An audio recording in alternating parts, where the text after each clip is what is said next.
Are we ready? I know I am. So, whether or not you are, it's time for another episode of the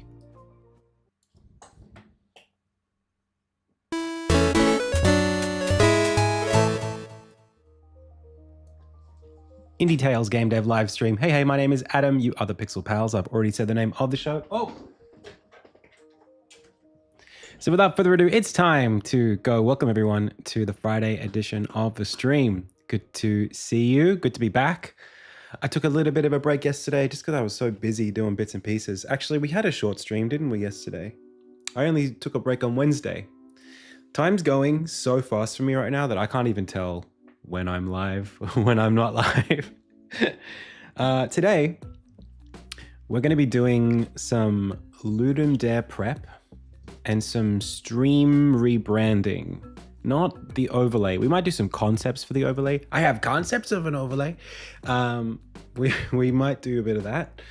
But I kind of want to fix up the stuff below the stream in the about section. I just think we've got a lot of just like leftover stuff from like years ago that needs to be cleaned out. And yeah. Exciting. I saw you work on Prime Street. Oh, thank you so much. Yeah, Prime, that was such a fun week. I'd love to do it again. In fact, I think he's wanting to do something again soon. They're going to do like another game jam situation. That'd be fun. I'm down if they do it. Not sure what my role would be, but happy to just do pixel art in whatever capacity is asked, is required. Hey, Spider Pig, thank you so much. Yes, huge news for those of you who don't know. Well, what I should do is I should welcome everybody to the stream. Thank you so much, everybody who's here on chat in Twitch and on YouTube. Welcome, welcome, welcome. Big thank you also, of course, to the Philip for the most recent follow and Toothless Grin for the most recent subscription. Thank you so much. Welcome. Man, am I like more in focus today? I feel so seen. I feel like, oh my, hang on a second. It's too bright in here. Am I supposed to be able to see my grays?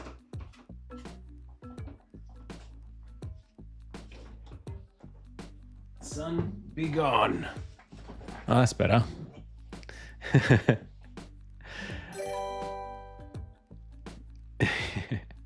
All right. Yeah, thanks everyone for being here. Toothless Grin, thanks for the sub. Hey, Tommy Cruz. Yeah, it's doing not too bad. So check it out. Boom, Steam page as of yesterday. What? And then check this out. Hang on, I want to see this as like not an admin. 1 second, just to give you the full experience. Sign out.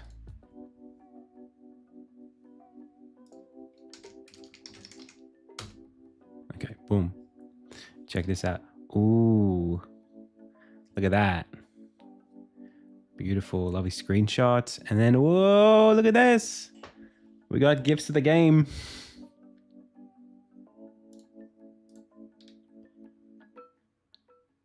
Luckily, because pixel art, it actually gifts pretty well. Like it's pretty easy to set up that kind of stuff for pixel art. I need to write some better and more text sometime soon, but I think the visuals sell what we're doing enough. So I'm happy to just say, ta-da. Yes, you can wishlist it right now. If you haven't done so, please do. It actually, wish lists are the single most important metric right now for me. Hey, Swizz. The gifts are so pretty. Wait, do we get to hear it? Congratulations on publishing the Steam page. No, TTS didn't work. Hey, let me fix it. I gotta try. 1 sec. Oh, you heard it? Oh, I didn't hear it. What the hell?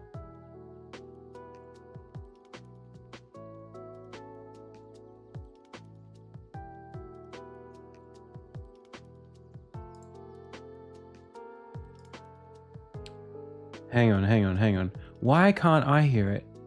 That's the alert box, monitor and output. Maybe we'll try that. Oh, I think that might be it. Oh, that's annoying that I didn't hear it. Well, we've got TTS now, so there you go. I did see the message. Thank you so much, Swizz. Thank you, thank you.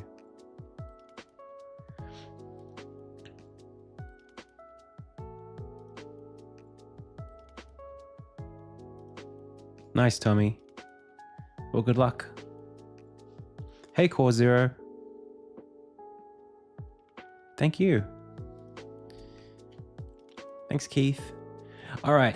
So today, I've got some things that I want to get on to. First, I guess we'll do... what do we want to do? Do we want to get to Ludum Dare stuff later or first? There's basically two big tasks today. The first task is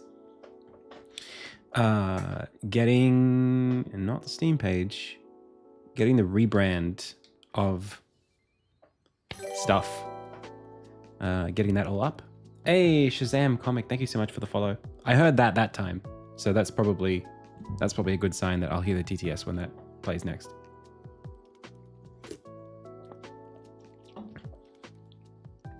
Okay. What was the question? Insignia after Silksong? Doesn't bother me. They're not really the same kind of game, but we'll see. So let's have a little look. I'm thinking of a little bit of a rebrand for IndieTales and Adam C. Eunice. And I want the Insignia brand to be kind of like an offshoot of that. So this blue purple thing is very, what's the word? I think it's a good complement to the way that the game looks. And I just like it everywhere. I don't know. It's just, my favorite color is blue. And then like adding a bit of purple and red and pink to that just makes the blue look cooler. So what I'm really looking to do is replace the things down the bottom of the stream. Hey, Lord Nibbler. So what that looks like, we can probably bring them up now. 1 second. It was awesome watching you during the Prime Game Jam. Hey. Stoked to follow and hang out less than 3. Hey, thanks so much. Thanks, Serlach. Thank you. Stoked to have you here. Okay. Yeah, I'm cranking it up. It's much louder now. If it plays again, you'll hear it a lot louder. I found where the slider is for it, so it's okay.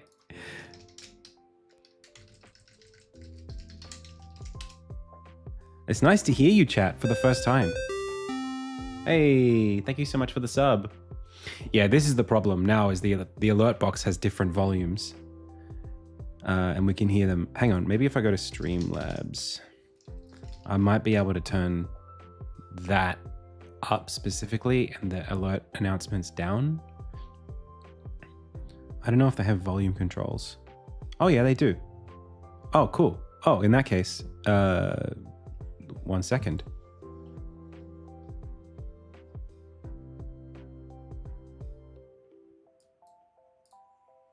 Boom. Okay, I should be able to bring this down a little bit now, and then it'll be nice and loud next time we hear it.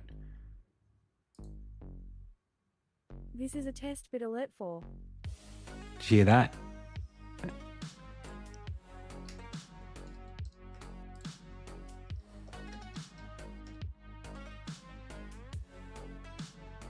Too quiet. Still. Okay.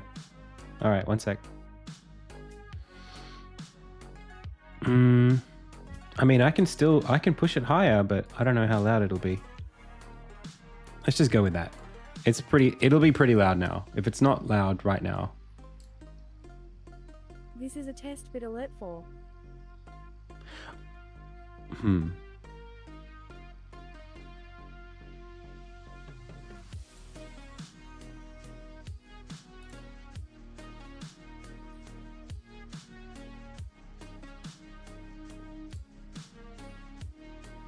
Hasn't changed. Interesting.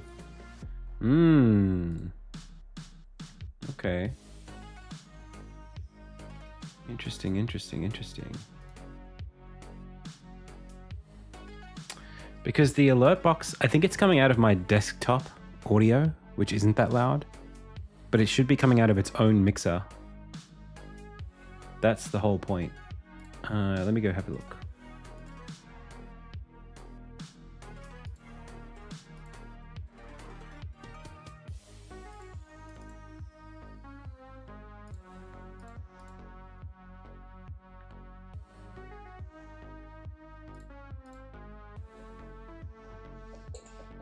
Hey, Frozen Fusion, thank you so much.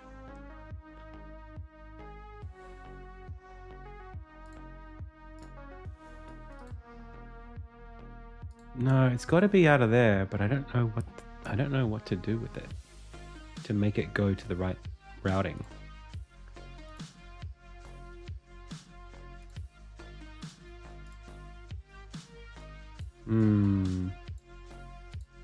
Why is this so difficult?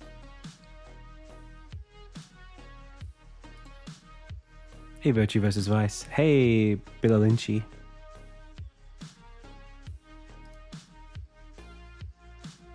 So let me press the button a few more times and tell me if you can hear anything different. This is a test bit alert 4. So that should have come out of my desktop audio, which is... Do we have Mordoria yet? We don't, I don't think.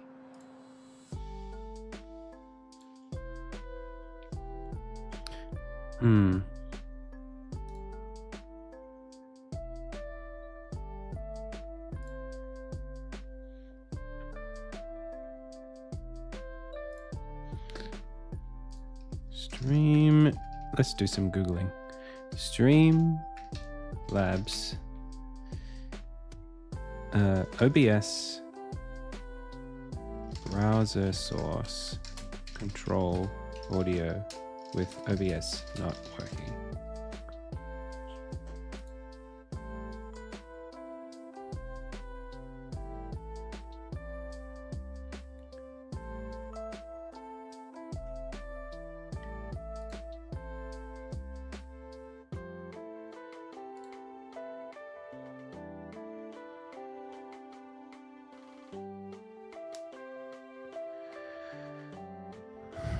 Uncheck control and use advanced audio routing mixing to send the virtual audio source. Virtual?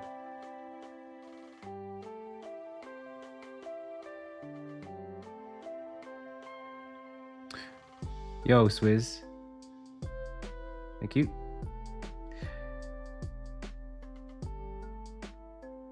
That's two separate commands in one pin.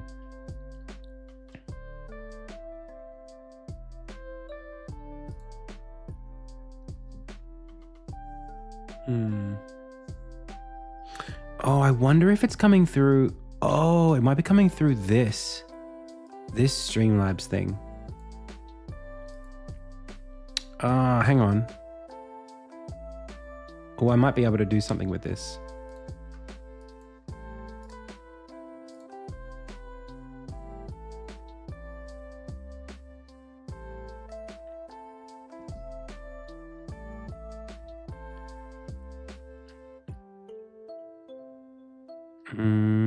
But it's not here. Because it's a Chrome instance, I guess. And Chrome is its own thing.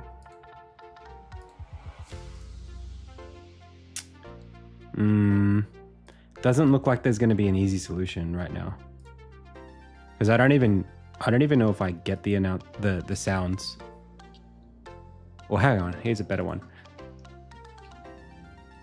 I did design it by myself, and I've done the development by myself too, but I have a team right now helping me work on it.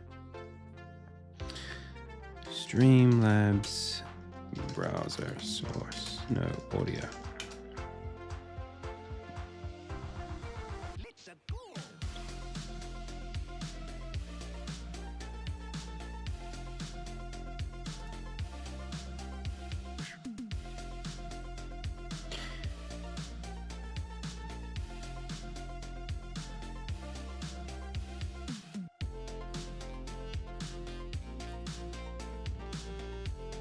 Hey, thank you so much.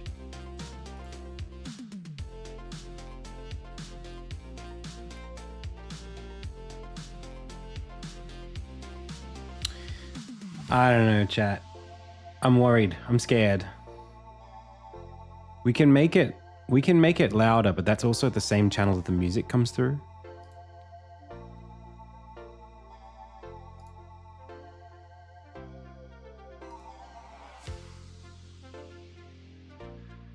Like this sound, that is coming from my desktop audio, which is mixed down.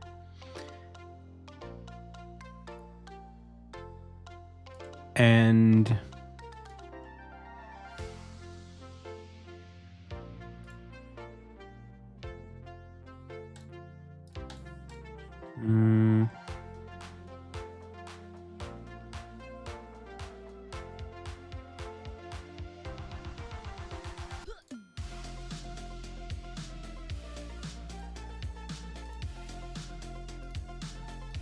I don't think there's anything else we can do.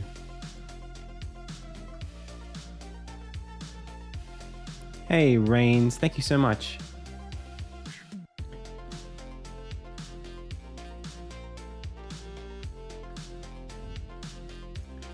OBS, no sound coming from browser source.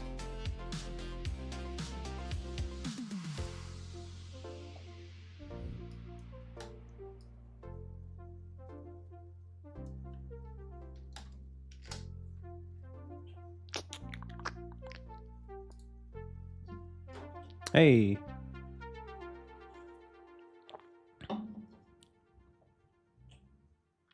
Audio and dates and time zones remain hard problems. Yeah, I don't know what's going on. It's weird because, I mean, everything is designed to, like, everything is set up correctly. I'm just not seeing anything come out of the box where the thing is supposed to come out of. Like the mixer that is dedicated to the alert box, even when there's something playing, I mean, it just doesn't play out of the right channel, which makes me think that it's currently playing out of like the Streamlabs, this little thing that I have, which is there mostly, but the browser audio in the OBS. Yeah, like OBS has a mixer, right?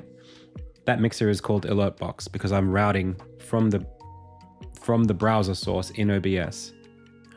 Oh, hang on a second. Let me just see something here. One sec. Overlay with chat. Can I...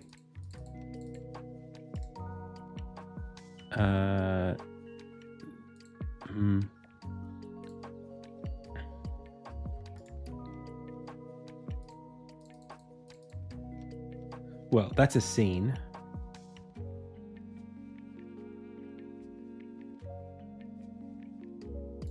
If I go to the scene, I see another scene called overlay. If I go to overlay, I see alert box. Alert box has control audio via OBS.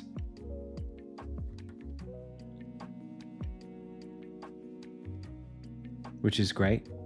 I guess I could copy it and bring it to the front. I mean, just to be sure.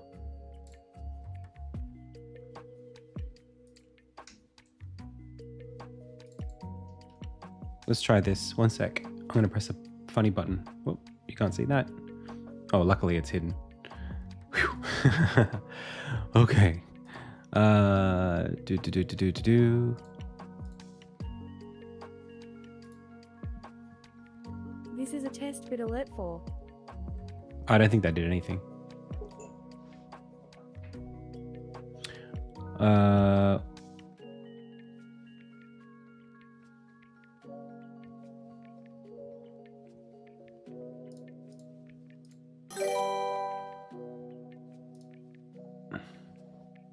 That sounded, yeah, you heard it, but it wasn't playing through the right channel.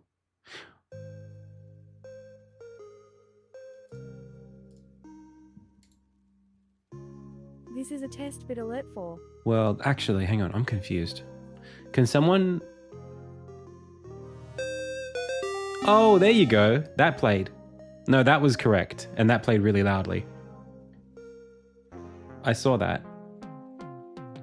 Wait a second. If that played loudly, then you should be able to hear all of it. Am I crazy? But that's not even... Huh? I didn't do anything. That's the same thing I was doing. I don't know what's happened. Alright, well, anyway. Let's just see how we go later.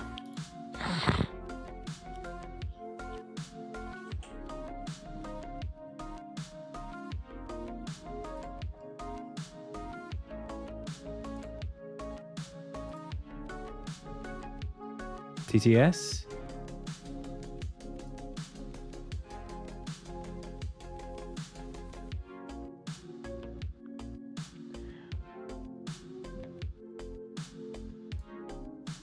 Okay.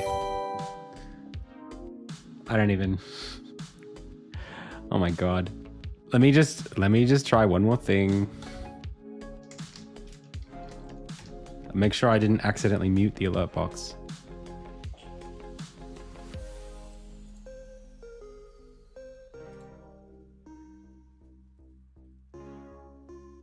No, it's not muted. Why did that not play? That is so annoying. This is a test bit alert for. That's in the browser, which is fine.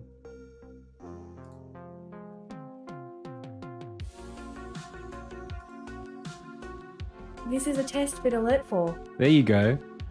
Okay, let me try that again. Hey, that is a huge raid. Is that real? No, that's fake. I just pressed that button. I just did that. Okay.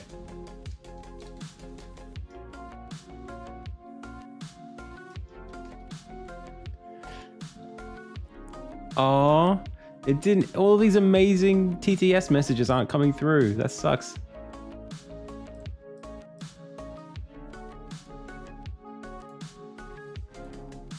Everything's computer.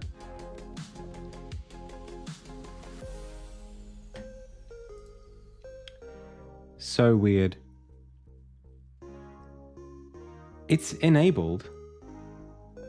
Wait a second. Oh, it actually reset. Okay, I'm gonna make it 50 bits because I don't like what's happened. It went 202. It actually literally went. Okay. Okay. It was 2 bits more than what you guys were. Somehow Chat, I know what happened. I scrolled. I freaking. One second. Let me show you something. Let me tell you something. I scrolled, and that scrolling made the value go from 200 to 202 as I scrolled past it. So when I was moving around and I scrolled up as I went to the... So this was 202. Computers! That is... I'm so sorry, everybody. I'm going to go out and read... Manually, I'm going to read in a voice. I'm going to read each of your bits. TTS test 1 2 3. Test 1 2 12. Oh, that was louder too. There you go. That's my TTS voice. That's Brian, right? Had some of the best laughs during the tower defense. Mordoria. There you go. Test this in a little girly voice. Okay. Are you hearing double? That's my only question now.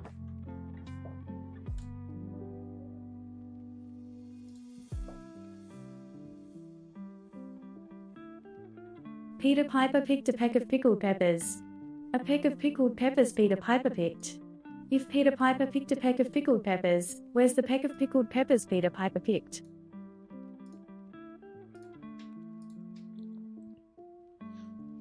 Yeah, but then I can't hear it. No! I literally can only hear it if it's echoing for you. That's the only time I can hear it. Because you're hearing the output. Play it in your headphones. That's a good idea. Wait, can I do that?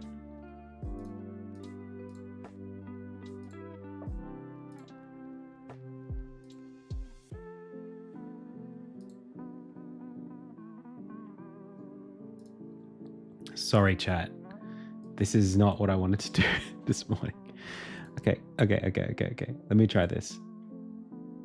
It's not filters. Is it advanced audio properties? How do I set my audio device? Why is this? Eh?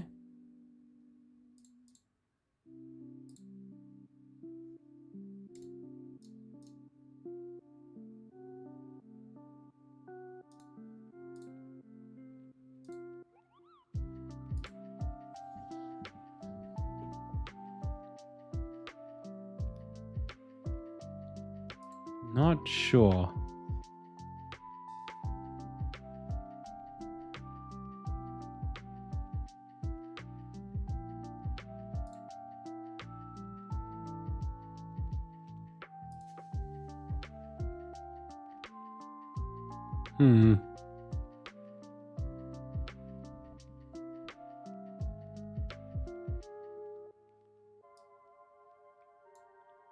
I might be able to send the audio not through the main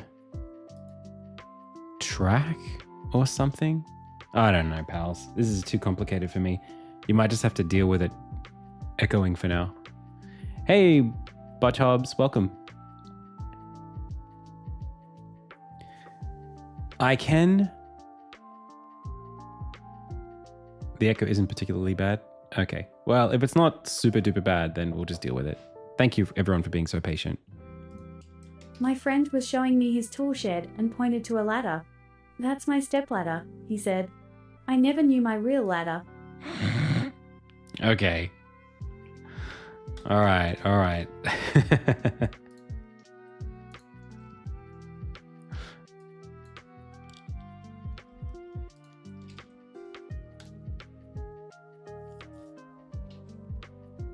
It works. We know it works now.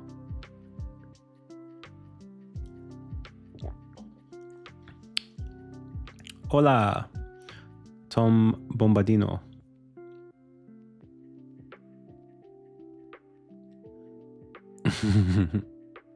Blame the Chaos Orbs.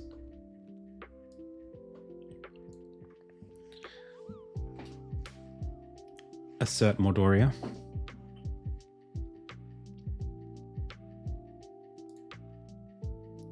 I don't know if I want to do that.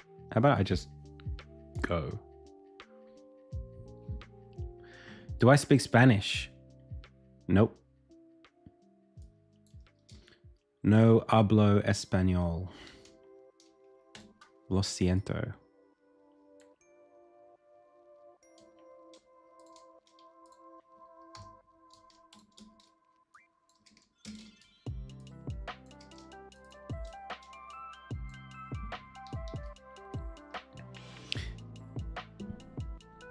Pero...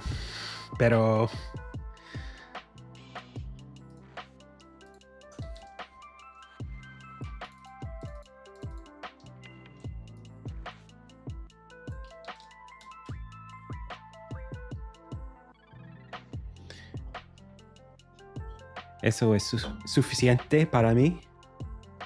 ¿Para ti? Está bien.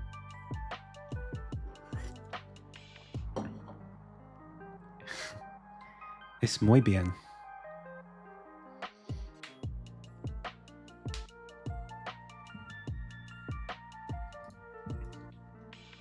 Sí.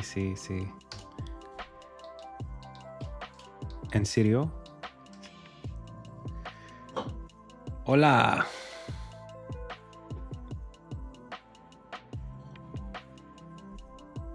Fantástico. Gracias.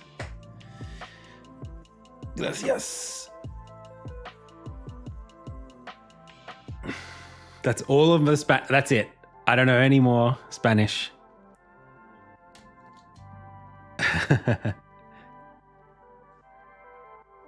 It's done. I'm finished. Huevos rancheros. Me gusta. Was it you who used to have the tipping to guess the color of a sweet thing? I still got that. Here's a joke about a week ago. A cheese factory exploded in France. There was nothing left but debris. Oh my god.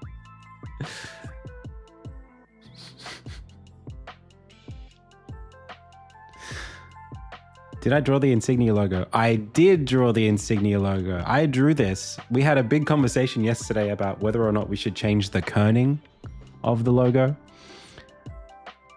Personally, I like it. There are things I would maybe change about it, but not a lot. I mean, this gap here and this gap here are a little different.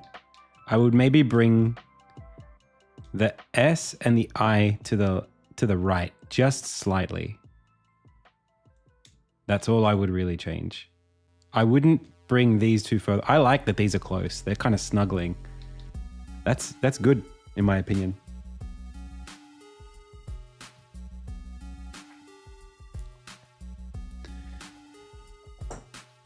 Yeah, I definitely wouldn't change this gap, and I wouldn't change this gap, which is the mirror inverse of it. I'm happy with those things. Anyway, let's do some of this stuff. So this is what we've got, and I want to do, I think maybe a little taller than this. Maybe we could go like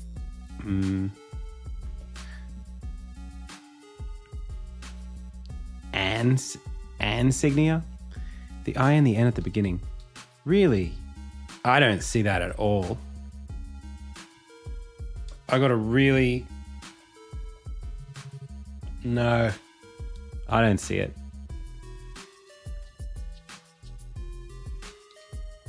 Anyway, let's keep going. So what I want to do is design something here, which is like a nice brand. And what we don't have are like brand textures. Hey, HOM, how's it going? So I kind of just want to draw these, I guess, just from nothing. But I want to draw them in a context that works. Maybe I'll just do something real straightforward here. Maybe I'll just literally screenshot this and just sketch over it.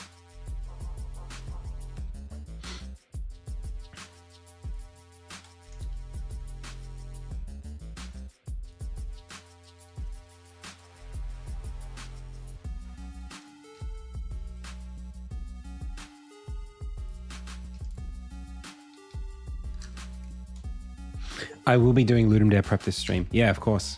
So like I've got, oh, that's insignia. That's not what I want. We have a little bit of prep started already. I have a repo with some boilerplate that I've created.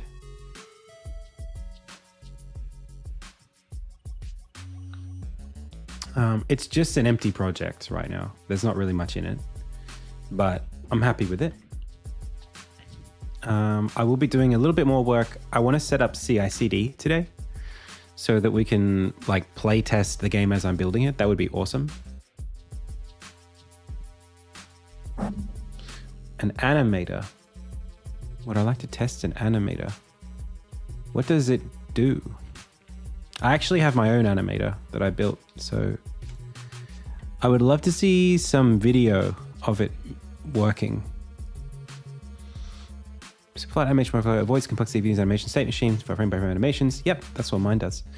Box collider synchronization. Hey, that's what mine does. You made an animator like mine. Okay.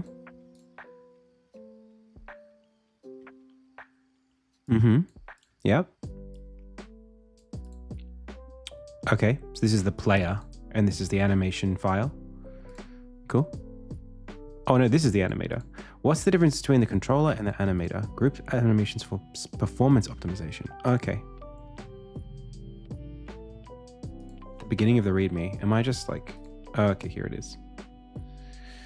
Wait, but this is like a project. Oh, you made this based on Retrobox. I know who you are. I've been seeing you in my Discord.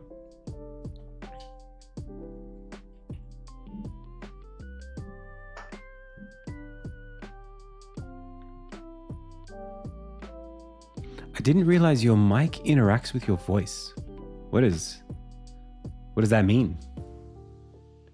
Oh yeah, this little. Hello. Yeah, it does. Right. I would like to try this, but probably not today on stream. Just because it's sort of like, you know, we're doing some stuff. But it'd be nice to try it out just to give you my feedback on it. Maybe like early next week. It's cool that you're making it. For a second, I was like, this is so similar to what I'm making. But it's like, oh no, I remember you've been specifically trying to do that.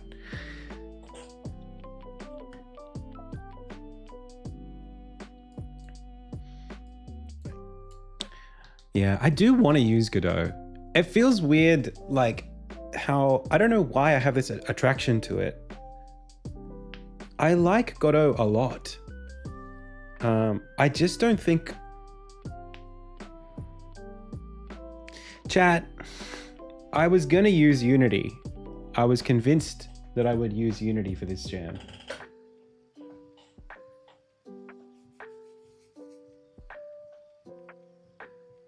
I haven't used it since 4.0. I haven't used 4.0.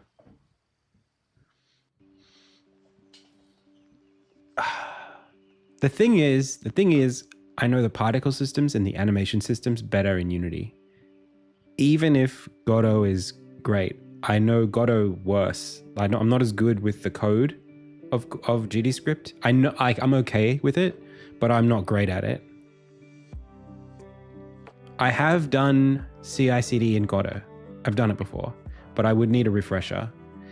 I also haven't done like anything in Godot since the last jam that I did. I don't think I want to do that. I don't think I want to do it. I think I'm going to use Unity. I've already got the project set up. I've got too many tools that I've already written that are really good.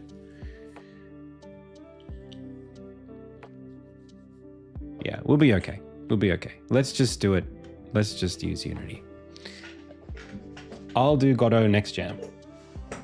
I want to do some projects in Godot this year.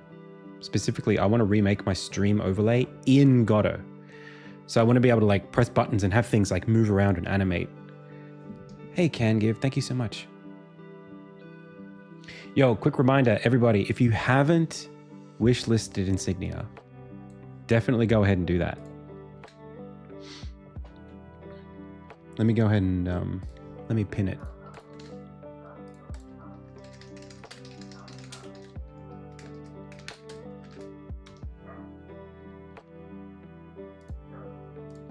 There you go. Pinned. On YouTube. That's my game. This is my game. I made this.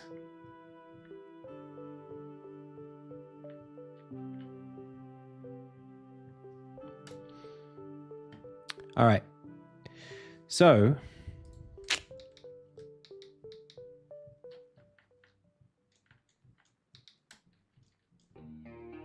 let's do some designing. Thank you so much, Botch. It is actually in my stream info. If you click on this thing right now, that goes to the Steam page, and also this goes to the Steam page too. So it does there. It's there. I'm redoing it right now. Yeah, I want to aim high. I actually already have an idea for a game. I hope I get to make it. I'm really excited for it. It's just an idea.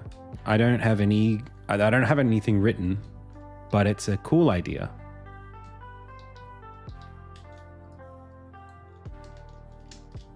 I did one mock-up just to see if it makes any sense. You can't see the mock-up. My favorite animation in Insignia. Oh, I really like Armin's run. I might redo that at some point, but I like it a lot. My favorites are like, I love doing, like animating the attacks and the movement of the main character.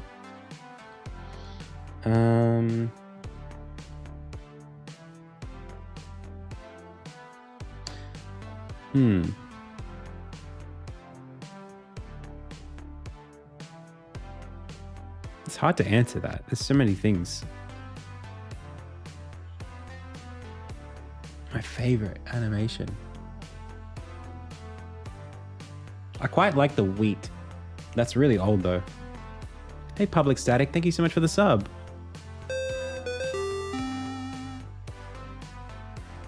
Oh yeah, Kerr's attack is so cool. Yeah, that's one of my faves too.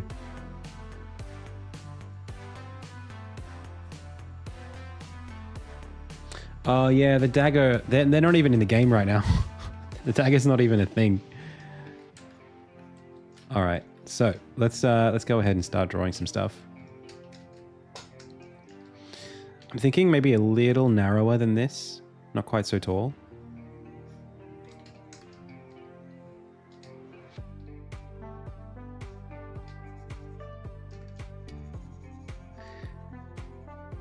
And I want to do maybe a new like Adam C. Eunice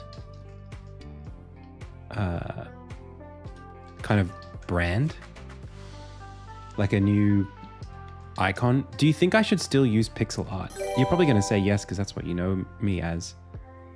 But I was thinking of doing like drawings of like my little avatar guy. How do you like GDScript? I actually prefer it to C#. I think GDScript's great. I like it more. I don't know why that is though. I think Godot has so many things going for it at its core. The root of Godot is really cool. I like the way that GDScript, I like that it's interpreted. For game code, it's really good. And particularly, I just like having less, syntax. Like, I don't mind the way that it handles scopes. I think that's fine.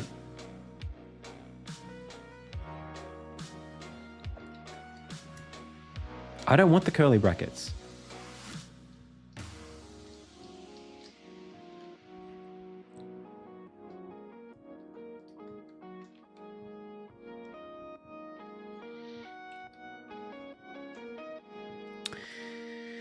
All right.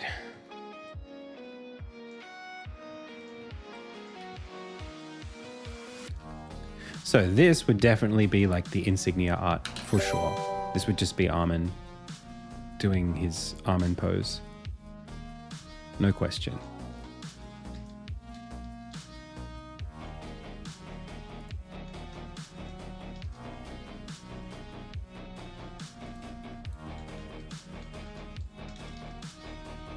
This would just be this. You know what would be really cool? Is if I designed these with a little bit of extra padding so that it looks like the characters are coming off the thing. Like that.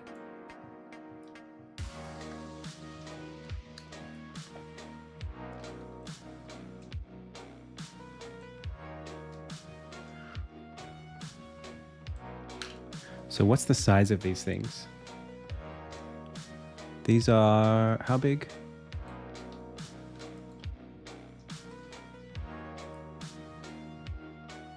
$320 by 180. Is that actually the size that they are? The panel graphics?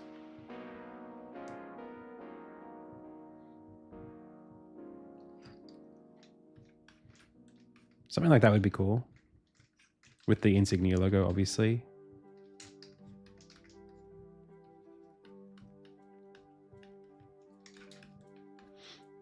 Heyo.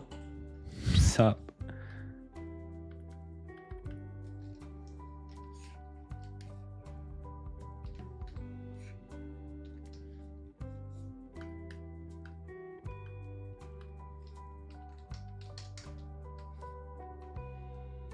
think we need them to be a little tighter still.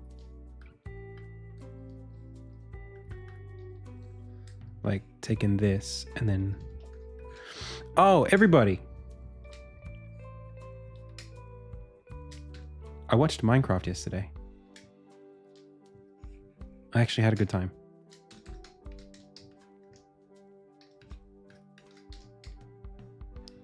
The cinema was amped. They were all very excited for it, and that made it fun. It is not going to win any Oscars, but it was one of the better cinema experiences I've had this year.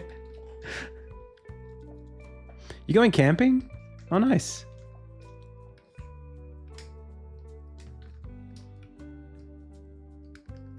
I mean, just know, like, if you like kind of, what's the word? Not camp, but like silly. If you like stuff that doesn't take itself too seriously, then I think you'll be able to enjoy it. If you like Minecraft, then I think you'll be able to enjoy it. There is.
Hey, thank you so much for the gifted subs. Hey, Chuck says, thank you so much. Have you wishlisted yet?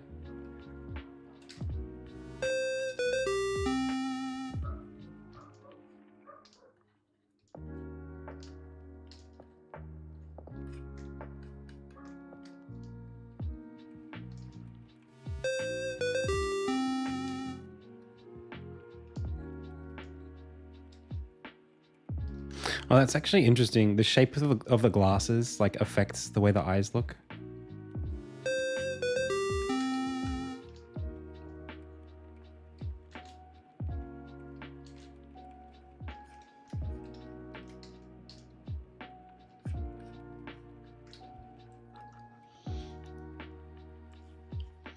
Will we get daily updates on wishlist progress? I can't help it. When I'm drawing something, I have to do the face that I'm drawing. It's too hard not to. I don't know how to not emote. It's like, that's how I access my drawing powers, is by doing the face of what I want the thing to look like. I can't help it. Oh, thank you. Hey, Hina Marina. Thank you so much. Hashmed Kim the Key, thank you so much for the sub as well. Why not use C# Godot?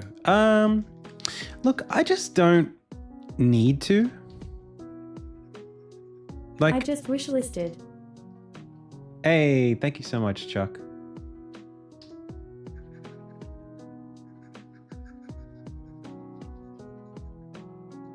Draw someone doing a poo.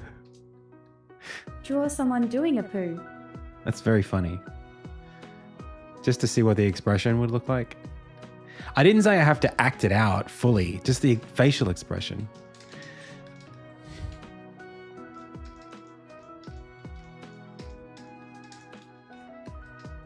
I'm not going to shoot myself.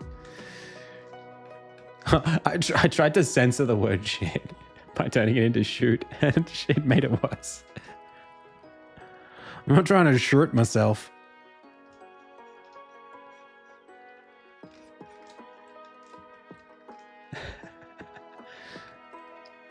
How long have you been drawing purely in terms of art and stuff, not the programming part? Just drawing? Oh, since I was a kid. Let's take this and let's just like make it much, much bigger, and we'll use like actual technique. How big are we looking here? 10 pixels. That's probably okay. The total is what? 1,000. That's not huge. We could go larger than that.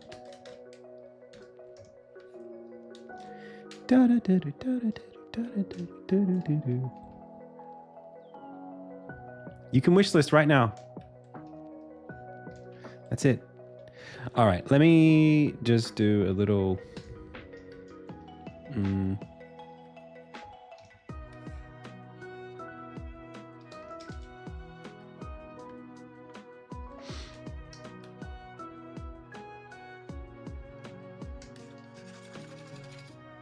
like this. And then we could take this and go pow pow. And then adjust, transfer, adjust brightness, saturation, and go, meow. That's better.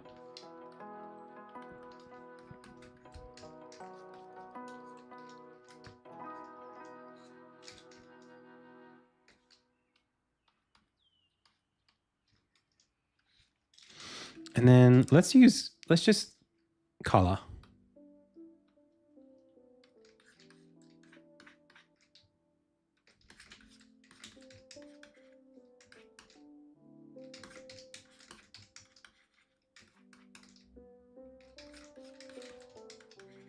Use almonds skin tone.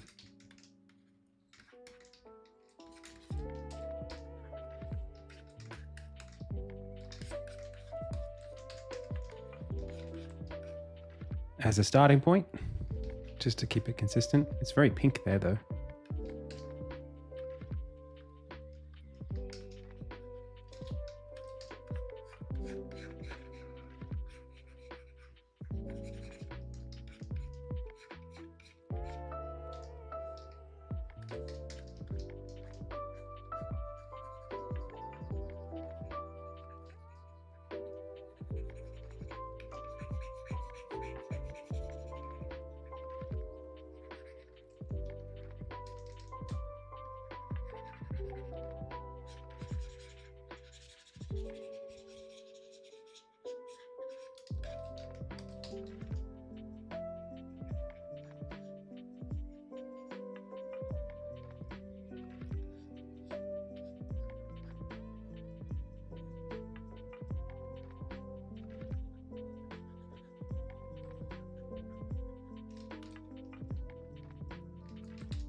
Not quite there just yet.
Let's take this away for a sec.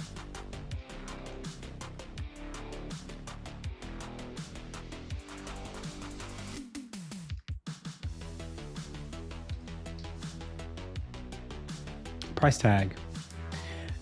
Depends. Do you mean the box copy or the... The box copy will be 90 USD in true Nintendo fashion.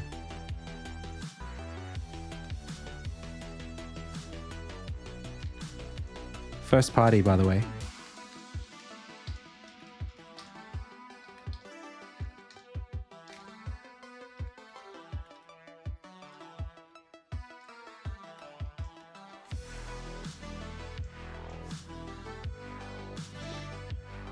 Have I tried Krita? Not really.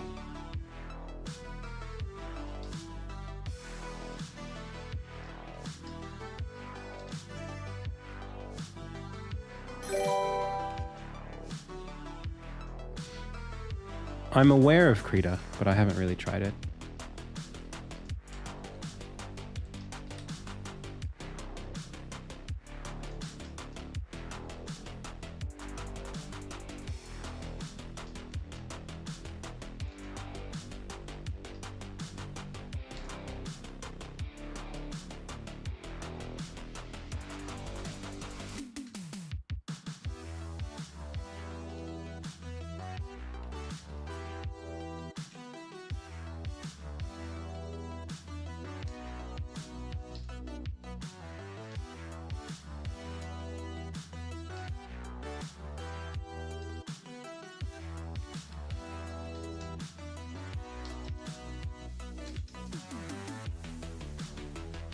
Get those eyebrows in there.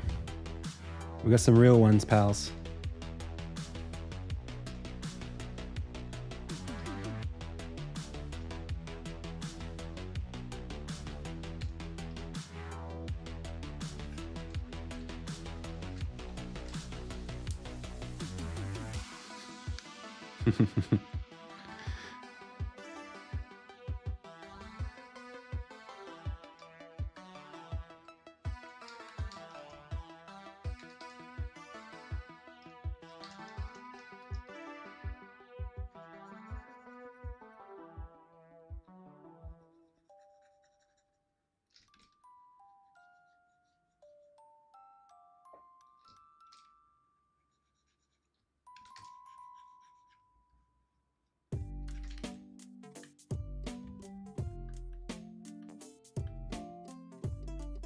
Aw, it actually kind of looks like me.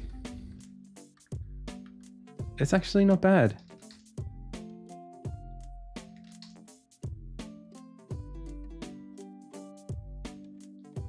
So far.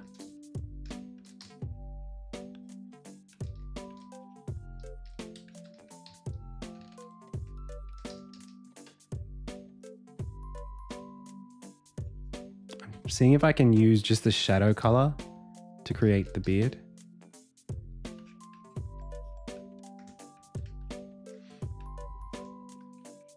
Yeah, I don't want to go too dark with it. That's the only thing. Oh, let's try it. Let's just try actually a beard color. Let's try it.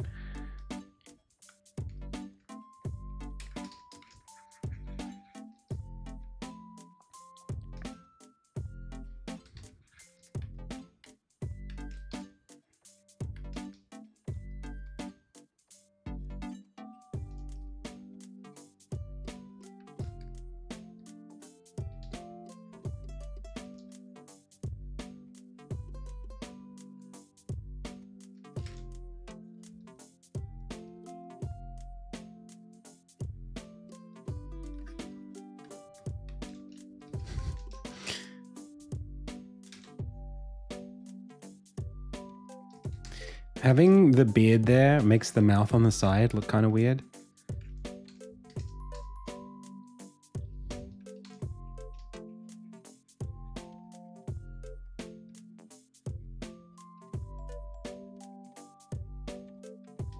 Might have to strip that back a little.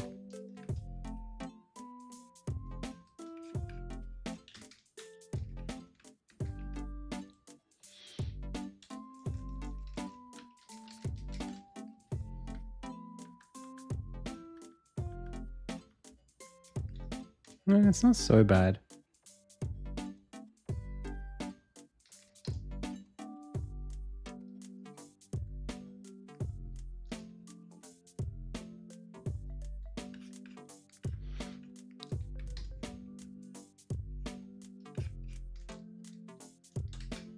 We just got to do the white to the eyes so that it makes sense.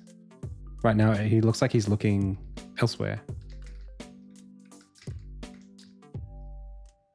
Maybe once the glasses come in, they'll contextualize it. Yeah, you see that? All right, let's do that then.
It's cute.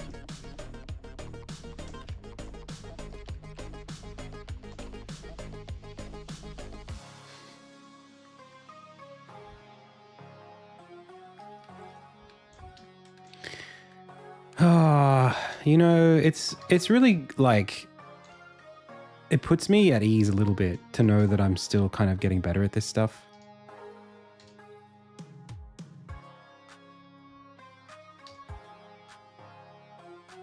Like a lot of the time I kind of think about what I'm capable of and think, oh, I can't do blah, you know, because I'm just not good enough for that. And someone else is great. They're such a good artist and I can't do that. But a lot of the time I find it's more like my headspace. Like when I'm just grooving, I do okay, you know, like I just need to not worry so much. And if I'm enjoying what I'm doing, then like it's all the better, you know, like this isn't hard to do. I just need to remember to rely on the principles that I've already established with pixel art, you know, and then it sort of just guides itself. I think pixel art's great for this kind of thing. I think it's, if you can think about, sorry, I'm going to stop what I'm doing just so that I can say this. I think pixel art is a really, really, really cool way of creating a really strong set of principles for you as an artist. And what I find is, for me, if I'm applying the same mental workflow, then it works a lot better. Like if I was to draw this with line art and try to get the lines right, or it's almost like there are like different brains, you know, it's like, oh, when I try to draw with pen and paper, I might not draw this way. I might try to draw it differently. So it's just like treating it as if it's pixel art or something like that. That's kind of like the thing that I do in my brain to get this, because I wouldn't draw this like this. Oh, that's the other thing, is the fidelity of the details. Like if I was drawing this with a pen and pencil, I might try to think about the shape of the nostril and stuff. And I sort of, you know, here at this level of detail, it's like, I don't really need to go that far. I probably could just get rid of it and it'll look even better. You know, it's the, I get very, my like personality flaw is that I get lost in details very easily.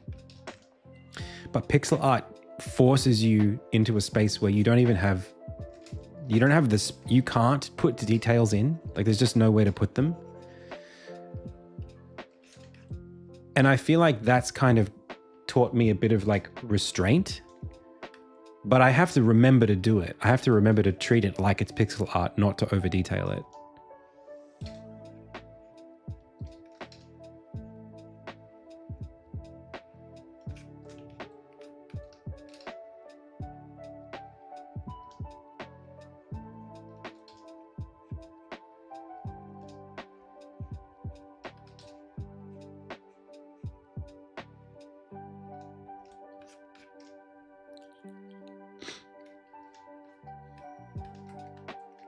It is the music of FF8, I'm pretty sure.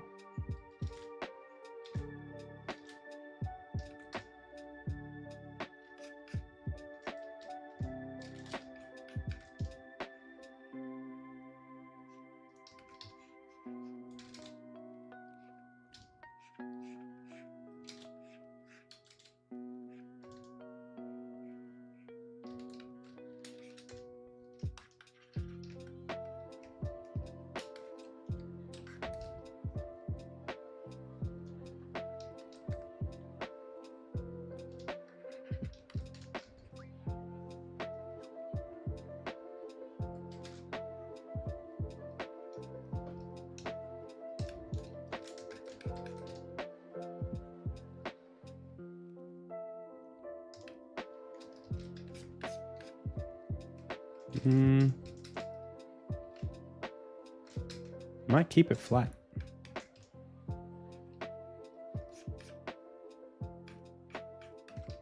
I don't even know if it needs the shadow.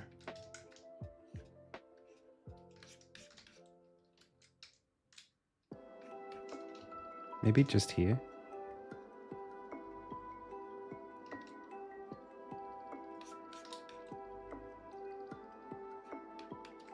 Doesn't need a lot.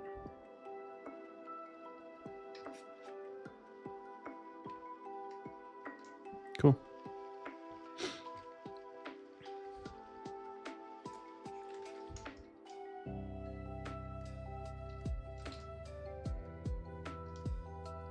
Yeah, I really like the idea of my brand being more, you know, almost like Saturday morning cartoon, Disney, Pixar, something like that.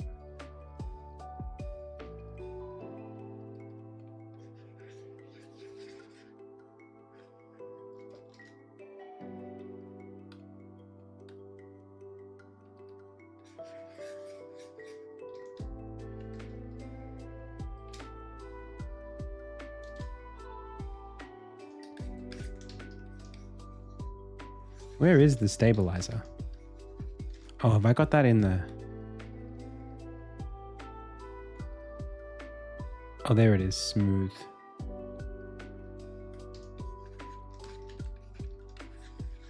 Oh, that's very smooth.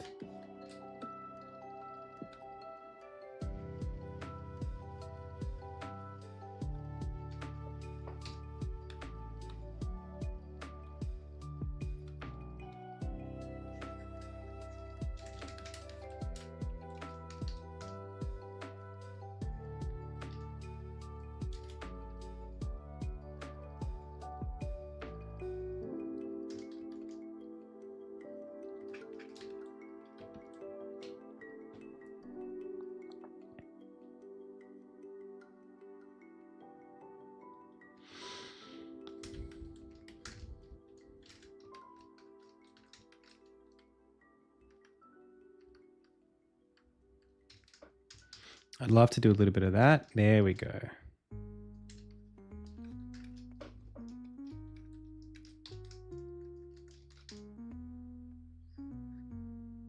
Yeah, it's actually so fun doing the whole like the exercise on like prioritization. Like, how do you turn this thing into as few shapes as possible that explain exactly what you're trying to show? Like tell the visual story in as straightforward a way as possible. I'm like really, really excited about kind of getting more confident with that, because I feel like there are lessons that I'm trying to learn here that almost like transcend visual design and go into more like story development, that kind of thing.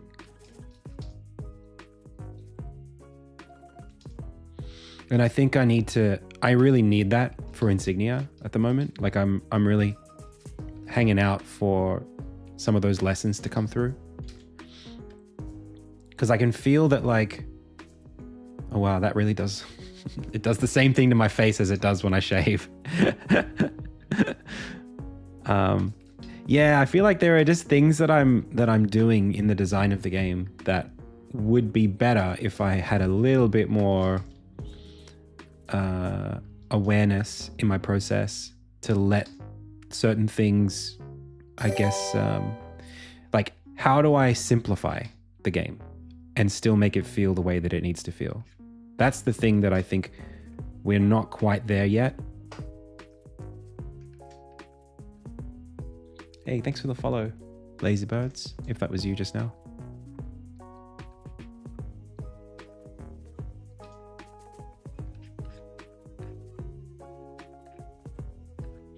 Maybe what I'll do is join this with this. So we can go like this and then go boop, boop.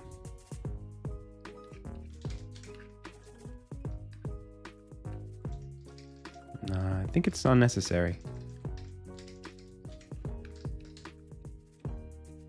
Like knowing what to take away it's not straightforward. It's not always straightforward. It can be really hard to do.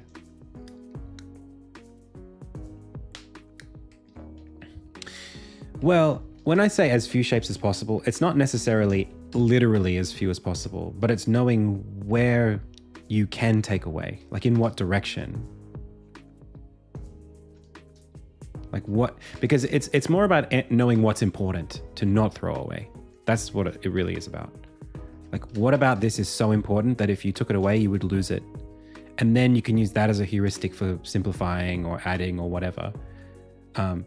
Because there's sort of two sides to it, right? There's what you add, which takes focus away from the things that are necessary. And then there's what you take away, which could either give space to the things that are necessary or make it harder for those things to come through. So I think it's all about balance, actually, more than anything. It's not about how much volume you have in the thing. It's about how the flavors are balanced, right? You can make soup, and you can make a soup that's only for one person, but it has all the best bits in it, so it tastes really, really good. Or you can make a soup that's got all the stuff in it that it would be great if it was one person, but you've actually added so much water and you're serving it to 4 people, and it doesn't taste good because all the bits are out of proportion, you know? So the proportion's the most important thing, I think. But of course, if you're offering something that's got a lot of different stuff in it, then you need to know how much of each of the things should be there. If that makes any sense. You need to be able to know what to cut or what to add to keep the things that are important in high proportion.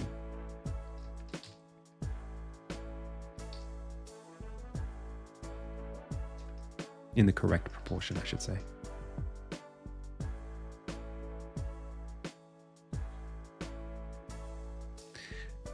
Like with Insignia, a big part of it for me, that this proportion conversation comes into, is the topic of like story versus combat or exploration. Those things are really important, and there are some mechanics that push one into the foreground, and there are mechanics that'll push others into the foreground. So just even that, knowing like, oh, if I do quests like this, that'll make exploration something that shows up a lot more. But maybe people who don't like that won't, you know, they won't resonate with this and they'll be looking for more story to balance it out or something like that. How do I give people the right amount of stuff?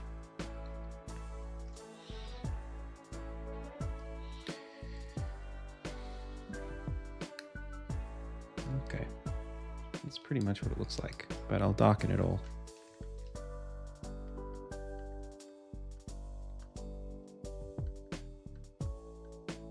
What is, have I got two of the same layer? I do.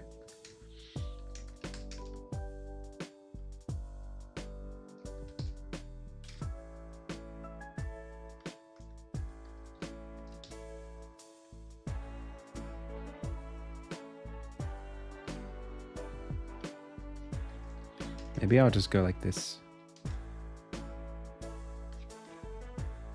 Nah, I kind of want to see it.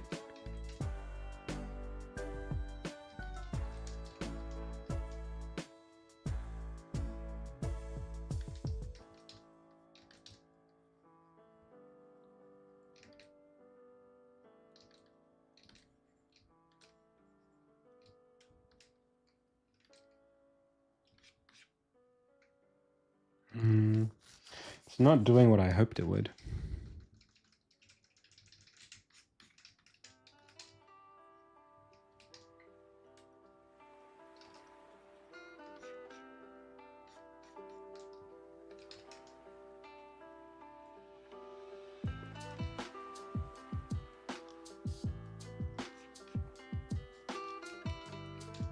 Could do this.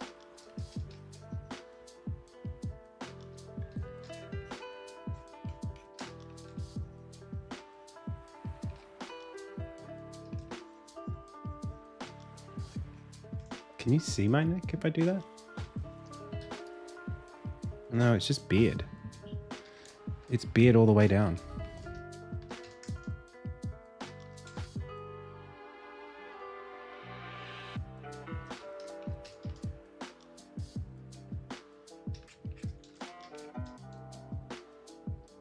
So actually, the better question is, should I bring the ear in?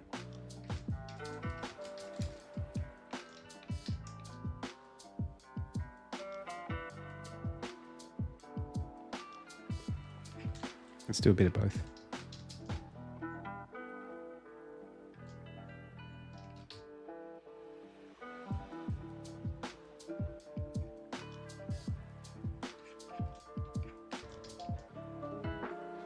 I'm learning like I actually have kind of a thick neck.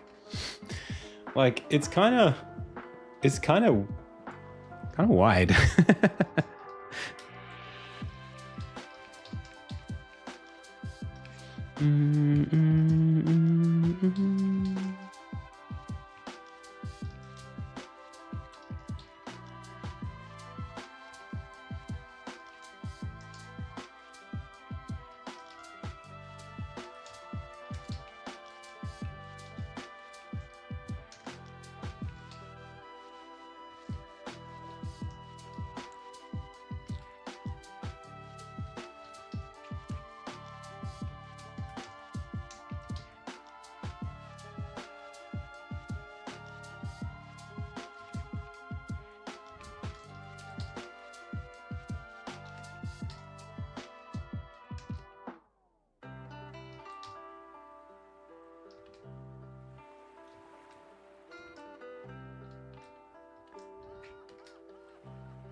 Cool.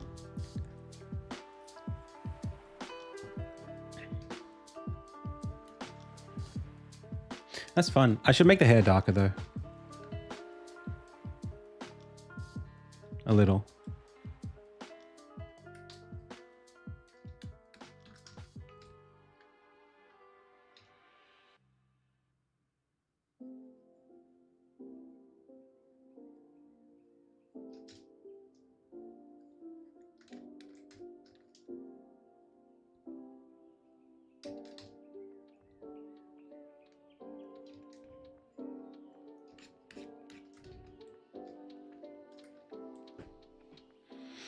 Did it motivate me? Yeah, I would say so. For sure.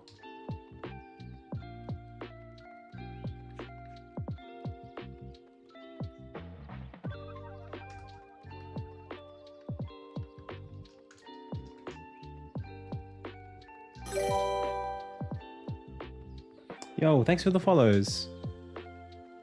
Hey, Reanimated. I do.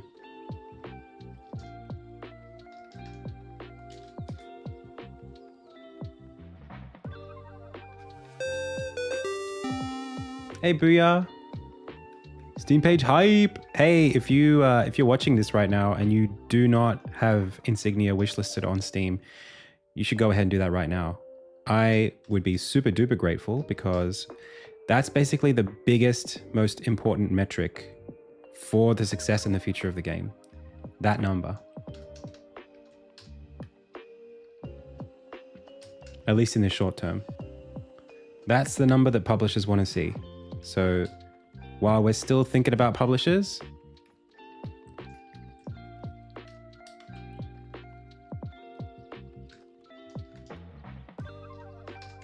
making them happy by showing them how much we support the game is a surefire way to get the rest of it funded.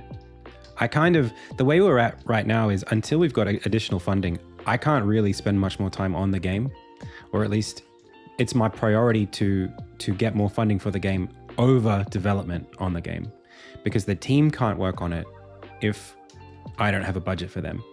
So even though I could and will be, it's kind of even more higher priority. Any task that I can do that will get people, that will move us closer to having stakeholders that are, invested in the project, that's the highest priority.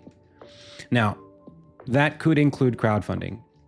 Kickstarter is totally on the table, and it's something that I'm heavily considering. But even Kickstarter, that's not like free, it's not free money. That would definitely change the expectation around the game. Now, I've had a bunch of conversations with publishers actually during GDC about the idea of Kickstarter. And one of the things that was brought to my attention, which I already knew about, was be careful, because once you have a successful Kickstarter, people are going to feel like they have ownership over the project, because they've backed it. To be honest with you, that would be almost best case scenario.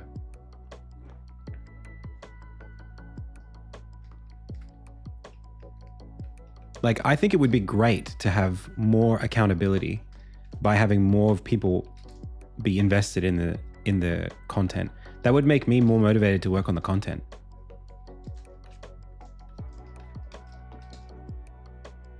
Do you know what I mean? Great. More people following the development. Perfect. Thank you so much, Ice Mojo.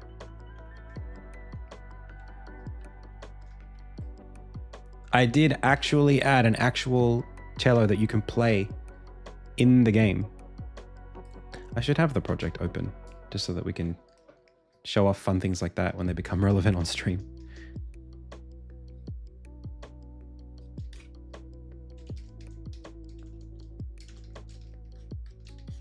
Maybe a little too much hair back here. Let's simplify this.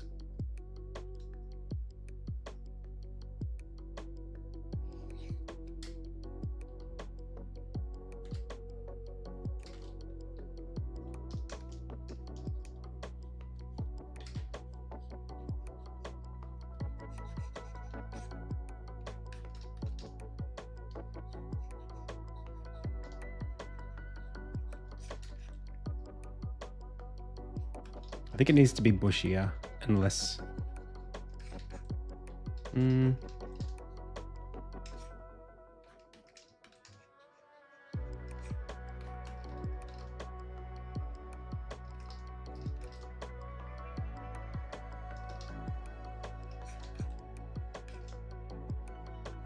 It almost looks too nice with all these details. I almost feel like I should blob it out a bit more.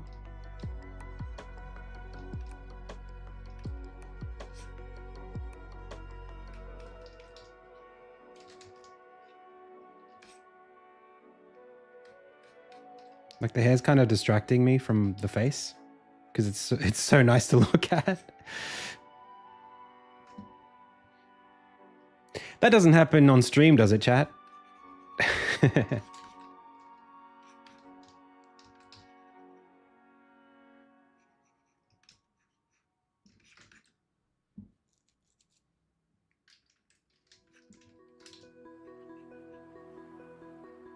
You like me for my personality, right?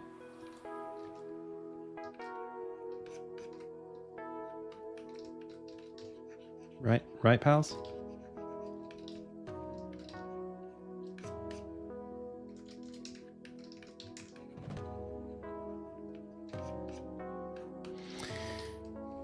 What is going on here?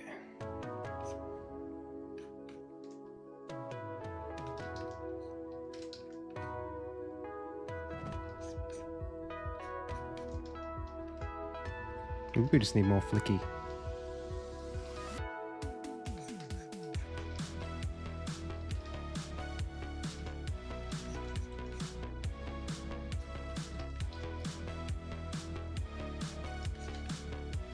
Oh, that's kind of nice.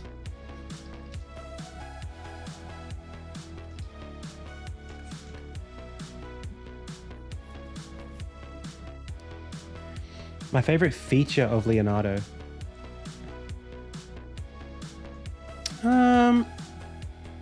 I think Leonardo's like my favorite feature is the canvas. How good it is. You could just zoom out really, really easily in and out without like any issues. That's probably the best part of it. Just how like ridiculously competent it is as a canvas.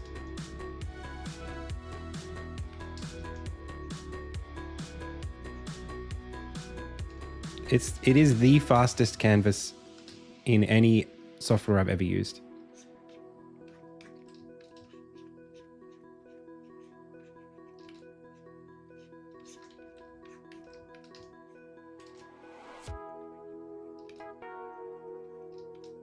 That's actually kind of like the one reason I still use it. Like I probably wouldn't even use it if it wasn't this fast in the first place.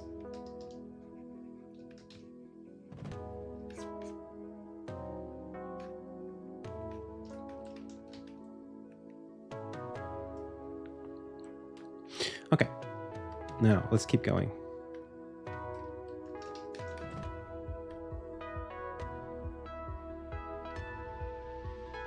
My whole vibe has gone from like flannel shirts to now it's just black t-shirt. That's literally the whole thing. That's all I wear on stream.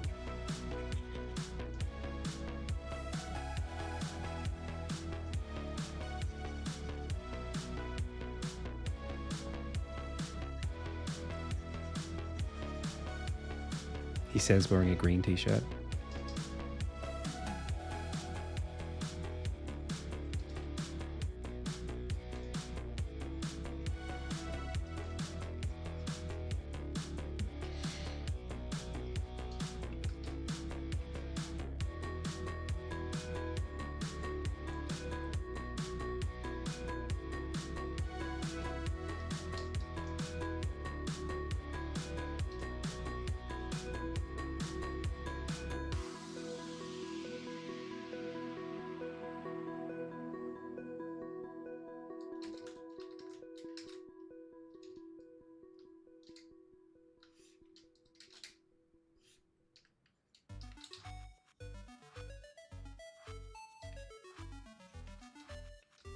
I wish, you know what I wish it had?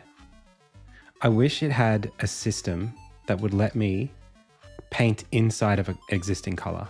That would actually be so good. Just what I'm doing right now, but like more efficiently. The way that like Aseprite does. Oh, that would change my life.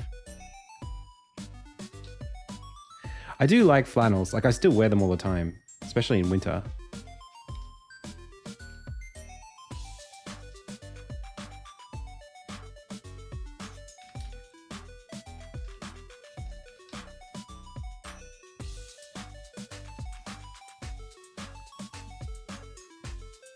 Yeah, shading brush.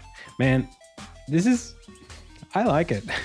I think he needs to be, his colors need to be darker. It's not quite me because of how light everything is.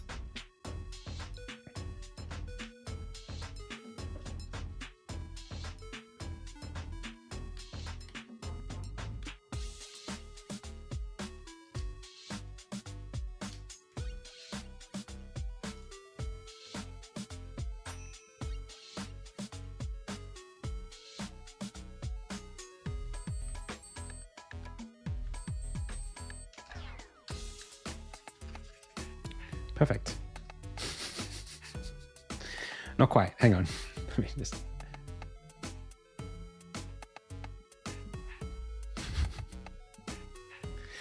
It is darker. Like my coloring is darker.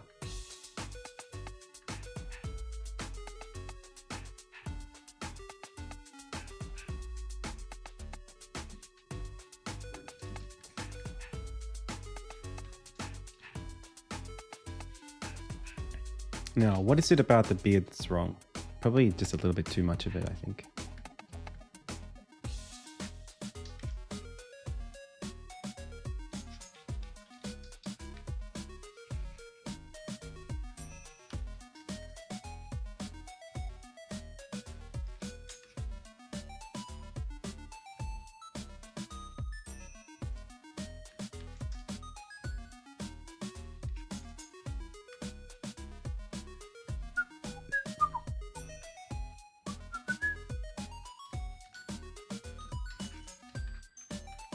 Perfection.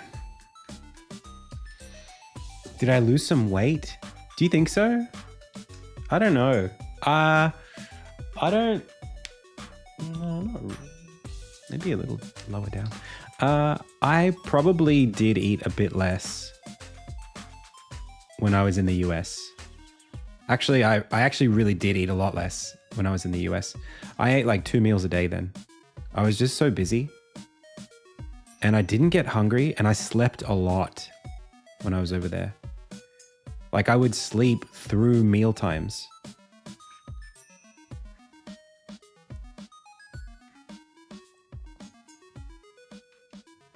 Oh, we could use this as like his little cheek. Because I was so jet lagged.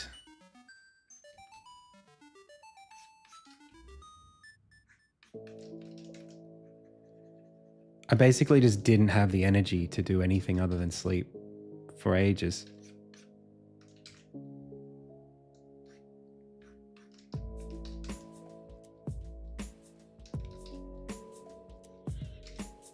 Like I'd be out and about through the day, and then as soon as like I was working late at night, I'd wake up and just skip breakfast altogether. There just wasn't any time for breakfast.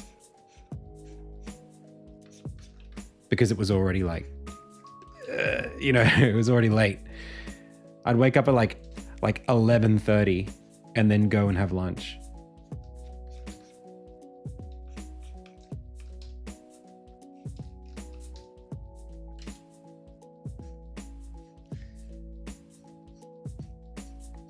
I was really hard on myself too. Like the first couple of days of GDC, I was like, I need to be not sleeping, but I physically I couldn't handle it. I think I got like I did something wrong the first couple of days. I was like fine day 1, and then day 2 I was stuffed. I just couldn't be myself. I just had to sleep a bunch. And then day 3 I was like still sort of coming off of that, and then by day 4 I was fine again. But yeah, it just took a while.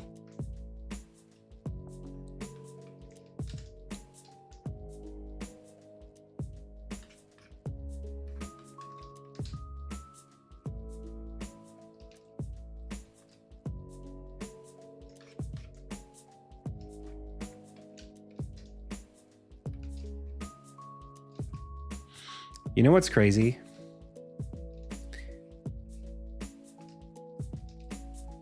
I know I'm becoming a better artist and drawing like a more faithful cartoon version of me, because when I look at this, I see my grandfather.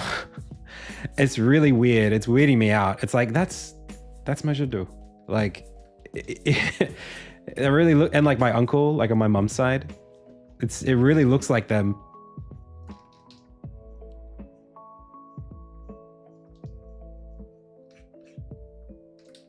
It's freaking me out. And then it's like, oh no, I look like them. It's not that my drawing looks like them. It's that my drawing looks like me and I look like them. I'm beginning to look like a Lebanese man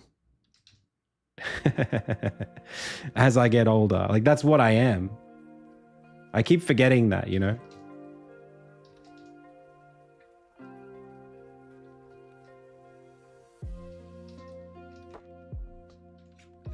But like genetically, that's literally,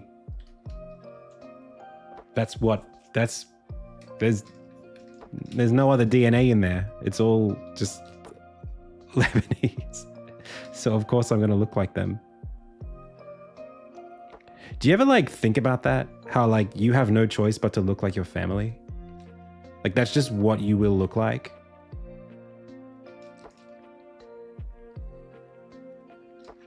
Or I should say like your biological family. Like your genes they're hard coded. Those are preset. You don't get to re-roll those. Unless you do some like crazy therapy. Some CRISPR nonsense.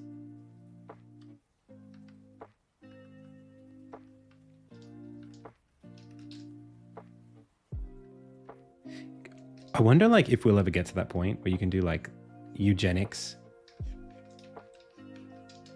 after you've been born. That's weird. You just like change your ethnicity. Start aging in a different direction. Not aging, like yeah, aging in a different into a different ethnicity.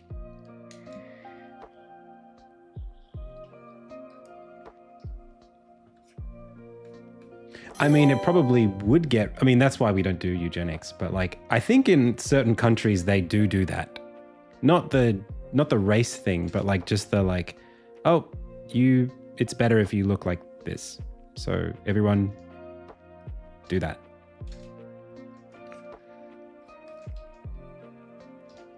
I'm kind of more in the learn to be happy with the hand you were dealt team, but I don't know. I guess as like, you know, it's one of those things where like personal choice is everyone deserves to have agency over their own lives.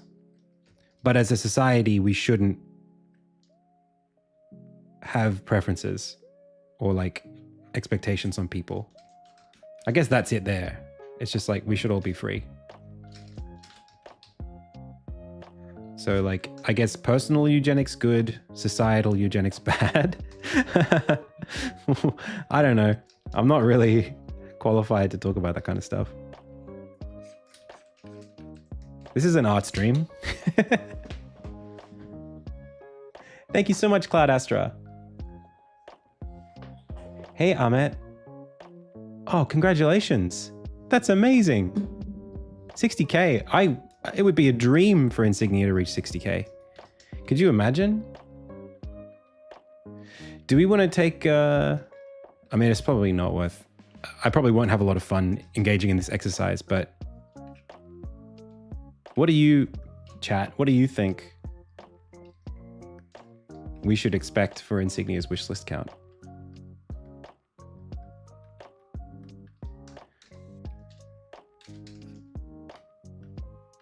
I'm kind of pretty hesitant to give any numbers on what I expect. But I would say I would be conservative. That's my goal, is to not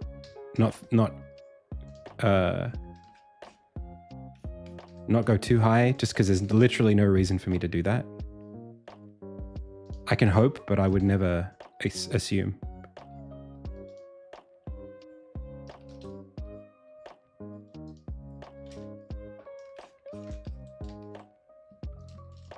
Over 9,000. Over 9,000 is reasonable, I think.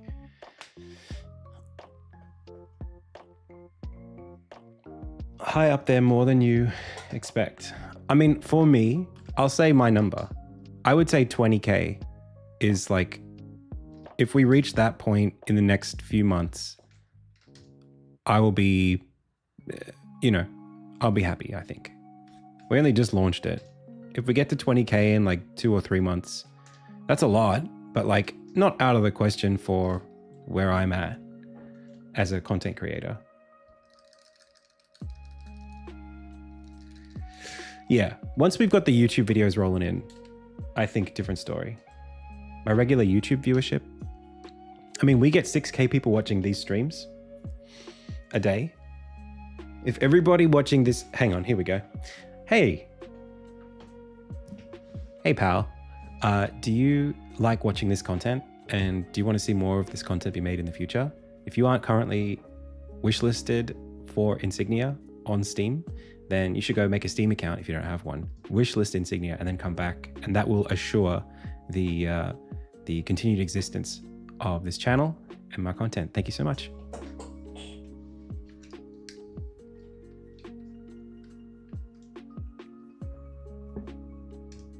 It's free. You can do it right now.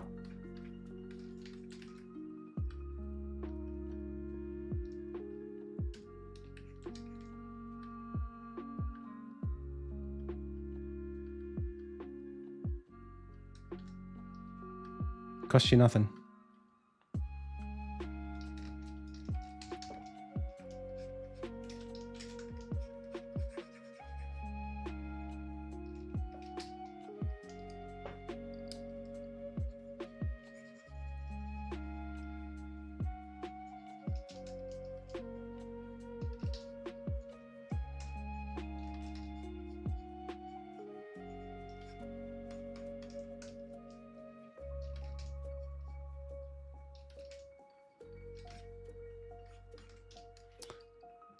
I want to do, yeah, more like that.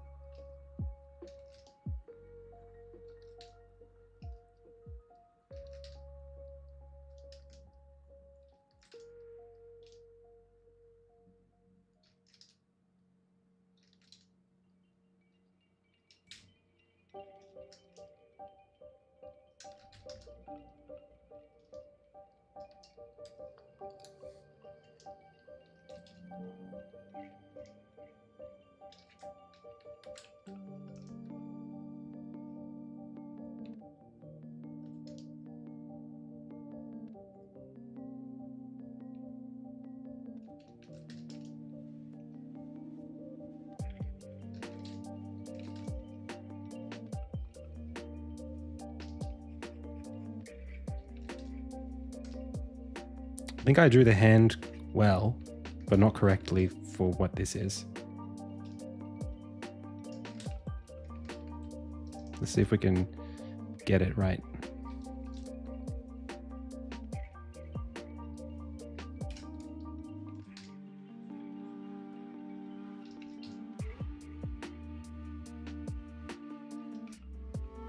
That's not so bad.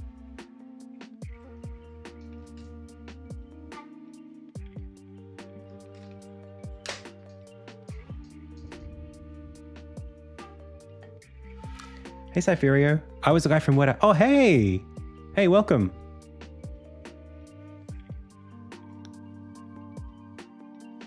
Yeah. Adam, hang on. Did you do a Nightbot command yesterday that triggers every time someone says wish list without the trick? Yes.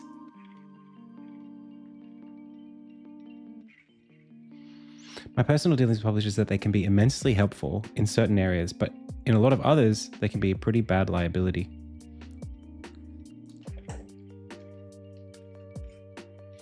Yeah, I kind of see it like this. I think publisher, the word itself, does not reflect, is not sufficient for what I need. It's not just a publisher. It's a very specific publisher. Like this game could have had a publisher in like 2020. I had conversations with actually a publisher who I respect. we were a little early for that. Like they probably wouldn't have, the deal probably wouldn't have been great, but like technically could have been signed on back then. I don't know if I would still even have a relationship with them now. Like I haven't really spoken to them in ages, but like the contact's there, like it's possible.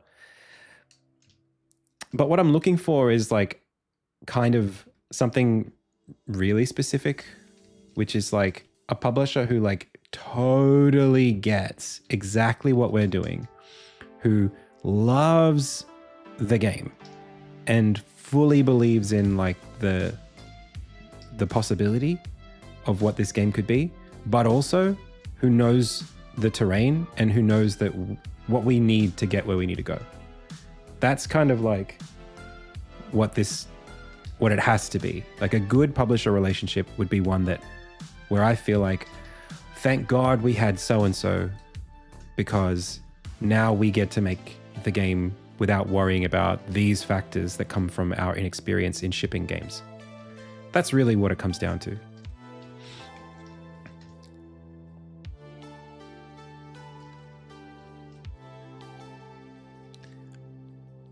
You know, they get where we're at, they're secure enough that, you know, the deadline's not really an issue. It's more just, hey, like, we know where you're at. We totally see where this is going. We think it's gonna be great. Let's help you get there.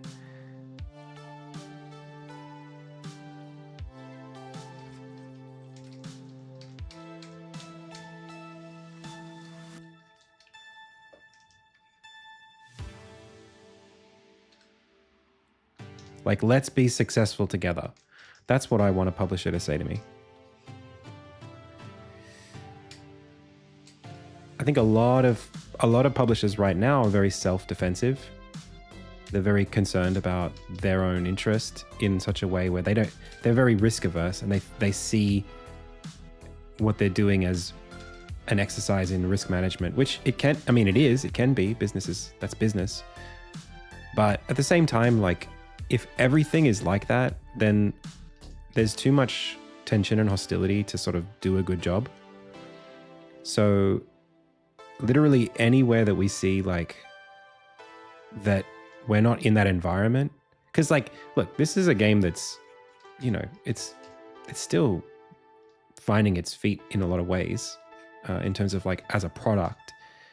I think the marketing's going well. I think it's like there's a lot of things that I'm doing right, and for where it's at, it's as far along as it needs to be. But at the same time, you know, this is still a lot to go in this process, and it's going to take a lot of things going right to ship this successfully.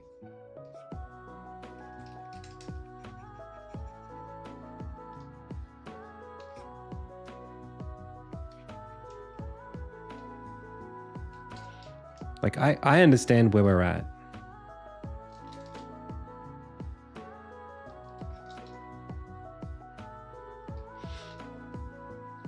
And I hope that the right publisher comes along and sees me as how I see me. You know, I've kind of already had some pretty good first kind of like interactions from people, not necessarily like, you know, publishers per se, but just like people in the same sort of space that I'm in at GDC, right? And going, hey, you sound like you've got it, you know, you sound like you're on your way, kind of thing, which is good to hear. Have I considered Devolver? I mean, yeah, I just don't think that what we're making is like what they would expect for their catalog.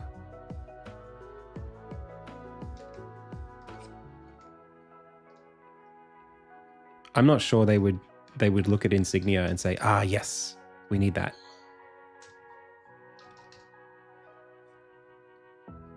I haven't spoken to anyone from Devolver, so I don't know if that's the case. I think Insignia is like specifically,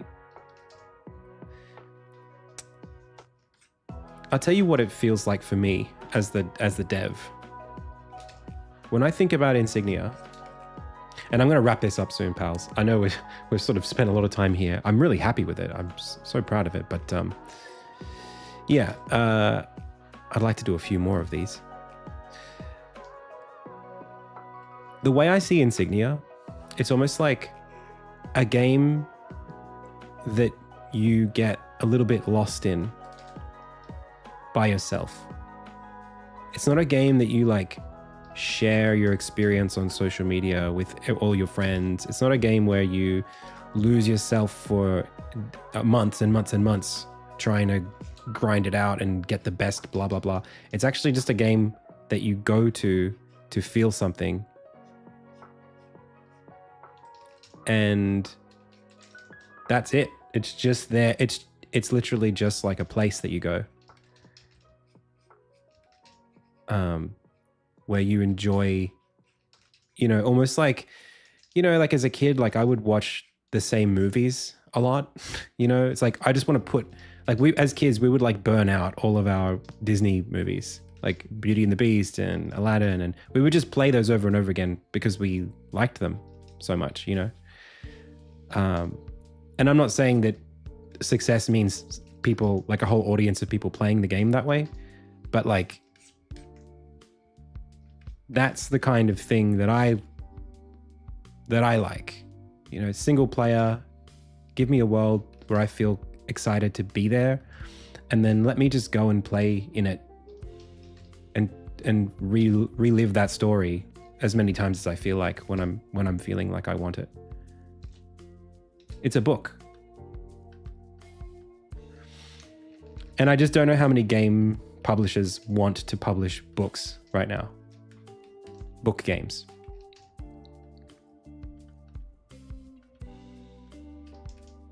That's pretty much it. Like I'm really starting to like put it together now that like I'm making a book.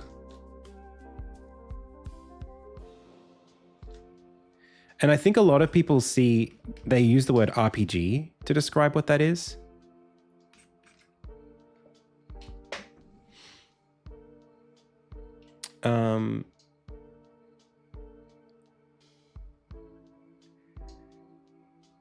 And the only problem I have with that is that RPG typically means, something a lot closer to D&D.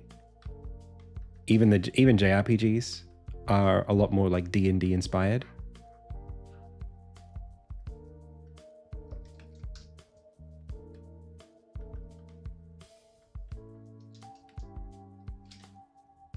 They got stats, you got points. You're putting the points in the stats. Insignia is not like really like that, but in a lot of ways it is.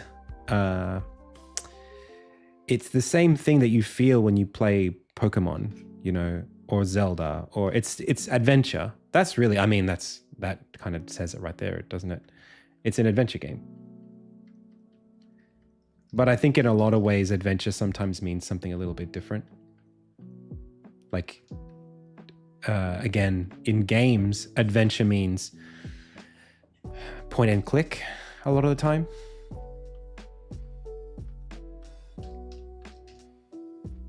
And then you say action adventure, and that says nothing, because action adventure is like literally every AAA game since 2010. When the Game Awards comes around and they do like action adventure award, like versus action, those two categories, to me, I can't tell the difference.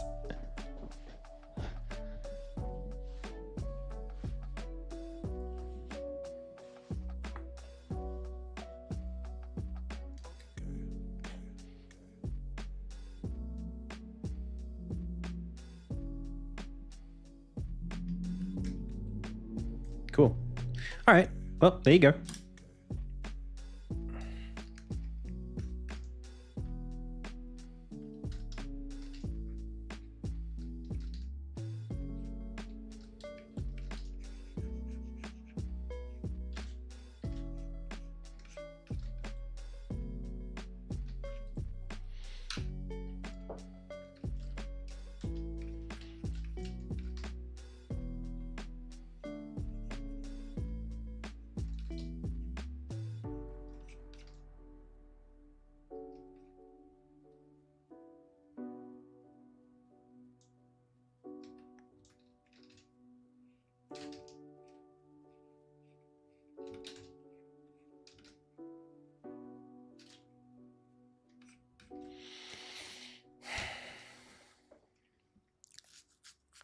Metroidvania elements? Yeah. Yeah, lots. But it's not a Metroidvania either. That's the problem. I'm really cautious about using genre words. Just your friendly neighborhood moderator Swizz asking you Thank to you, wishlist Swizz. the game on Steam. Hey, Good Swizz, night, our pin pals. disappeared.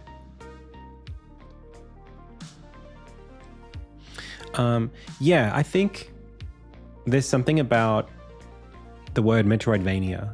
It's a genre that has a lot of genre fans in it. Like, people are Metroidvania players. If you go to like Reddit, there's like a Metroidvania subreddit, and they only want to play Metroidvanias, and they'll go through and ask each other, oh, what's a good Metroidvania that's just come out? They'll go through that process. So if you say Insignia is a Metroidvania, and then you get that community invested emotionally in the game, and then it's not a Metroidvania, I feel like there's not that it's necessarily going to hurt like the broader audience playing the game, but among genre fans, you might lose something by talking to the wrong audience. That's the only thing. There might be like a better audience if you use the right keywords elsewhere.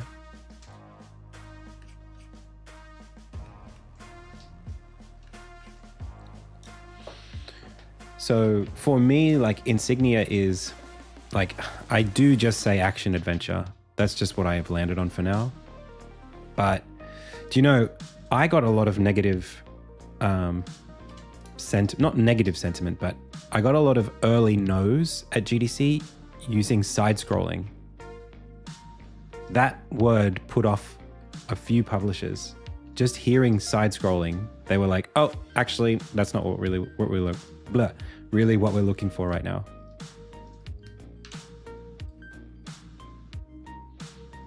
Like, platformer, side scrolling, they're not really into that.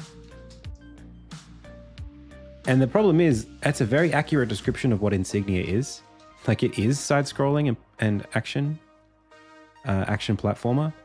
But I think that as a keyword, there's too much competition in that space. And people immediately lump it in with like just the rabble on Steam. They just go, oh yeah, there's like, the analytics say that genre is too competitive.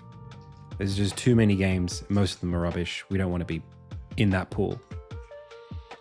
Which is not like, sure. But like, Insignia is not that. That's, at least in my opinion. I don't feel like we compete with platformers at all. But it's funny because people would say, if we were just to have the conversation, like to just have the argument, isn't Insignia a platformer? It's like, yes, but a platformer as an experience typically means light on story, numbered levels, mostly twitch mechanics to get through the game. That's what platformer means. It's like just trying to beat it. Whereas like Insignia isn't really about just trying to beat it by playing the buttons, by pressing the buttons right. It's not really the kind of game that it is. I mean, it's got that in it, but to enjoy the game, you don't need to engage in that level of like platforming twitch prowess. And actually, those games are very easy to make by comparison. They tend to be a lot faster than what Insignia is. The characters tend to be a little simpler.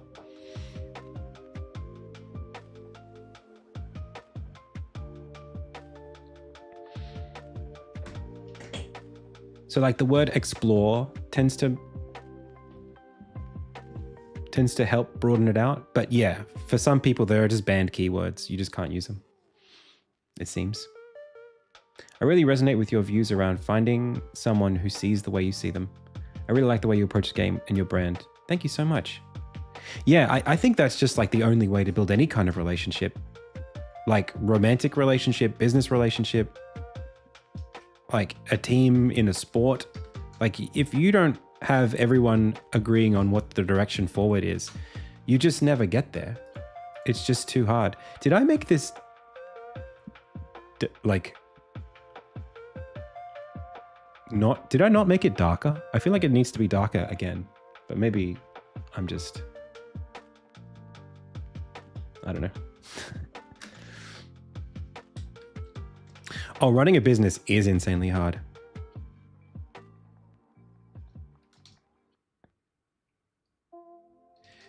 Chasing any kind of dream's hard.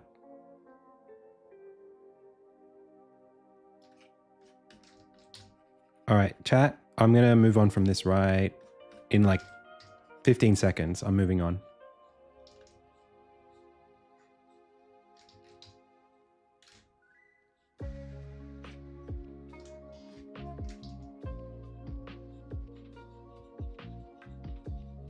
Four, 3, 2, 1, done. No, it doesn't look good. Hang on. That'll do. Okay. Let me take this specifically. Actually, no, I'll just keep doing it. Adam C. Eunice rebrand 2025. Cool. Hey, Chosinja, thank you so much for the sub.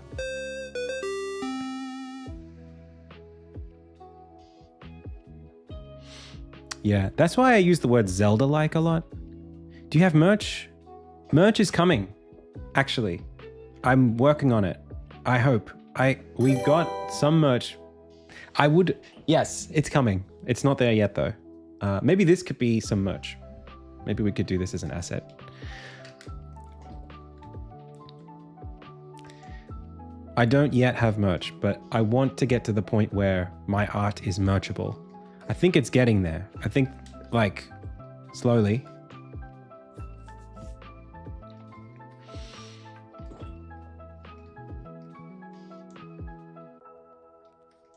I just need to be faster at turning this art style around. That's my goal. If I can get this, if I can churn this out, it might even be something where, like, for YouTube thumbnails, I do some kind of like, do we go down the AI route of like prompting an AI to make this style of, like, take this character and make it, you know, make it do this. Take this character, make him hold up a word. I did design the character.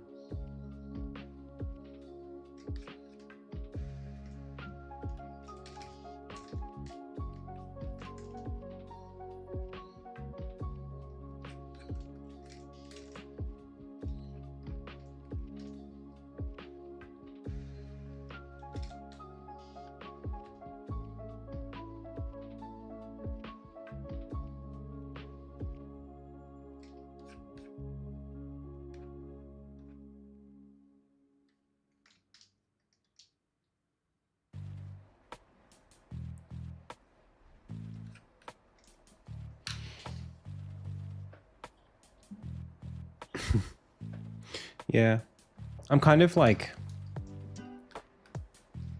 I'm at a point now where like, I'm starting to consider what it would mean to use AI ethically.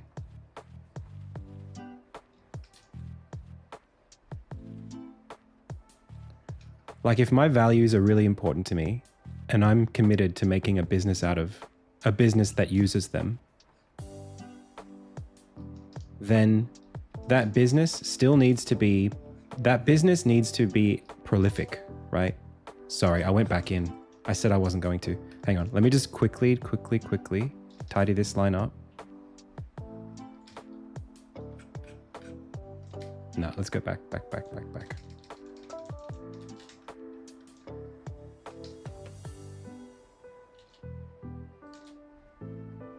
Cool. All right, I'm stopping. One more thing.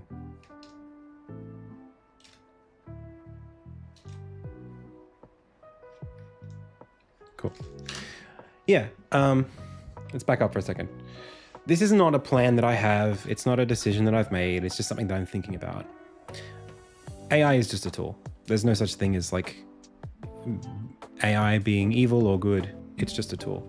There are ethical and there are unethical things you can do with AI. I don't see many people using AI ethically, but if I want to run a business, there are things that I need to be able to do. I need to be able to be quite prolific with the amount of, say, content that I'm putting out.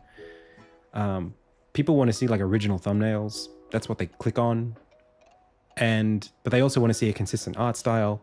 You know, if I'm the one producing the art as the prompt for the AI, if there's an ethical way to do that, and then I'm doing the cleanup, maybe that's what it takes to be competitive as a business.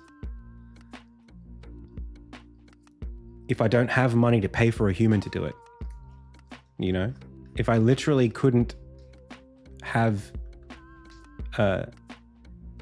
someone else involved, like maybe it's just that I have to do that to get started. I don't know.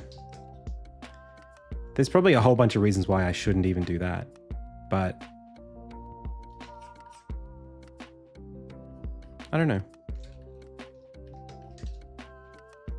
What do you think? Is that even valid?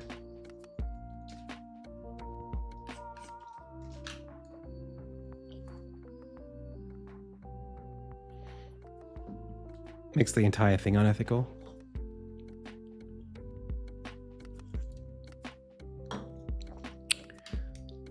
Yeah. I mean, the second it, like, I'm really beholden to my brand here. I'm really, like, it makes me very proud to have a brand that's built around accountability right now. The idea that like Adam does everything by hand, or like we like what Adam does and the journey that he's on because it tells us what it, you know, it gives us courage to do our own thing, whatever. I really value that. So the second that the AI stuff or whatever, any actions on my part, the second that violates those values, you gotta trust that I'm out of there, because I want to make you guys happy. That's all I care about. Like, the stuff that I'm doing is literally only, you're only watching because of certain values that I have, so I wouldn't want to violate them. But I also don't want to be afraid of experimenting with things, because I know that I've left opportunities on the table that might have helped us get a lot further if I had been more trusting of my own internal compass. It's really tough. I think this is like a really, really, really hard conversation to have. It's really hard to know what the right thing to do is. But I think not like completely just closing your eyes and saying, well, I don't want to be involved in this in any way whatsoever, might actually be not the right move. I don't know. I haven't put enough thought into it to really have a strong opinion either way, but that's just where my thoughts are.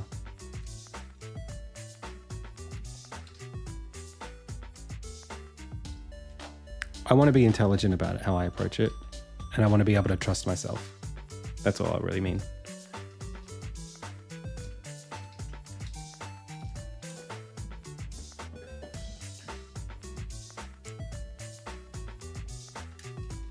Hey, Michael Hallowell, welcome.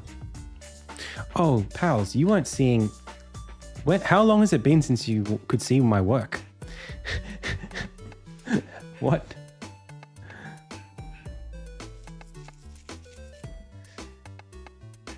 Do you think so, Surprise T-Rex? That would be like the ultimate victory if there was just no way for it to be worth it in the long run. Is it not getting cheaper though? People keep saying, oh, like DeepSeek and all these different AI variations are like so much cheaper. You can run them on your own hardware, that kind of thing. I find it really hard to believe that like we won't find a way to reduce the costs.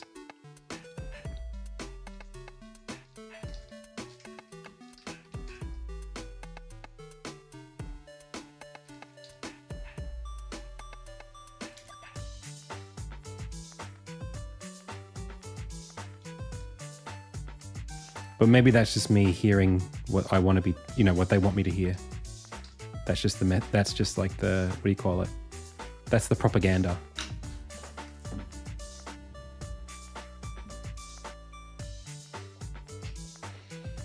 It's only getting more expensive to run, as we as a society are only increasing our compute cost. Inference cost is the killer. The environmental impact is always the kicker for me. Yeah, I don't mean, like, what about just like on my own device? You know, local. Is that not a thing that we're getting more of? But maybe that's just got a maxima to it.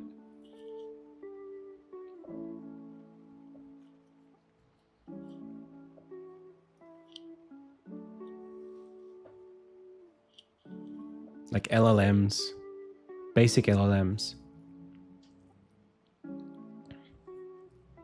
Thank you, Michael.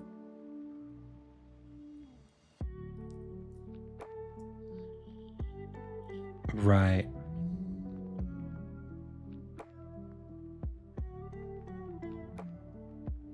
It's still power hungry. Cool. I mean, look, hey, if it never gets there, I'll be happy. That'll save me a bunch of effort, a bunch of energy in learning how it all works.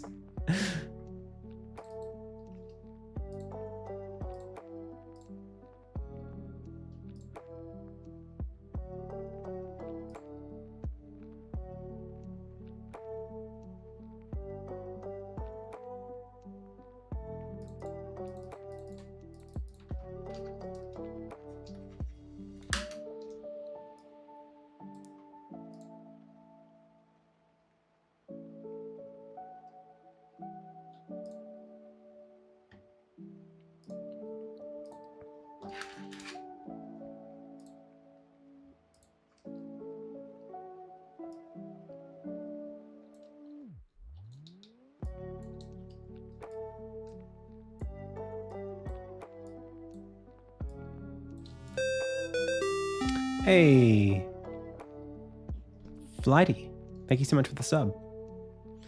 Hey, Halsey Marino, thank you so much.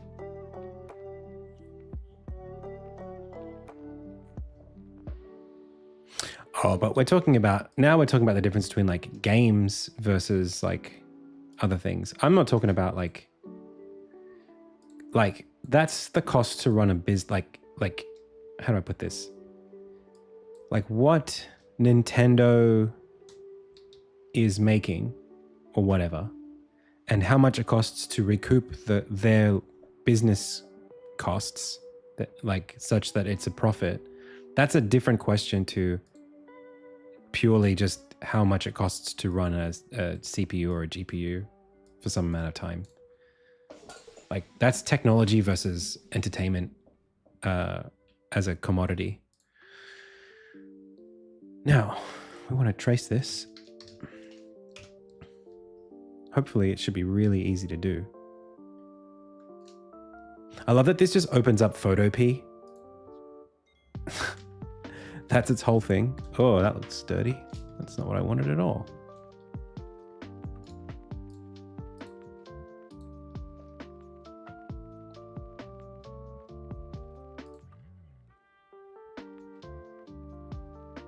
Whoa.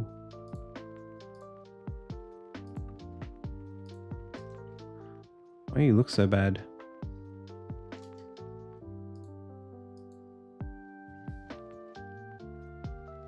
Why do you look so bad?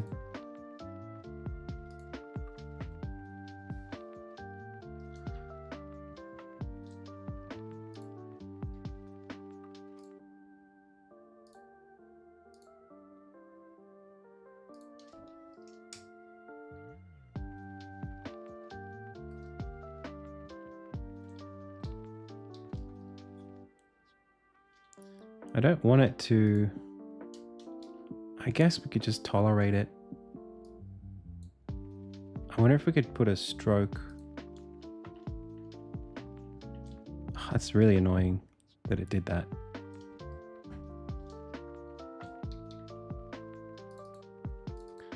Well, maybe I could take this, right? And then just go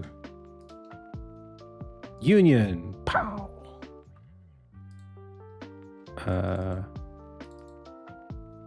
Fun fact, if you were to train ChatGPT from scratch, in a data center in Quebec, and redirect the heat to grow tomatoes, you would be able to grow 1,033,738 tomatoes. That's a lot of tomatoes. Is that real?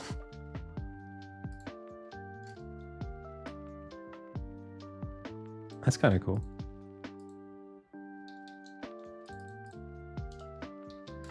It's nice being able to play with stuff like this after the fact. I know there's a way. Oh, I know what to do.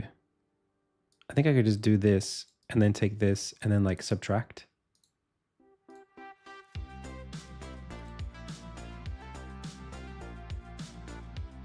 Nope.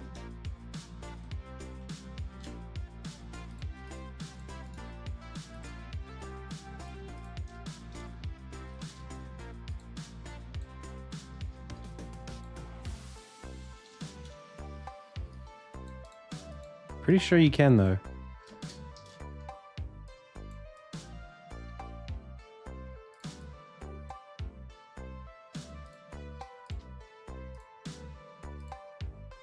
Do it. Do what I tell you to do.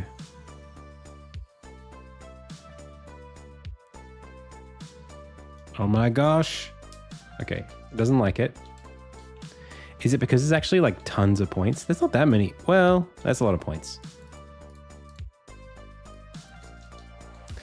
It might literally be easier to not use the vector.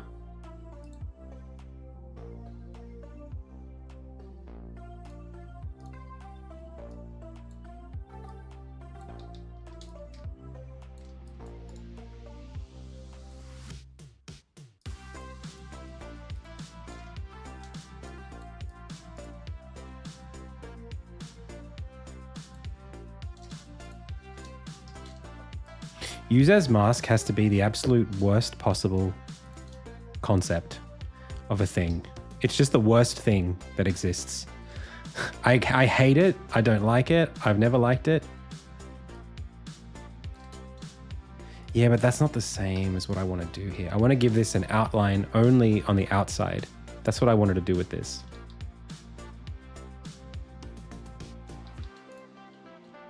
I don't know if there's a way to do that. But anyway. I'm going to move on. Yeah, I think I'm going to move on. Suddenly Bugs Bunny.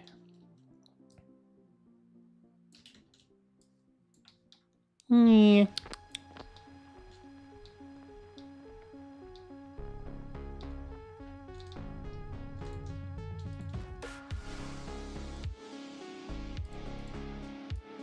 Don't redeem it.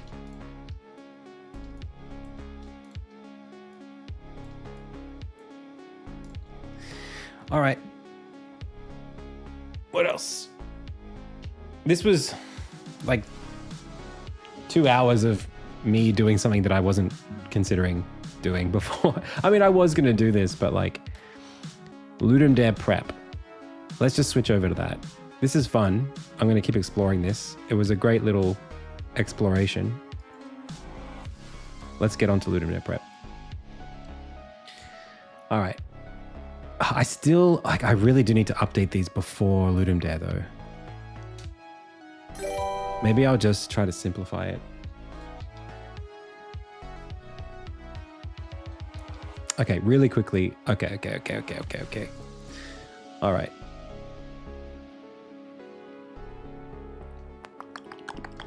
All right, I got an idea.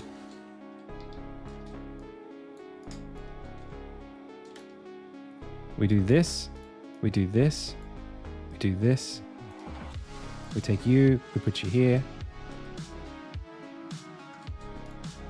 we do a button, like that, we do that, we go like this,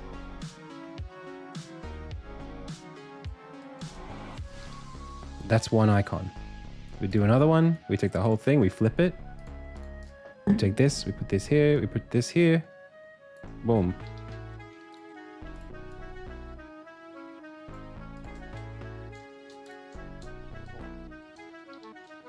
We take this font, we come over here, we say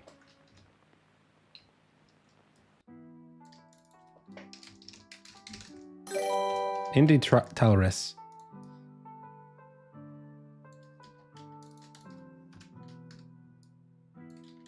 Well, I should use the IndieTales logo if I'm going to do that.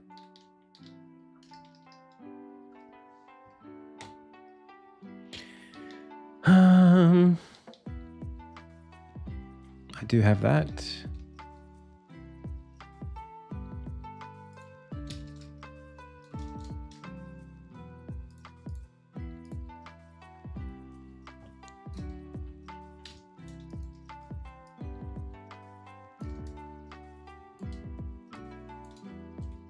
Maybe this is too much. Oh, that's better actually already.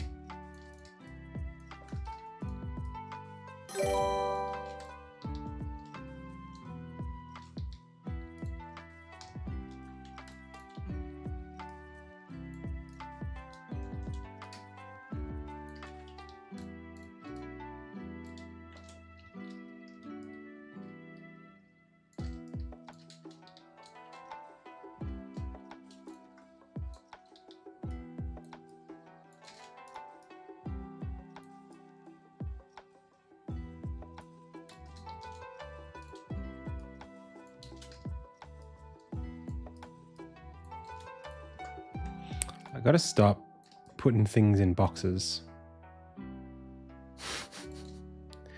It's probably best if I literally just delete this.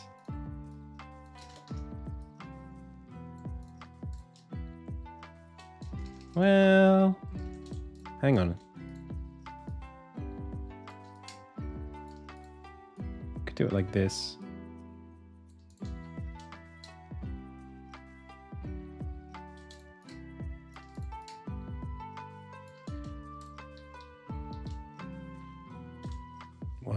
One second.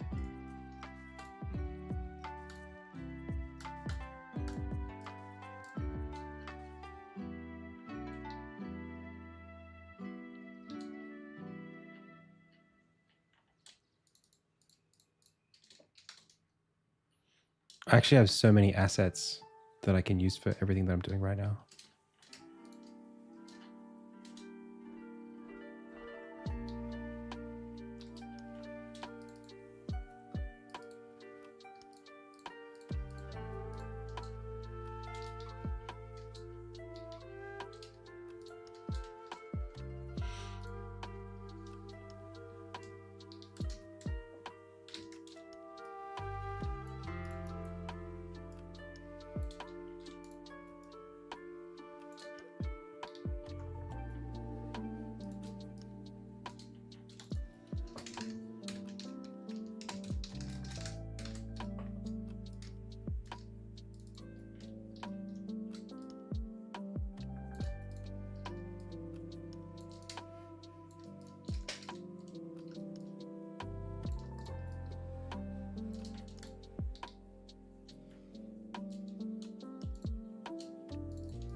Or we put this behind Armin, alternatively.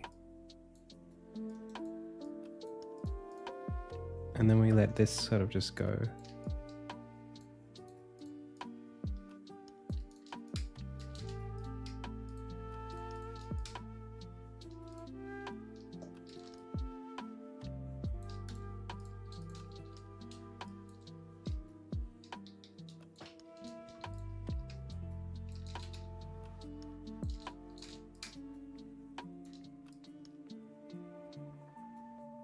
Oh, that's kind of cool. Little boxes in different like sizes and ratios and stuff overlapping each other.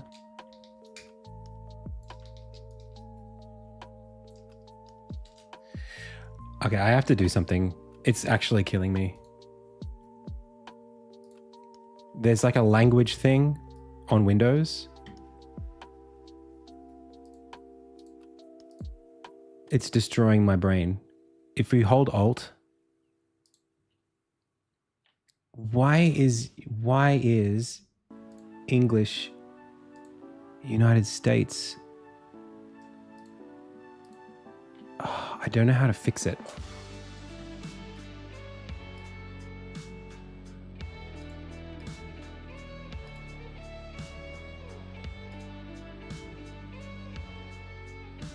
It's going to take me a while to do it. I don't know if I can do it today. It's... come on, what do I do?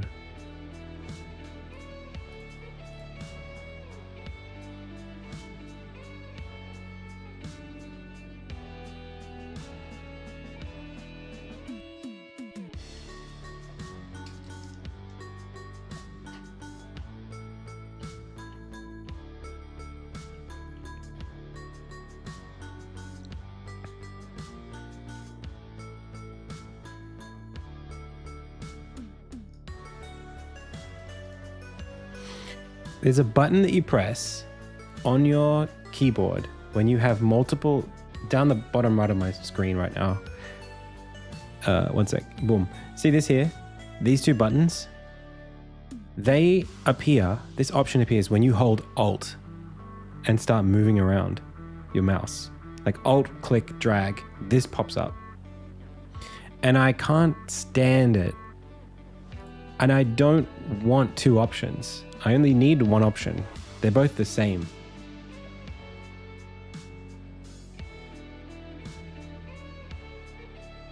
Right, but I don't know why it's there to begin. I can't find it in my language settings.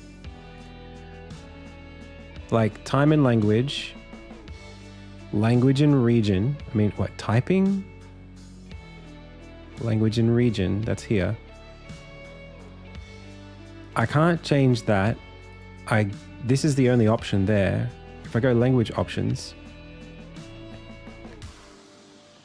there's only one keyboard and it's US QWERTY. I can't remove it.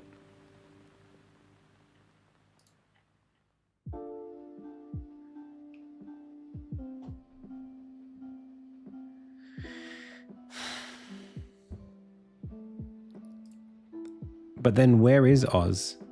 Is there such a thing? Albanian, Azerbaijani, we're already past it. So does that mean that...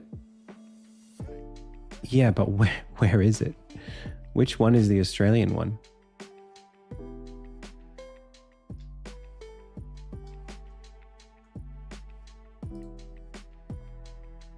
Keyboard layout. English, Australia, US. Add a keyboard. There is no English, Australia. There's...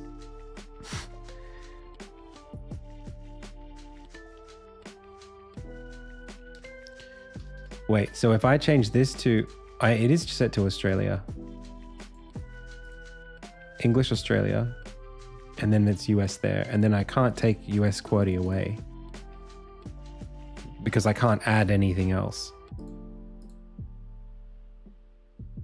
There is no English, Australia keyboard. You see what I mean? Unless it's like way down here for some reason. Nope.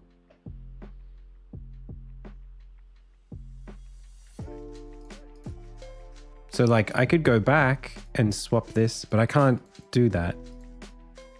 There's preferred languages. I don't want to do that.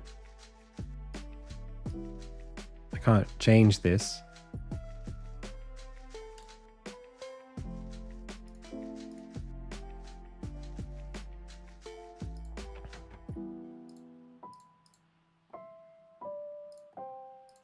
Windows display language. Add a language.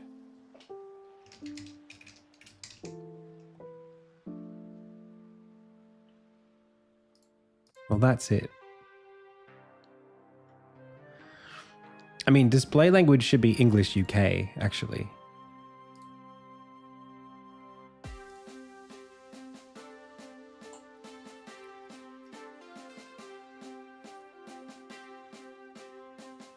But the keyboard should be the Australian keyboard because we use US International.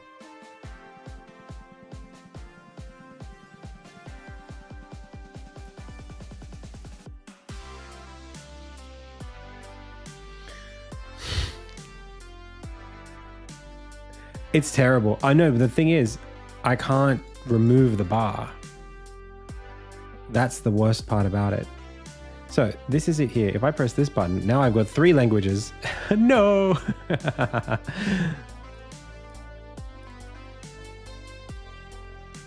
Hang on, maybe I can do something here. Add a keyboard. It's US International. If I remove this, it doesn't remove...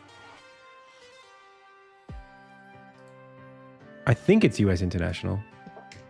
I gotta check. Oh no. Oh no, that's correct. Those are right. So then how do I remove the other ones? It's just getting worse now.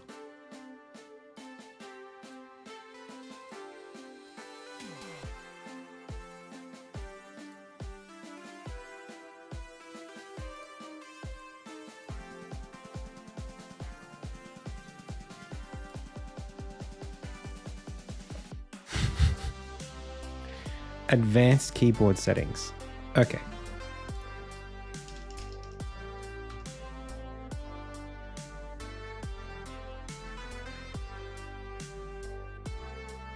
I guess it's language and keyboard.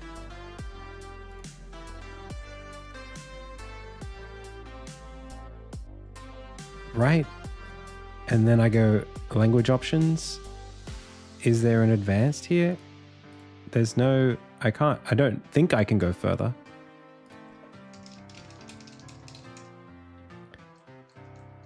Advanced keyboard settings. Language bar.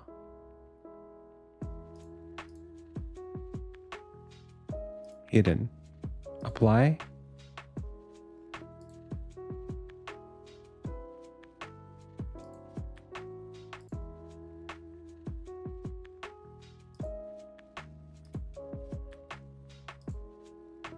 I don't think that's changing that.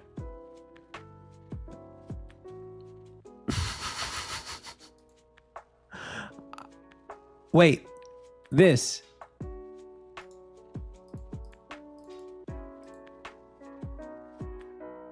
Not assigned. Apply, okay.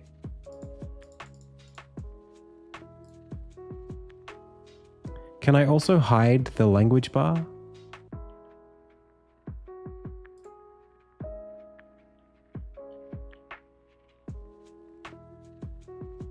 The thing is, I was able to do this on my laptop without having to do any of this stuff.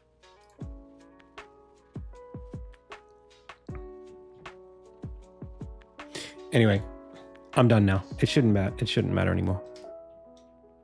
It's all good. Cool. Thanks, pals. All right.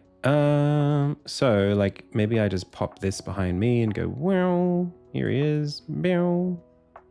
It's just different stuff. And then we just take one of these and go, pew.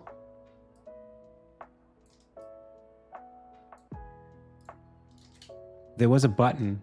Shift X, was it? Oh, so good. And then we can just go ding.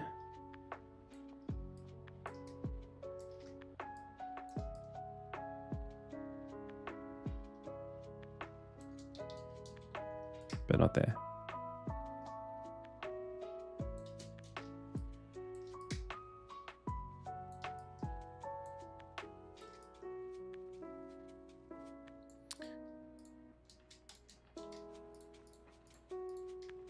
Okay. Oh, Diamond, you must have looked away for a few hours because it took me a while to get there. It wasn't quick.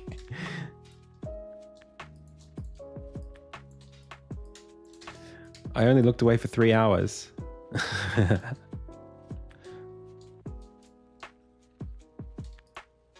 We're doing it. We're making this happen. Hey, any Homestuck fans in chat?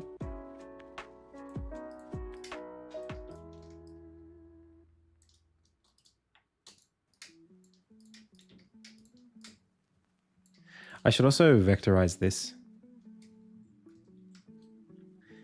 Thanks, Spectra. Actually, you know what? I have vectorized this. 1 second. It's called... What am I talking about?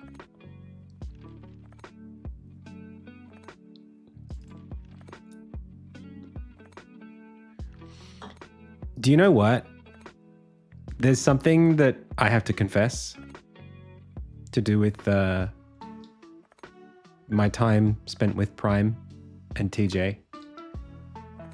I'm kind of curious about Vim motions. I'm kind of into it. I don't know. I mean, why not? I'll give it a shot.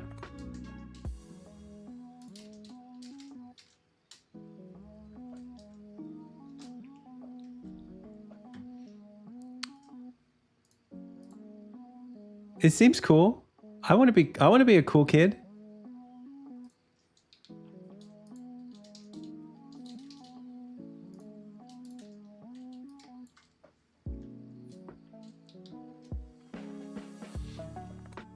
Near vide.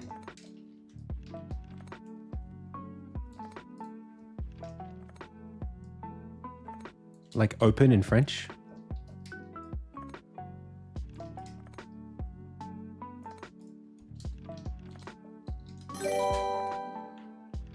What is that? Is that an outline?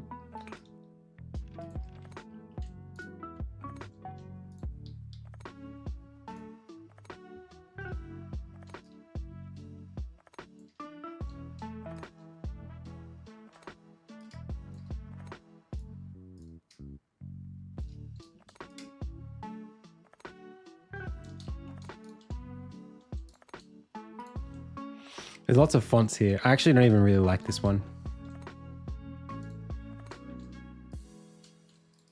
And it's not even letters anymore. Great.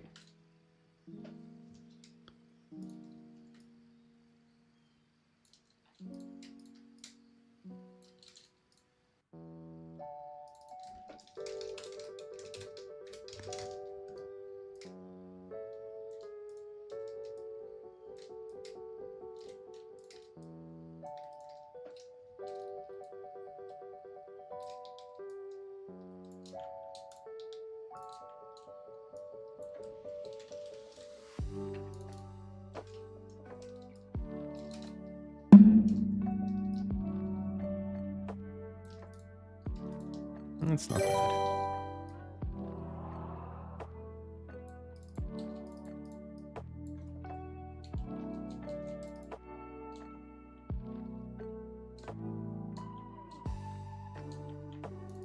Adam, your mouth's looking a little bit too smirky. We're not far. Helix has better keystroke stuff. Vim is weird and jank.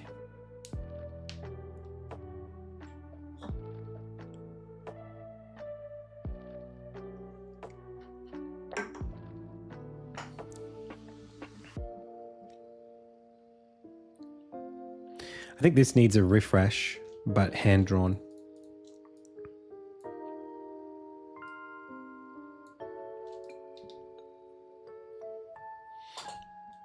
I'm thinking about a split keyboard too. I'm open to it.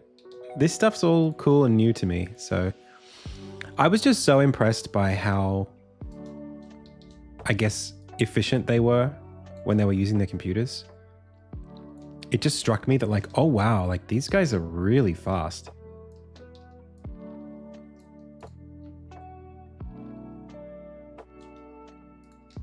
Like, why am I not that fast? What do I have to do to gain this power? Is it possible to learn this power?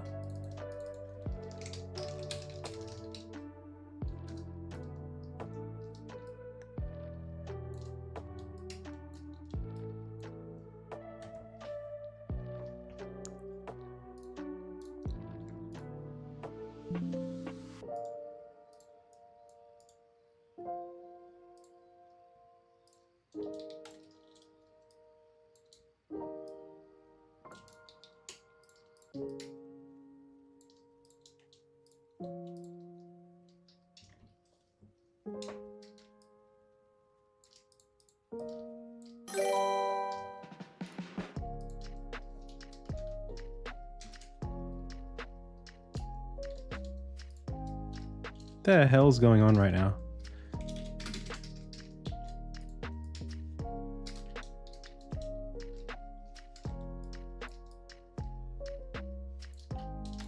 Okay.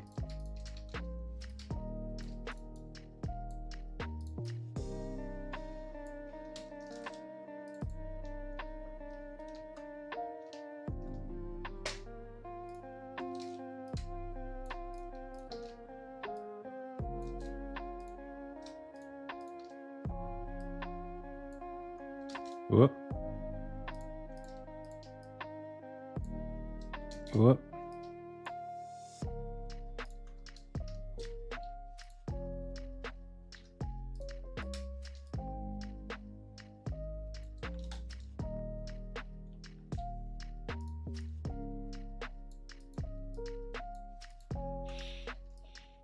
I don't know what I'm doing with these yet, but there's something coming along there.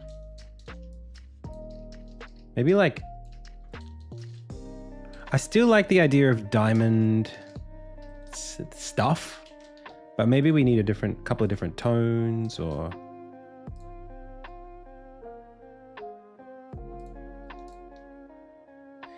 It feels almost... There's almost a Nintendo thing happening here that I quite like.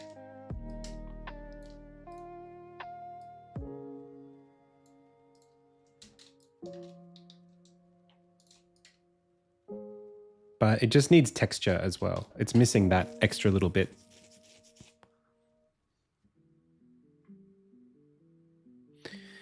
I wonder if it's just really useful or impressive. I mean, it wasn't... I don't know how to describe the difference between impressive and useful, because it looked like they were going really fast. So like, do you mean like, were they just pressing a bunch of unnecessary keystrokes? I couldn't tell you. I wouldn't know if what they were doing was unnecessary. It looked really fast. I mean, they were typing really quickly and I was seeing a lot get done on the screen. I couldn't follow it all. They were typing really quickly and moving around. Even like just the idea of not using your mouse at all, just never touching it. That is something that as a designer, I can't not use the mouse. But when I'm like, you know, when I'm working on the game or whatever, you know, I should be doing more, like, can I go like Windows key page up to go to the previous app? No, well, that sucks. I think you can do it. I think you can go, like if I have like something else open, like, okay, this class has like no dependencies. Let's go. Oh, that's not even.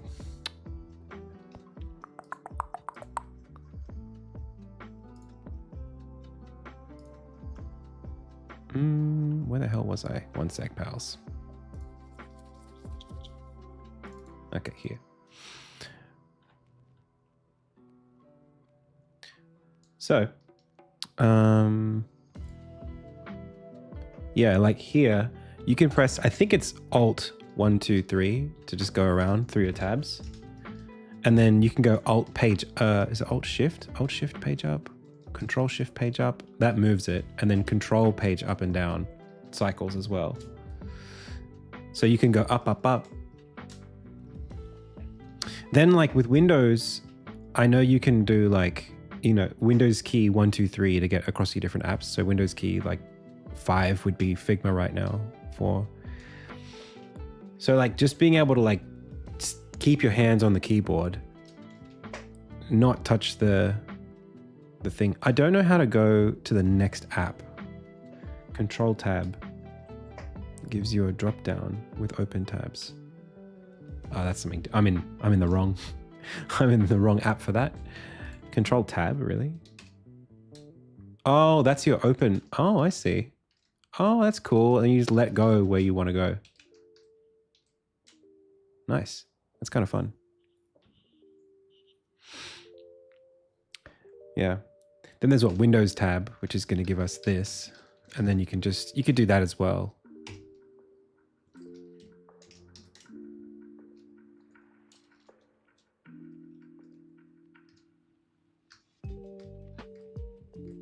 What did Windows Q do? Oh, that's search. Okay, I didn't. Oh, no, it's just a different.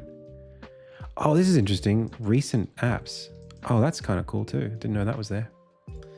That's the thing. There's just like a whole bunch of power things. Yeah, Alt Tab. Yeah, for sure. And then Alt Shift Tab to go back.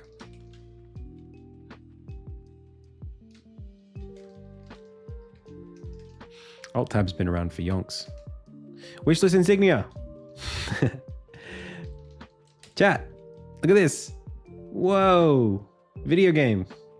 If you're not wishlisted right now, you should be. Helps us out a great deal.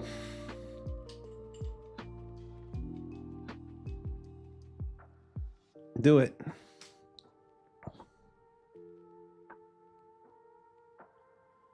Yo, should I? No, I'm not going to check it. I'm not going to check it till later. Let's work on Ludum Dare prep.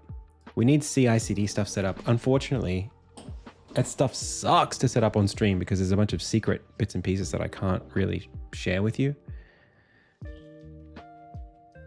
Control Windows key D. Oh, I used to use that a little bit on Mac.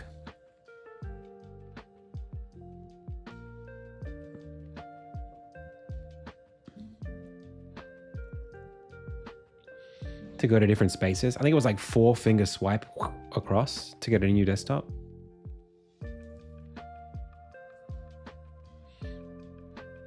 Hello. Oh, thank you, Alejandro. Gracias. Okay. Let's look at the final themes for Ludum Dare. ldjam.com.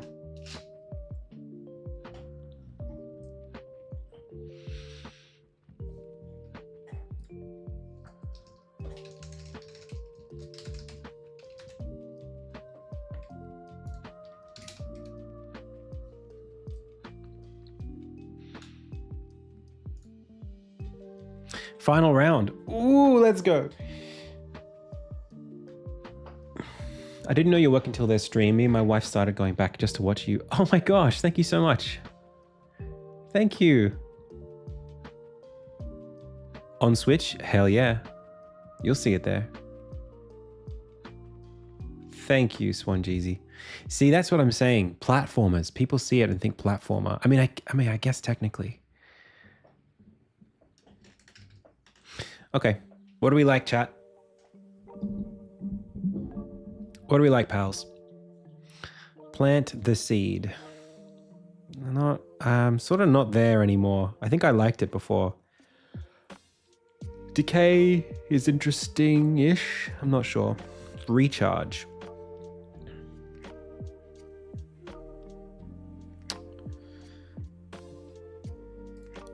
I don't know. Now, the thing is, I got committed emotionally to an idea like 3 or 4 nights ago. I was like, oh, this could be fun. And now I'm just like only looking at the themes through the lens of, can I make my game under this theme without compromising the game? I don't know. Salvage could be cool. Let's just keep it open-minded. Doors is cool. Send signals. Keep it together. Out of order. Wild magic. Side effects. I do like garden. I always like garden. I don't know why. I just think it's a cool idea. I like making pretty flowers and stuff, so. Bottomless. Bottomless could work.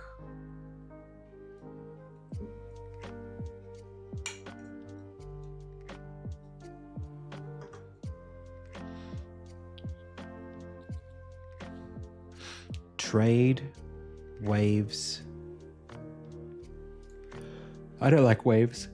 Companion, layers, anchor. I kind of just want to get it. I want to stay out of this almost. I just don't want to be a part of thinking about the game topics. I just don't want to do it anymore. I'll do whatever they tell me to do. Just not send... Okay, which ones would I hate? That's what we got to start with. Which ones would I get really upset if it came up as that? These are all fine. Keep it together would upset me. Wild magic is okay. Side effects is... No, side effects would make me upset. Trade, layers, anchor. Anchor is kind of interesting. I don't hate it. Layers, bottomless, companion.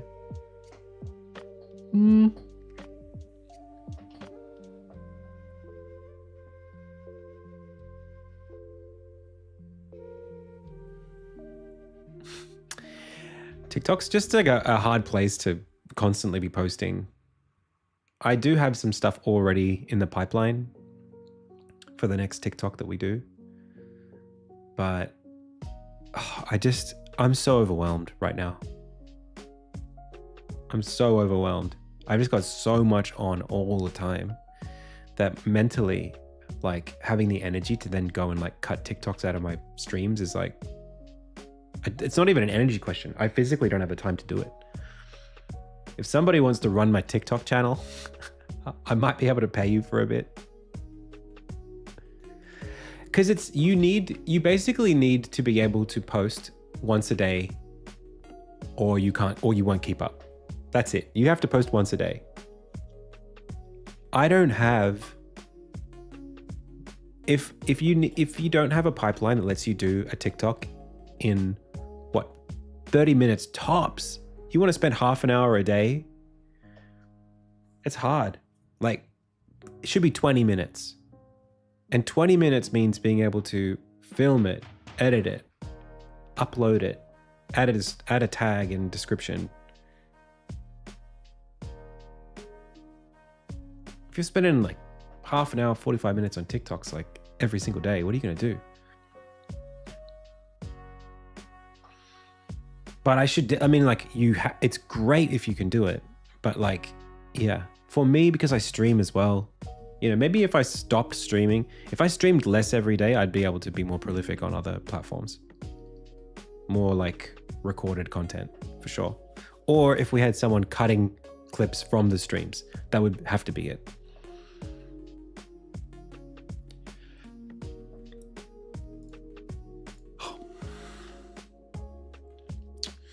Yeah, I don't know about this.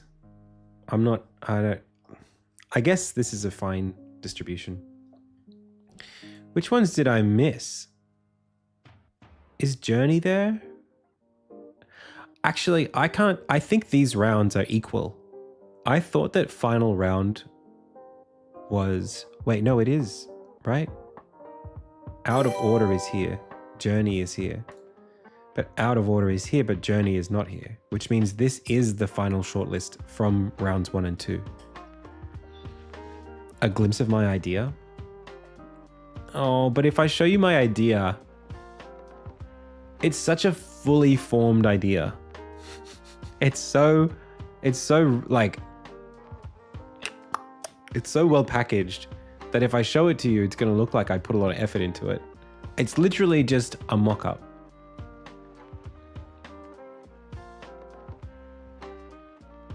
Good evening, Chairman.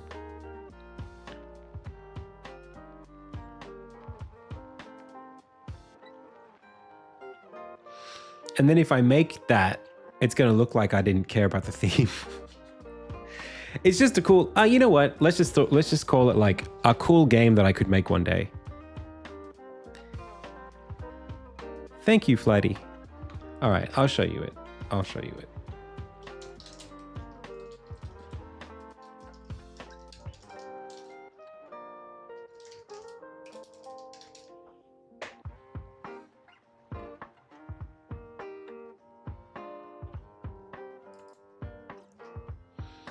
This is like...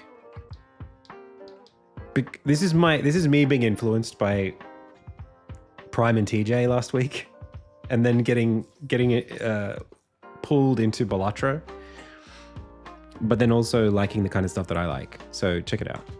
This is the idea. It's just an idea. It's not necessarily something I would make for this jam or anything, but it's a cool idea for a game I would make. This is Balatro meets a game called Disciples on the PC back in 1998.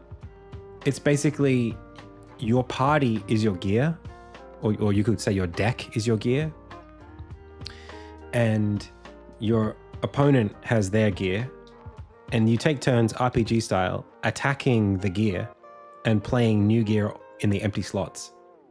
And then when the gear breaks, if there's an empty slot there, that's when you do your damage.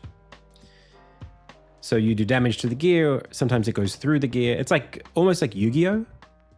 It's basically a card game that you play. And of course you have all the Balatro stuff. Like you've got the different modifiers on the gear and it does different things. So you have like this chest piece gives you extra HP every turn that you survive. You might get regenerating gear. The idea would be that you've got a deck of gear, basically an inventory, and the inventory has like your whole collection. So the game would be called like Encumbered or something like that. And so you're like this adventurer who's carrying around this like giant sack of gear. And every fight you're playing, you're filling up the gear. You're pulling from the deck. Disciples is like Heroes of Might and Magic. Yeah. Sort of same sort of thing. Turn-based strategy. So you would have the little characters up here. They fight it out while you're doing the moves. And the moves would be, it'd be very much like a kind of situation. And you would have like, you've got 6 slots and you could fill it however you like, except certain things you couldn't have duplicates. So you can't have 2 hats, you can't have 2 chest pieces, you can't have 2 legs, but you can have 2 weapons and you can have multiple rings or accessories. So you could have like no armor, 5 accessories, 1 sword,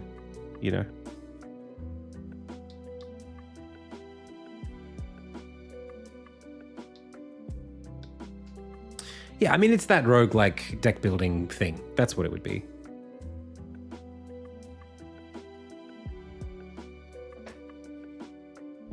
I also have other ideas. I have other ideas that I can't really do in a jam, unfortunately. They're really cool ideas for a game, but I can't make them happen because, it takes too much time to make cool stuff. One of the ideas that I have is like, take the Final Fantasy Tactics experience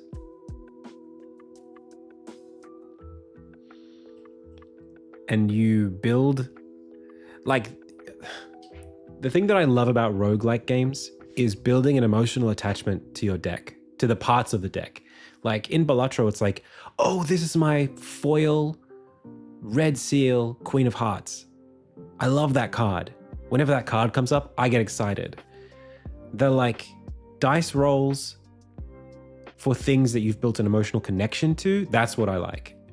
So for me, it would be, how do I turn the Balatro thing into a party of rotating characters, Final Fantasy Tactics style, where it's like, this is Fire Emblem has this, the permadeath stuff. It's like, this is my Black Knight, my Dark Knight. He has this gear that I put a lot of time into, and he's on this level up track. And if I get him to prestige, he'll go into the next thing. And I really, really like this guy. When I play him onto the field and he dies, it's like, no! Or like when he's close to death, he's got like a name, he's got like a face. There's something unique, right? It's like something that you've put energy into, and you've personified it into like a name or a thing that you can identify with and care about. Exactly. So like having that, like, because it's one thing to just have playing cards or whatever. It's another thing to like really, really care about a specific thing. And then like the idea of maybe like resurrecting characters, like going on the emotional roller coaster of trying to keep all of the best stuff and, make it through. Have you played Death Must Die? I have not played it. The problem with all this stuff is that it's really hard to do. There's kind of like an axis that's really, really, really hard to satisfy all of the directions of. So if you have unique characters,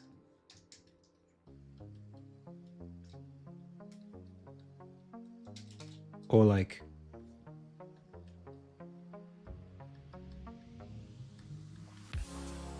or even just procedural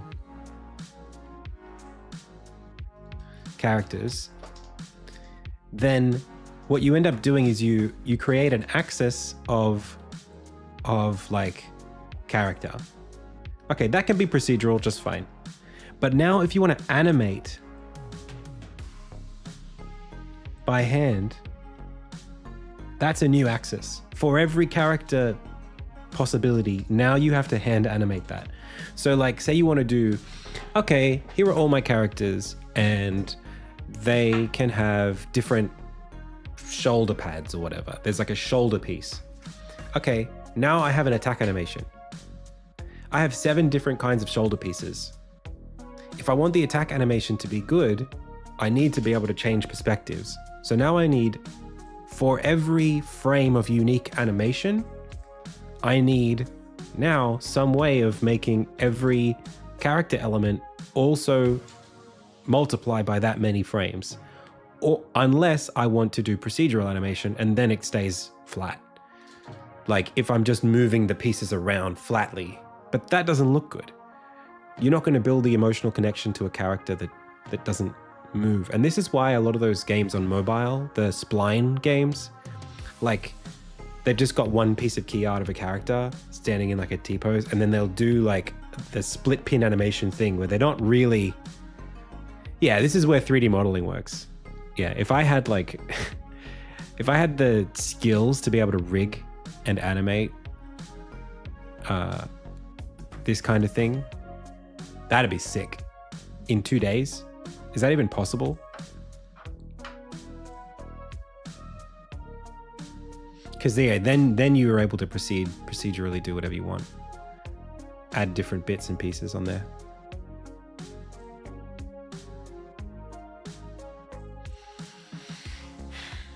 I'd love to do that. I don't really have enough skill. Yeah. The rigging is too much of a nightmare. But if I was experienced in it, let's say I was like really, really good as a 3D animator, could I do something like, do you think it would be possible to turn around something like this?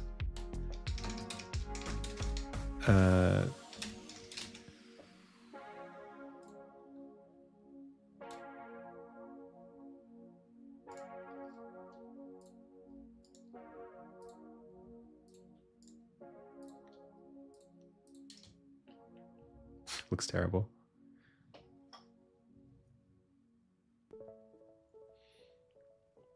Because you got to texture it all, you got to rig it all. It's like hard.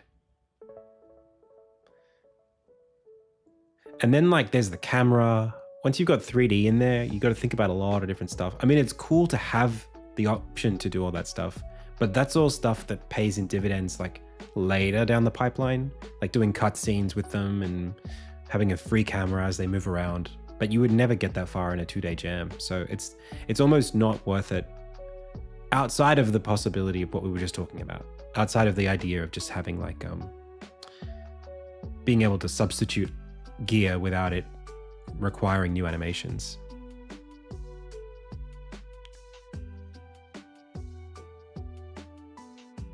Maybe if I had like a base rig that was like,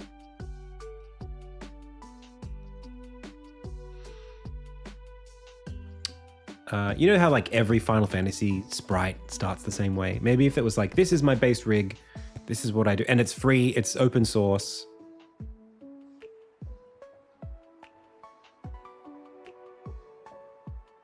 I can guarantee you'll win, Ashcon. I will be in one tomorrow. Well, the 3D to 2D thing is not, that doesn't give us much extra value. You still got to do all the 3D stuff. Yeah. So that was one of my ideas for this thing that I was just showing you all. Like this is like you get the novelty of seeing all the different armor pieces, but it's divorced visually from the character.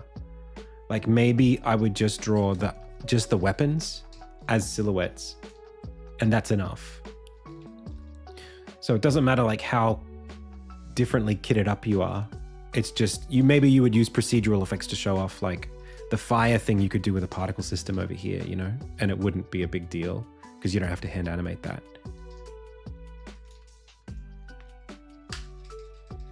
It's interesting how do you split the difference in such a way that you don't. The goal of it, I think, of any jam is to not have this n go up beyond n of 1. Like the amount of stuff you need to do, as soon as you get into n squared or n3, it's over. You're never going to finish. So how do you design a game in such a way that everything you do gets into the game without having to think about the orders of magnitude on your efficiency going out the window? Like I want lots of possibilities.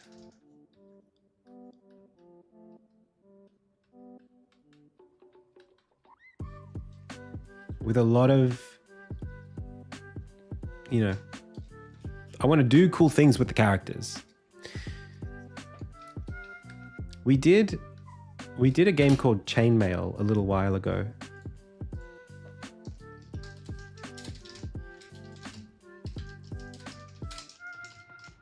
I literally do not remember what my password was though. That's the worst part.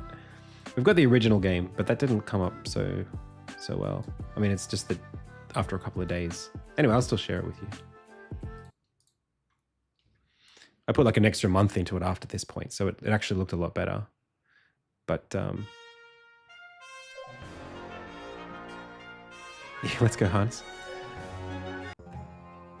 Okay, so like here we've got characters in classes. They only have one sprite, but they've got a name, they've got a nature, they've got experience. I think this isn't bad. Like it lets you leverage, you know, oh, this is Ursula. I'm going to pick Ursula. She sounds cool. You know, you can do that.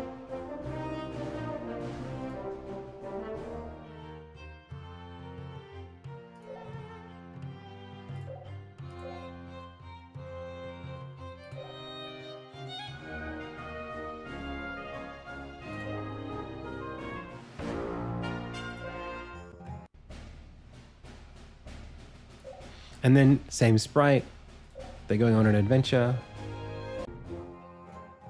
Oh, I did have I want to show you like what I did after this point. Let me see if I can get it going. Itch up on, it's itch.io really, isn't it?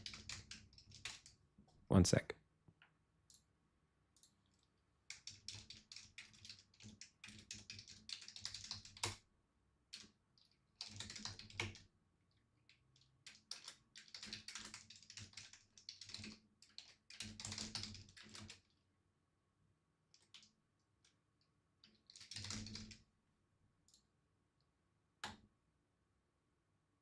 Oh my gosh. I'm not going to remember any of the passwords.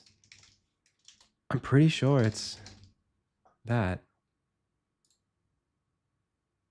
Uh-oh.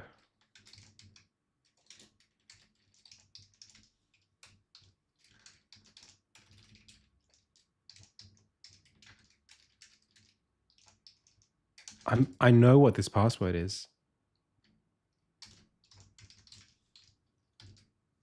And it's not that.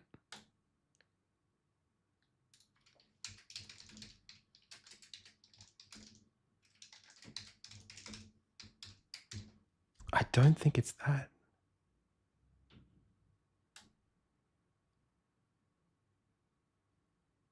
Oh, it was that. Okay. Sure. I put in that password like 4 times. I guess I mistyped it.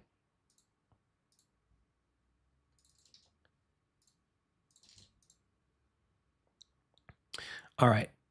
Maybe I can get this running. If I go edit, what is the password that I set for this?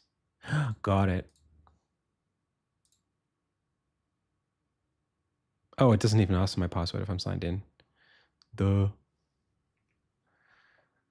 All right.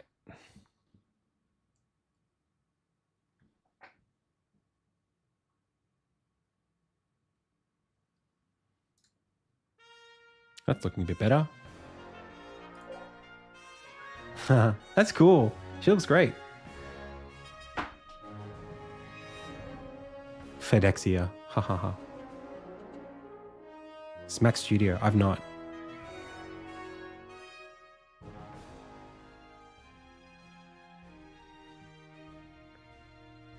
Mail us. 14 days.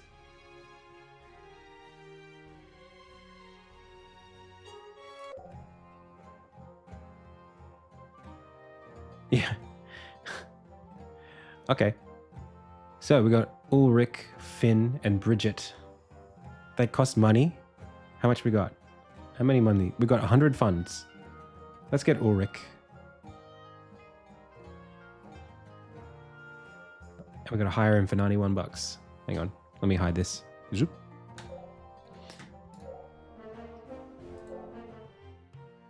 Oh, this looks great. Look at this. Look at this stuff. Wow.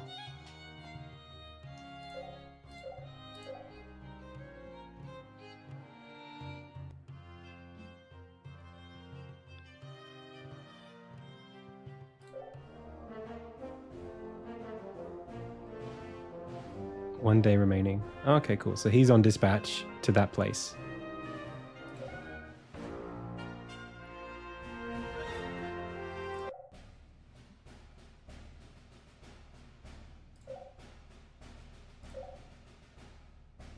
So yeah, see, this is me trying to do something procedural with it, right?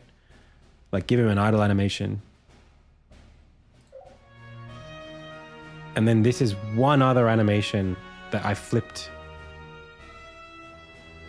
I flipped it around. Well, I just drew it in shadow, but that's the thing, right? It's like, how do I not make it n squared, right? Or n2. This is like n 1.5 because I drew one detailed picture and then one silhouette picture, which is a lot faster to do. You can still get the emotional attachment to the character because you've seen his face once. And then I don't need to draw all the enemies. I just have to describe them, scroll, and you can guess what they look like based on the silhouettes.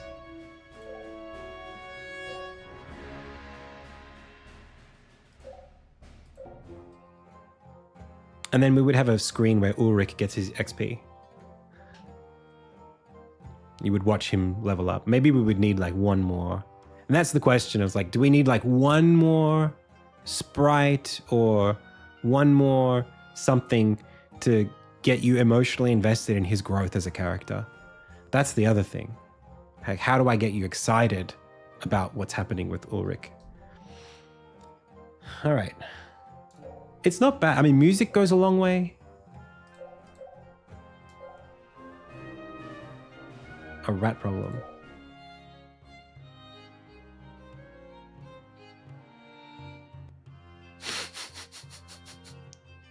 Rin. Huh. Okay. Very good. All right. Did these two get along? Oh, their experience is a little questionable. All right. Well. No news. Oh, they're off. They're off doing stuff. Petra. She's got 2 stars. She's pretty good. Even that, like, even me saying the names like that, it's like, I'm emotionally invested a little bit. I feel like perfecting this thing is, it's my game jam, what do you call it? It's my game jam albatross? the thing that you chase. Oh, okay. Like, that's cool.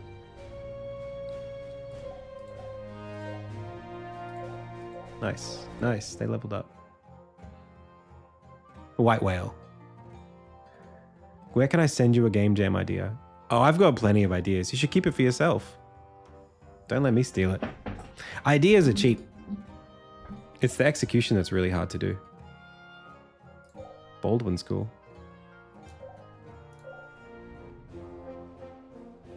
Anyway, that's the game that I made. So think about like, I should do more of this actually. I should go back, look at all of my games and think about the scope that they are.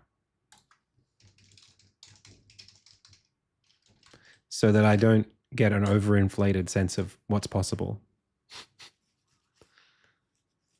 Do you have a method or something to help you get perspective on this topic? Do you mean like player emotional connection or developer emotional connection? I think that like story and emotional connection to anything in a video game is, I think it's pretty straightforward. I think it's about stakes and investment. So if you put time into something and you have a high confidence that that something is going somewhere, then you're invested. If your outcome, if your input affects risk and reward relating to the security of that investment, then you get more invested. So the idea of watching somebody level up that could die and has permadeath in a game, that's a good recipe for emotional investment because you've put time and energy. Thanks, Igor. Yeah, you've put time and energy into the character, and whenever the character is getting attacked, you fear for them because you don't want that time and energy to go to waste. I think adding a human element to it, because we're social creatures, by giving it a name and a different appearance, that makes it even more strong because you start ascribing feelings to the thing. You care a lot about them as a person or whatever, but there's a threshold that you need to cross before you can get to that point where you have that, you know, it has to be unique enough. Like if you see 5 of the same character sprite, then you go, they're all just whatever. So like uniqueness, anything that allows you to like relate. So a face, you know, personalization, ways you can actually change the thing to look more like you or more like something that you care about. Those are the recipes. I don't think too hard about it outside of that. Prince of Pilgrims was a good one, man. It's a shame I didn't finish it the way that I wanted to. Throneless is crazy. Let's look at Throneless. You got to see this. I didn't actually submit this to Ludum Dare, but I put so much energy into this for how much time was in Ludum Dare. That said, I did have, what is it called? I had A-Star, and I had the system for isometric movement already set up.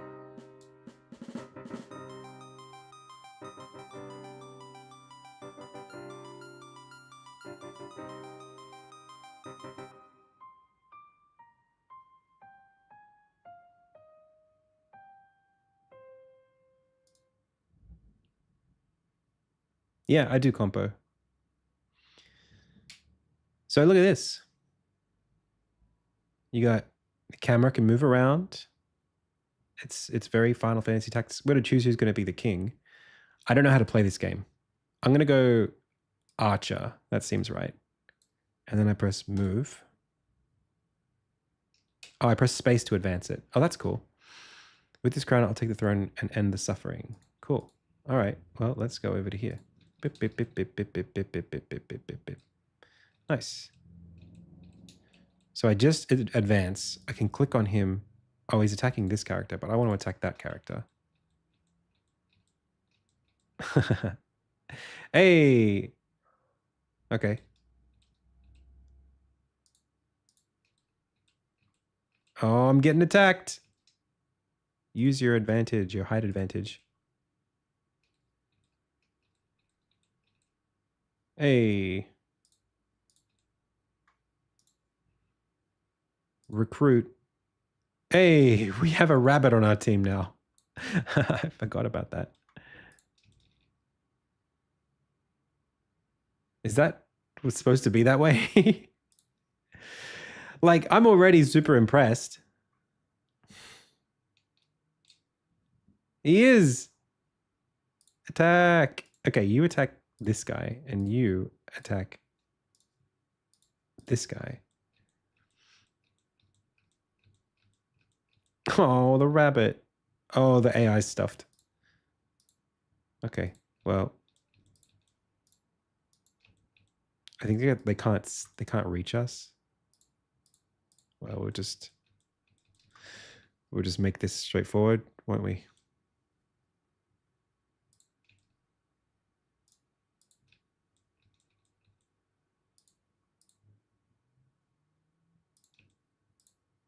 Okay.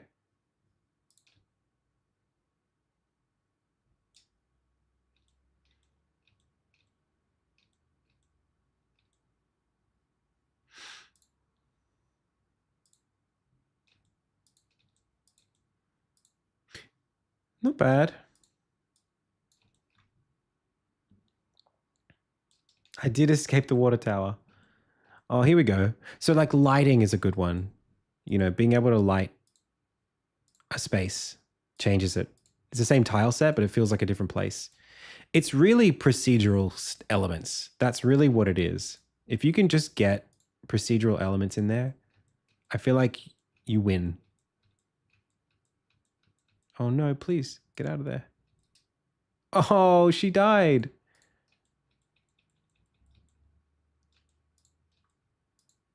All right. Well, see what I mean? See what I mean? I cared that she died.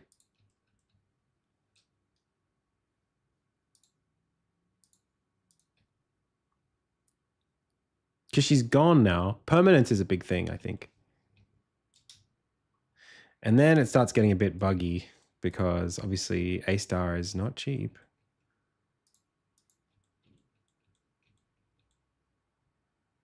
Oh, we're going to get slaughtered here, I think. Oh, but we're higher level. Oh, no. Okay, I died.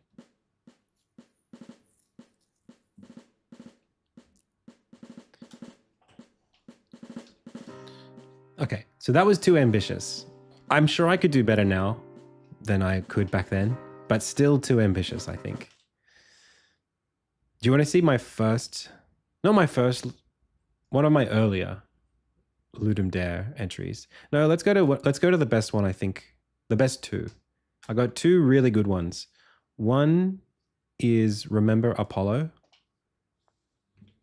This was probably the most success I had for where I was at as a developer. So this game is just, I turned this into a mobile game after I did this, which is very different. It's called Arrowbound, but the concept started here.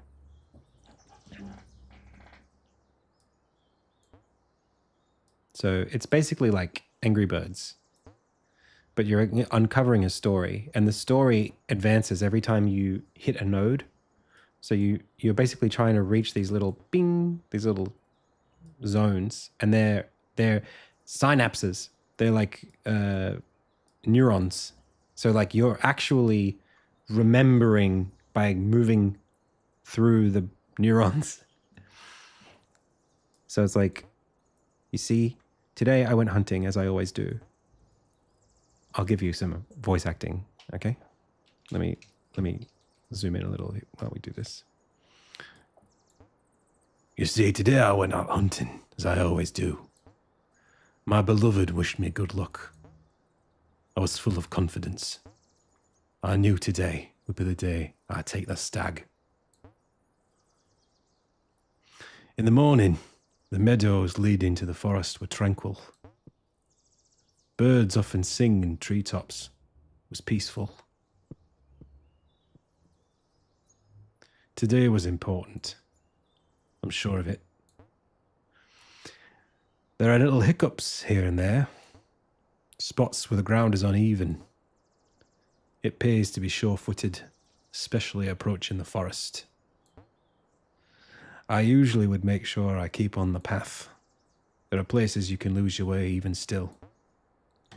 Maybe this was the way. Suppose I would take a stop every now and again. Did I do that today? Or maybe it was a shortcut, a detour.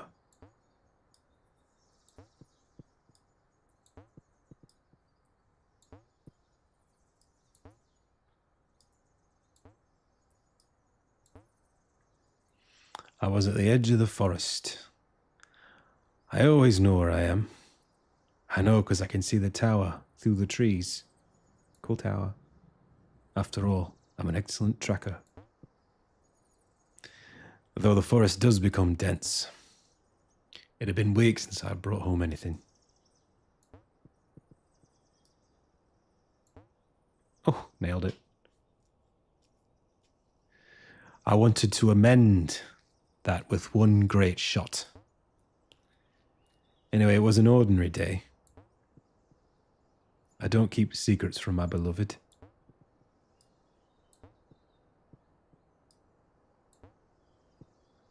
Though sometimes I wonder if I'd know if she kept something from me. Oh, okay.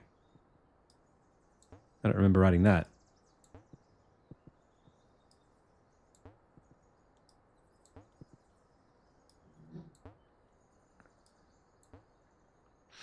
Other than how important it was that I fell this deer. I remember climbing the rocks.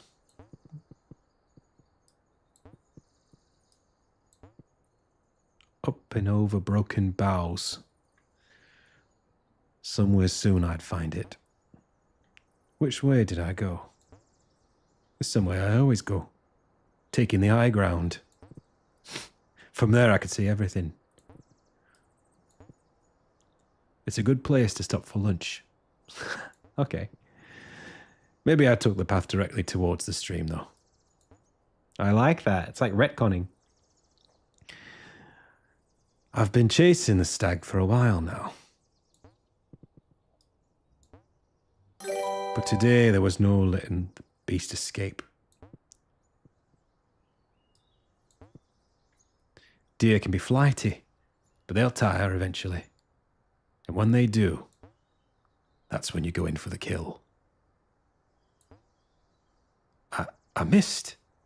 No, it evaded me. That's right. So I gave chase. I would never return home empty-handed. And I wouldn't get lost. I'm never lost. I always know where I am. I was at the edge of the forest. See, now we're going backwards through the story. Spots of the ground is uneven. Hiccups here and there. I'm sure of it. Today was important.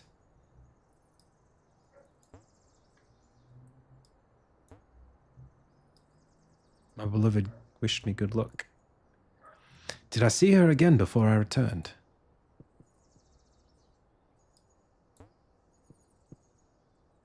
I don't know if I'm forgetting something.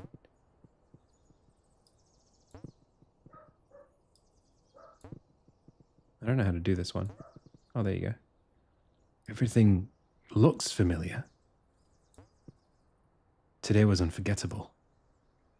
There, yes. He was there by the house.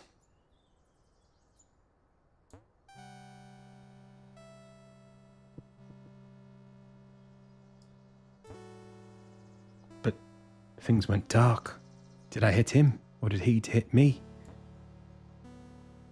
I don't know how this happened. My beloved.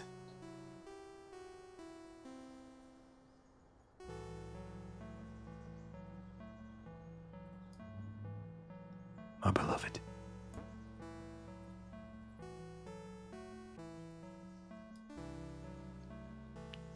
I cannot forget today. There you go.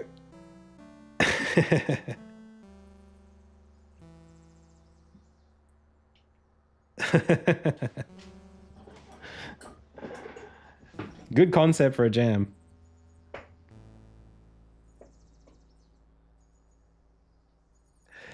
So it's like, you know, he's done something traumatic and he's going through the memories and he doesn't remember any of it because of how traumatic it is. And so he's sort of treading, but you know, you get it. We got top 10 for this. I think we came 8th a few years ago.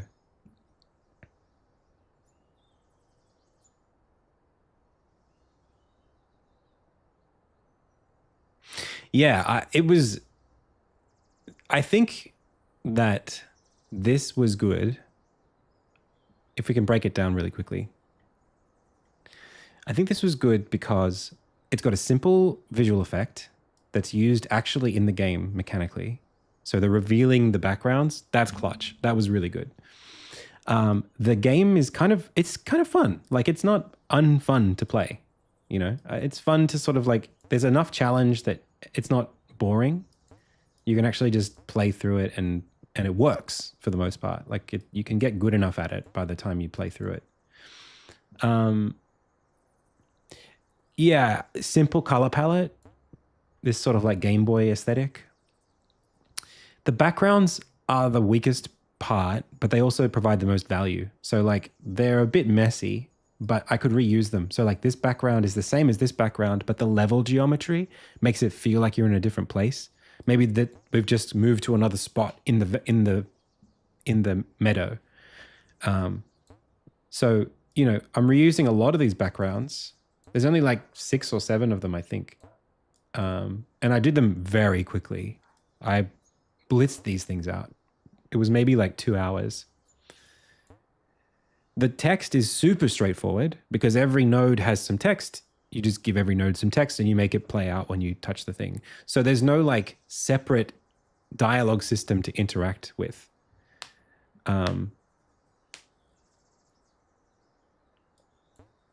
That helps as well. You get value out of like the same, you're reusing the same thing. So back to this N idea, it's like you're actually heading towards N over 2, you know? It's like things multiply and you have almost less work that you have to do to get more value as you try to flesh out the rest of the game because you're already doing the thing. You just needed, you know, doubling the value only requires a little bit extra effort. So adding the story on top of the gameplay was not hard at all.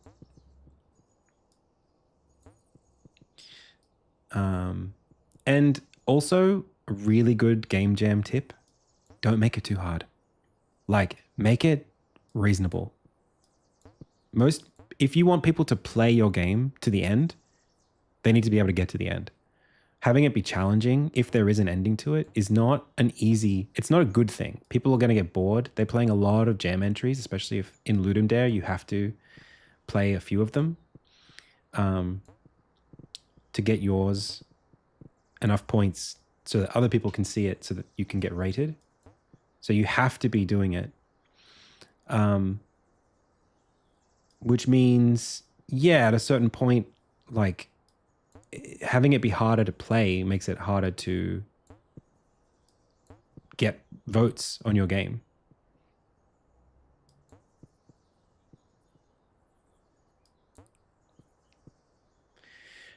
So yeah, I think that was like one of the, and a lot of this is luck. You can't judge yourself every single time this way because you just don't know what's going to happen. Like you might come up with an idea that just doesn't gel this way. The bits don't fit together. Maybe like the only way it's fun is if you have 3 systems and you just can only build one and then that just feels incomplete. Like that happens a lot. Or you rush it because you have to, get there sooner. This one was, I still think it's super messy. Presentationally, this could have been a lot better. But most of what makes it good is already there. So I think that's important.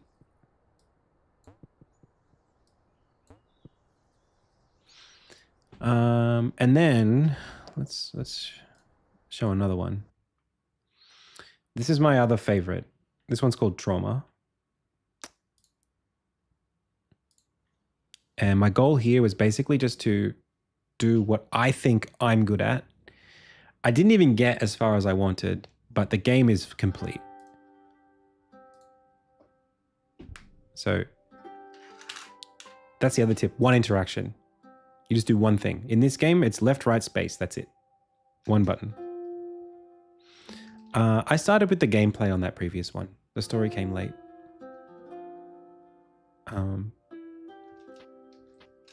This one too, actually. No, this was game. Yeah, both were gameplay. Hey, Nanmu, thanks for the sub.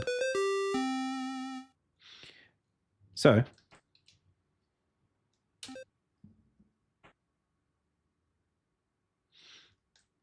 this one does have a separate text system. It came up really quickly.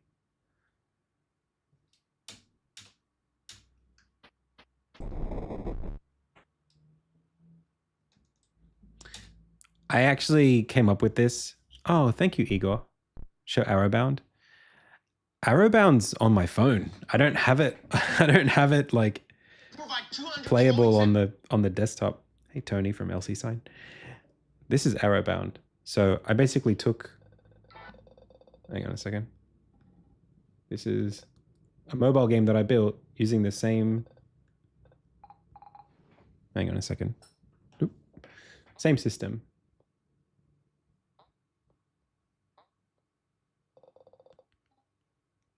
This is just the intro. This is on Android.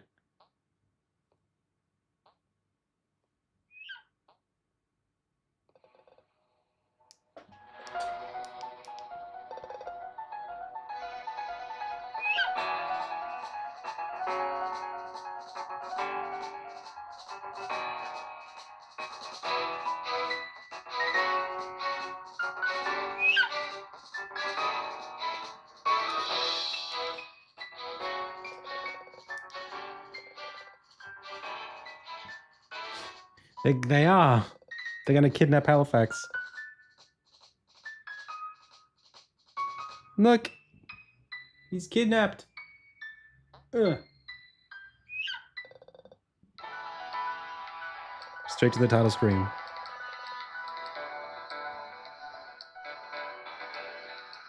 Hey.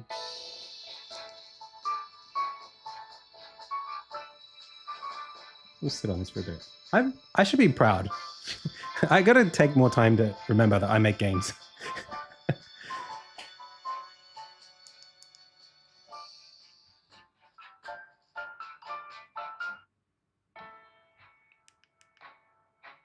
So, you got levels. The way it works is you've got different portals you go through.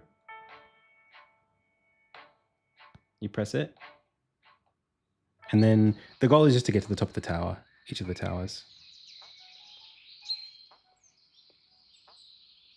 So you're just jumping up.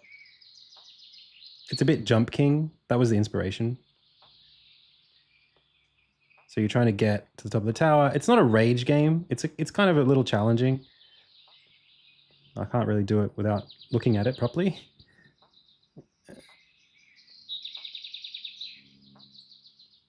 Ugh. Oh my gosh, give me a second. I can do it when I can actually look at it. Okay, there we go. And then you're just going up. And then as you go, you collect little critters, and the critters are your progress. There is a merchant. He's a blue jay. I think that's what they call it. And you get trinkets, and you give them to him, and then you can do stuff. So you can get like little bonuses and level ups and stuff. This would have been good as like, I actually had an infinite mode ready for this. And maybe we could have done microtransactions and something, but I kind of just was happy to leave it as it was. Anyway, back to Trauma.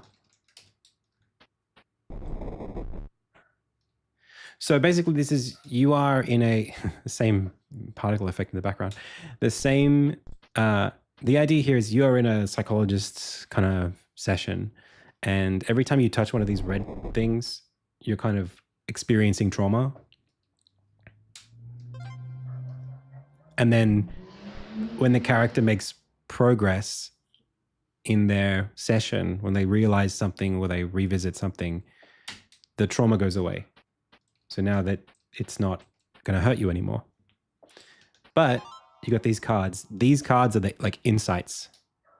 So this is the breakup card. When things ended with Taylor, it hurt. So you press space and that stabilizes the memory. You can jump on it now and you get to use it.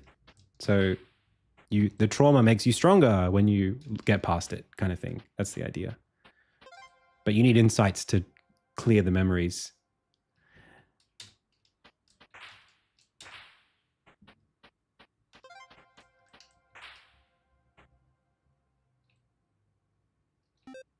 And then we just got 4 levels of this, basically. So you pick up different cards, and the different cards give you different powers. And it's a puzzle game. So couldn't focus at work. Lost my job.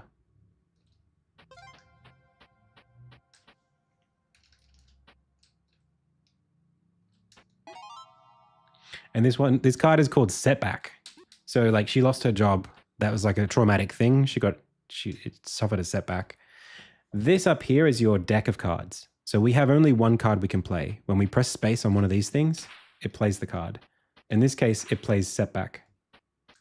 So here we get Setback, and that gives us a new breakup card. You can actually change them too. So we can break up, we can play breakup and then Setback. So here it's like up, back, and that gets us out of the level. And then we need to swap it again to go back out. So you go to Setback to get across that gap. You can't jump without a power.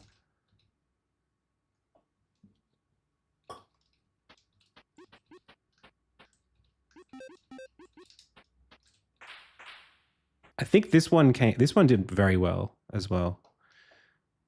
Is it important which one came first? That's clever. So up, back. It does matter which one came first. The breakup or the setbacks.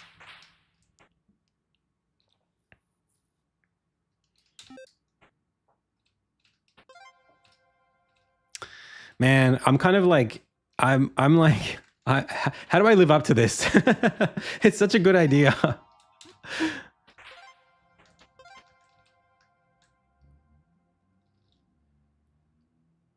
I told Taylor I had feelings about someone at the office. Ooh. We broke it off. Told my parents, stupid mistake. What's this card? The coming out card.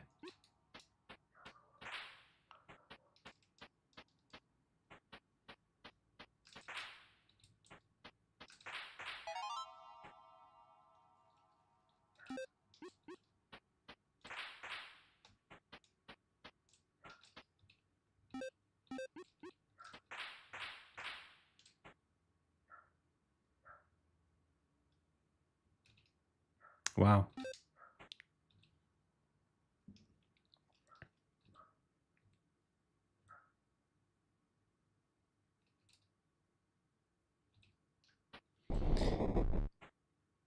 Oh, that's right.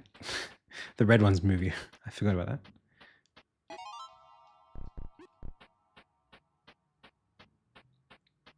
I do remember writing all the dialogue pretty quickly.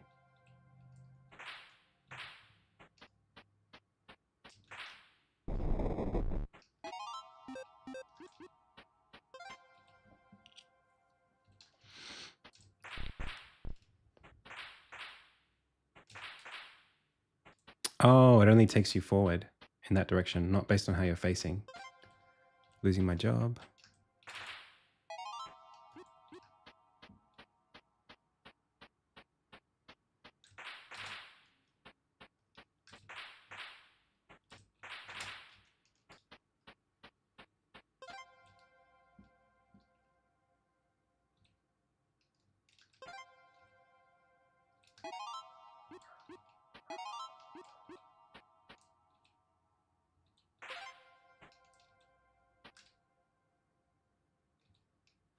All right. So now we've got to figure out how to get back in one jump, basically.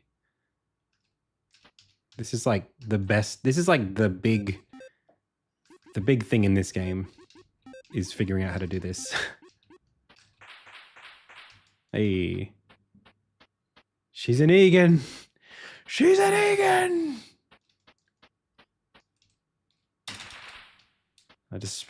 I've just come up with this technique. Not quite.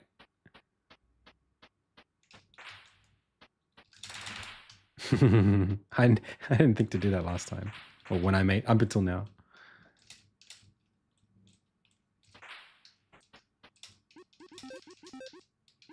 It's a good system too, like moving the cards around. I like it.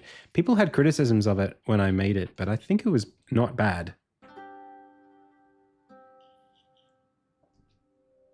Good. It's good. And like simple tutorial, simple mechanic, complete story, simple art style. This was probably one of the like good logo too. Oh yeah, the ensign system was definitely inspired by this. Yeah. This solved a problem that I had in Insignia that I had been dealing with for a while. Yeah, I think this is good. My trouble with this was it would have been really nice to go back and just paint over the levels to give them a bit more, like this lighting thing. This looks good. And I don't know what I was doing trying to make. I was using sprite shapes for the first time in Unity, and they do all the level geometry. So all of the, like when you go into a level, all of this is a sprite shape. So it's like, it's got a bit of texture, but I couldn't really do much with it. I couldn't texture it. I couldn't light it. It was just like, here's the shape and its geometry. And it made the level design easy to do, but it didn't. Action combat. I have with hitboxes too.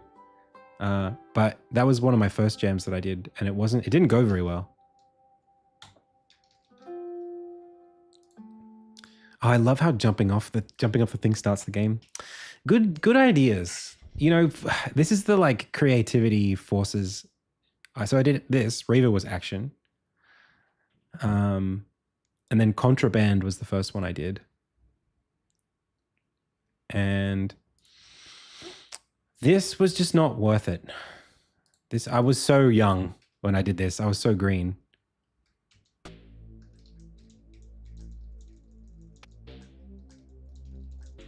Basically, you are a prisoner and you're trying to get out.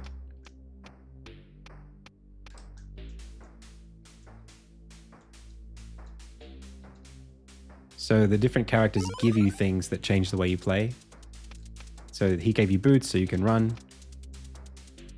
She gives you a shirt,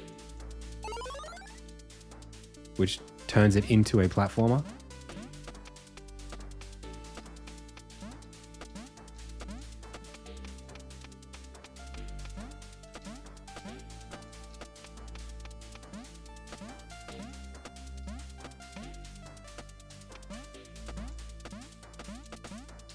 You know what I'd love to do today?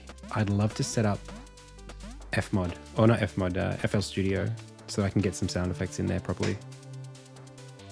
So this guy gives you gloves. Oh gosh.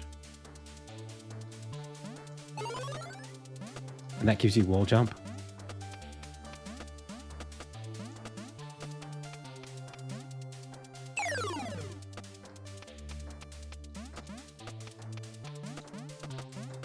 This was so ambitious, but you could see how it suffered as a result.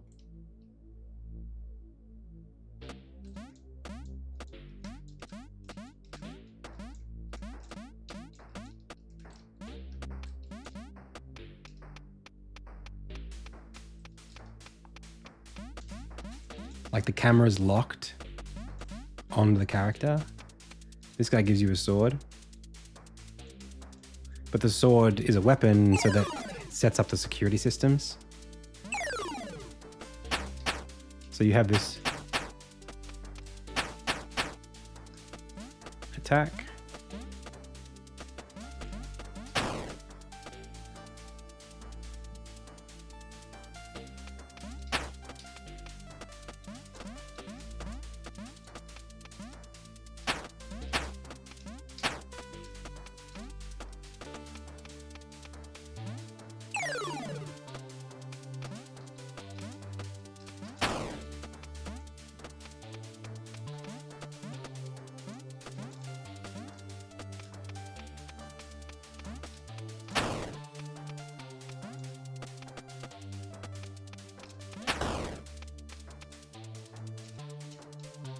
This lady gives you a drink, but the drink gives you health. Like you didn't have health before this, but now you do. How do we get up there? Oh, you can't. You gotta go this way. And then this guy, he gives you food, but the food gives you hunger. You need to kill the rabbits to get food.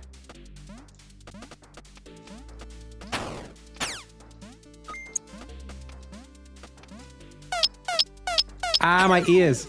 Okay, that hurt. That's a different kind of punishment.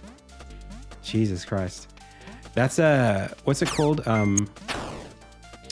Sounds made using bit, what's it called?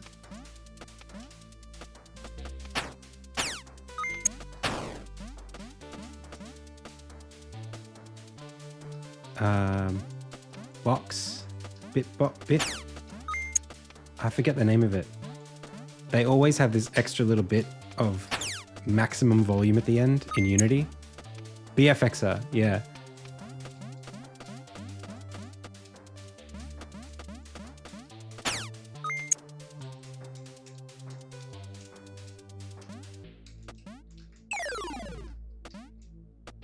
So now you gotta go home.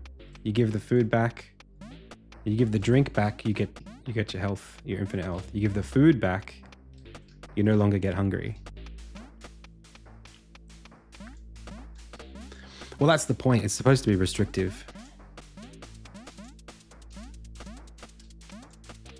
You give the shirt back, you can run up. You give the shoes back, you go slow. And you stay in prison forever. You give the key back. I belong here. Nothing is all right by me.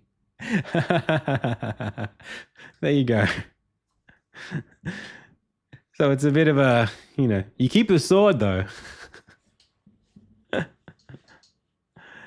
Yeah, I was so ambitious. This was for 45. This is what, 12 Ludum Dares ago? It's something. Scoot was super ambitious, but that wasn't for a couple of days. That was a week. So was Prince of Pilgrims. That was a whole week. Though I Walk, I think is another good one. That was the one that I did for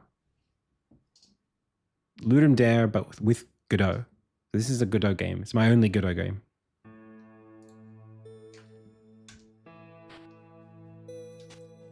This was inspired by like dark fantasy TikToks.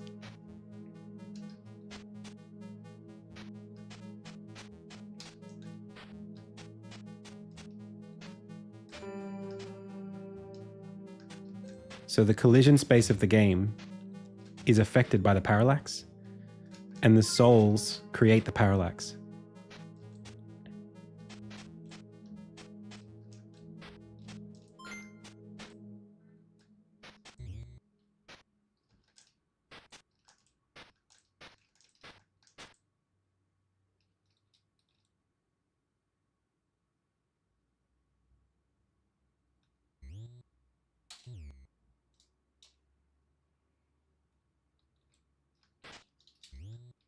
So now you have a soul and you can change the parallax.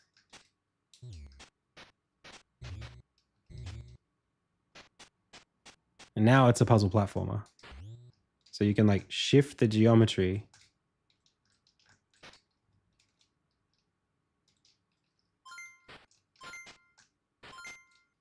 And you can go explore the rest of the game. This was a really good jam as well. I think this did really well for me. Like I was very proud of it, I should say. It's just a neat concept. I'm doing a game jam tomorrow. Hopefully we can do another one of these.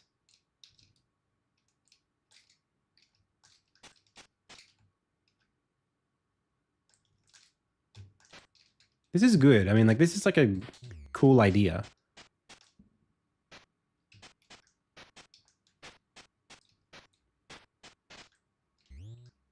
And the parallax is effective. I think that's a big part of it, actually. is like picking a thing that just you can build on top of that's got a visual angle to it that adds value, that doesn't create like, I think it might have been third. I think we got third in this one. This one, trauma and what's it called? Remember Apollo were my best entries. I think this one just lacks a little bit of tension. It's not bad. I mean, it's got the right vibes to it for sure. I had some really bad luck. I had some really bad luck with the project breaking a few times at like 2 a.m. I was making really good time and then got stuck on like trying to make a cutscene work and trying to do just a level manager. Just totally screwed my my pace up, but I was doing really well up until that point. That's smart. This one as a puzzle game, I think like the collision, the puzzle space is, maybe because I already know all the answers, it's not as interesting for me. But I kind of feel like because there's not like a lot of challenge element to it, you can kind of just, I don't know. No, you know, like it's good. It's good. 10 out of 10. 10 out of 10. It just lacks a little bit more story. Like it's set up, the music, and I always suffer because I never get the music right. Was the programming complicated? Actually, super simple. The hardest part of this was that all of the level geometry was the sprite art. So we needed a function that would take a picture and turn the sprite data into collider space. That was it. That was the hardest part. And then the next part was level design. Because you have to design for parallax, it's like, how do you look at the level? Like, because the level changes when you walk through it. So the collision space is like, I just had to play the level over and over again until it made sense.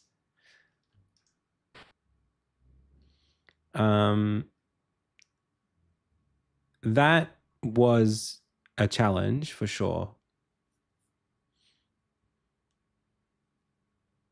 And of course, just not knowing Godot, when I tried to do more impressive stuff, it was just hard. But again, like keep the palette space super simple, keep the character. Again, like a character that's well animated, even if they're super lo-fi, it's good.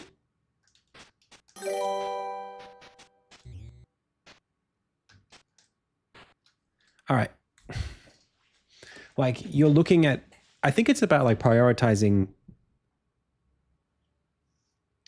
certain things, like using negative space effectively is in all of these jams. That's always a winner. It's like what's not there being as valuable as what is there. So like, I mean, that level doesn't have a background, but like this one, you know, this little green sliver makes this all feel like it's a chasm that goes all the way back there somewhere. With a little bit of extra parallax, that would have been amazing. I think it also would have been nice to have more happening in the spaces too, like more reason to go back and do stuff, or like just to more value. I mean, we could have had a dialogue system in this with characters talking to you back and forth or something like that. Maybe it wouldn't have added any value. I don't know. There are good little things like those lanterns showing you the end of the level is good. It's pretty good. It's pretty sparse. How did it go? I don't know. I don't remember. That's my games. Oh, and then Rocket 2 was great as well. Rocket 2 did a good job. So, though I walk, I think we got top 10. 12th overall, 9th in innovation, 9th in mood. Okay, so we broke top 10 in a couple of categories, 11th in graphics. Pretty good.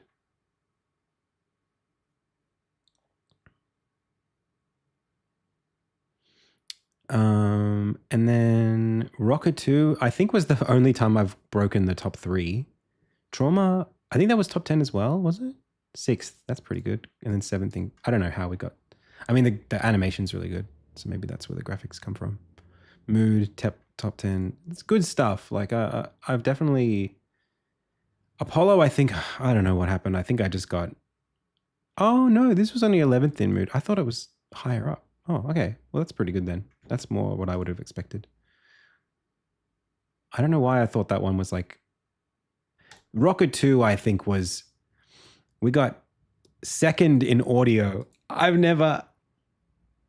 On-screen chat is stuck. Oh, I don't know why that is. What can I do? I can try refreshing it.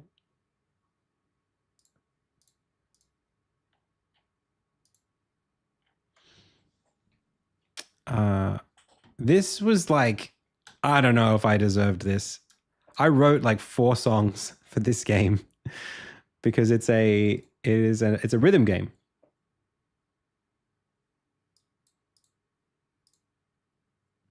I didn't quite get the concept where I needed it. But the game functions pretty well. It's simple. Impeccable. Oh.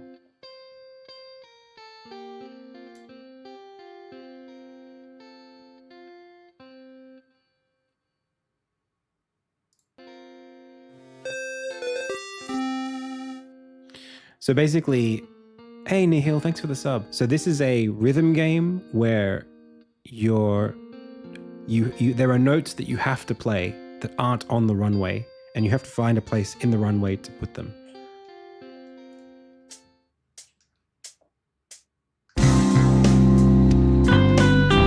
Or they'll play themselves if you don't play them.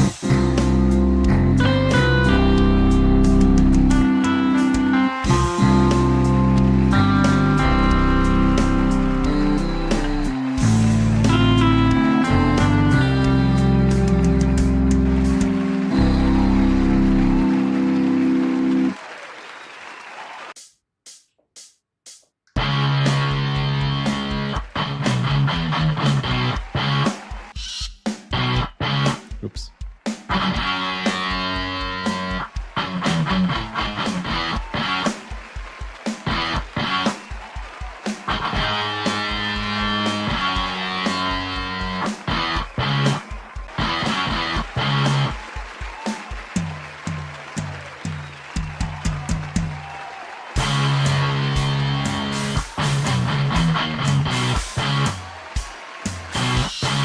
Oops. Wasn't paying attention.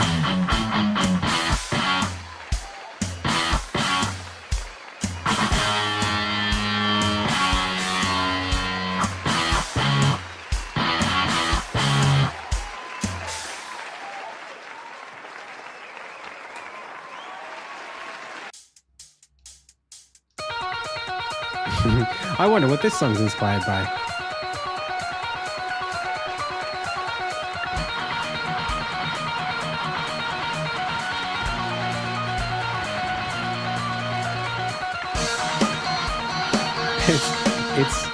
It's Journey and AC/DC at the same time.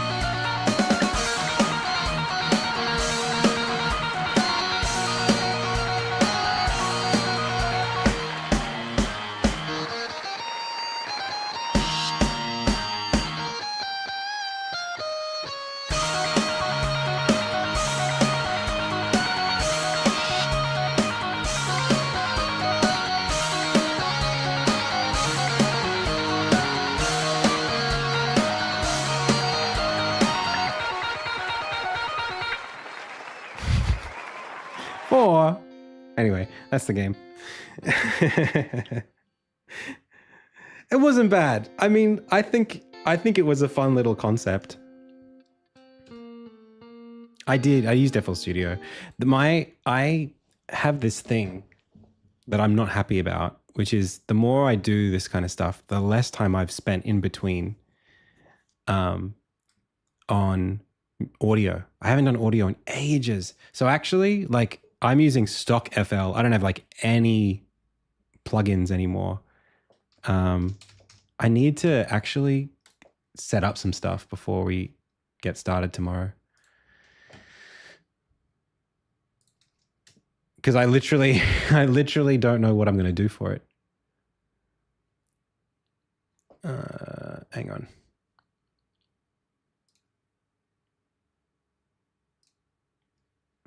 How do I fix this? Okay. Important file locations. Yeah, how do I change the user data folder? Okay, well, too late now. Yeah, I don't want to phone it in. That's the thing. It'd be nice to use. It's a OneDrive thing, but I didn't set that. Like, I don't remember setting that as anything.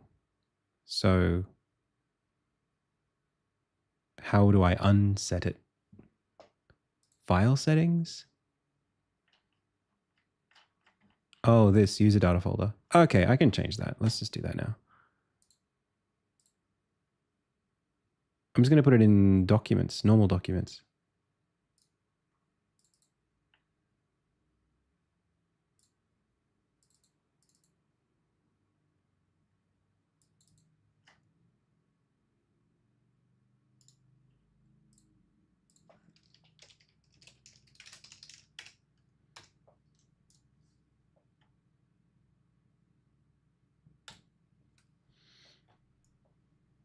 That's a lot of weird stuff that it's doing. Yeah, I hate that. I don't know why I don't know why the strategy is to get everyone hooked on cloud storage. It's annoying.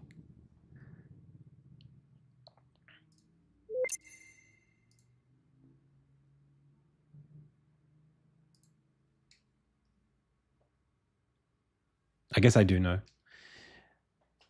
A gift for you, not a troll. It's pixel art for Insignia. That sounds like an audition, not a gift. How do I know it's such a weird link? Why can't you send it to me on Discord or something? I'm not going to click it.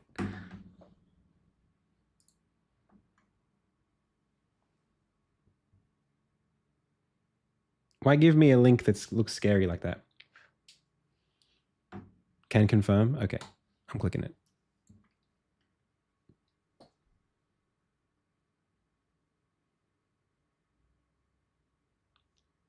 Was this done with an AI?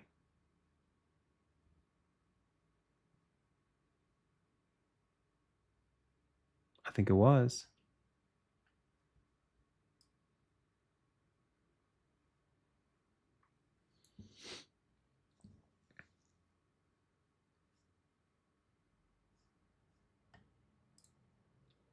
I can tell.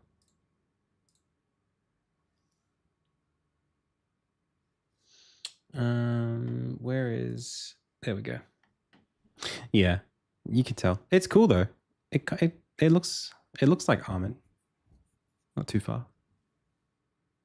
How can you tell? Oh, easy. I mean, like, just look at this little... All of this... The pixels are all different sizes. So AI doesn't know what pixel art is.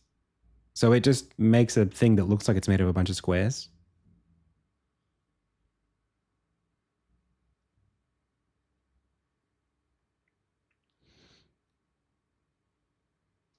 So like even like over here, like everything is smeared. It's made of a bunch of even smaller pixels. And in fact, it doesn't know what its pixel size is. But you could take this, I'm sure you could like maybe if we took this, let's just say hypothetically, and we go make it here and we try to guess what the pixel size should be. We could say 1, 2, 3, 4, 5, 6, 7, 8. Okay, so let's just say it's an eighth.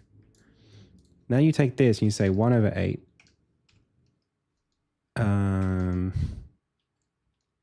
8. Wait, what is it? What, 12.5% is 80? Can't I just say 100 divided by 8? There you go. And then you get something that is correct in that all the pixels are pixels, but it's not good yet.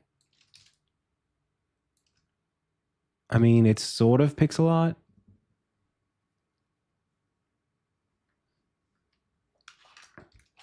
You'd have to then come over here and start tweaking it. Like, I don't really like a lot of the shapes, you know? Like this should be like that. And that's mostly downscaling that's doing that.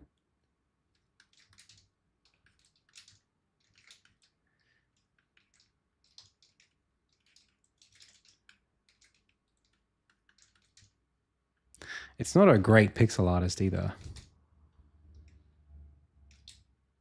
Also, you definitely want to use fewer colors. It's got way too many colors in it.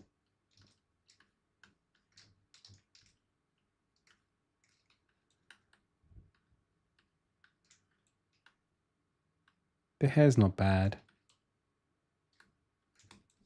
Anyway, not saving that.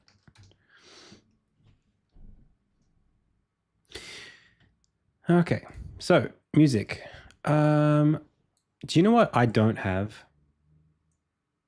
I would love I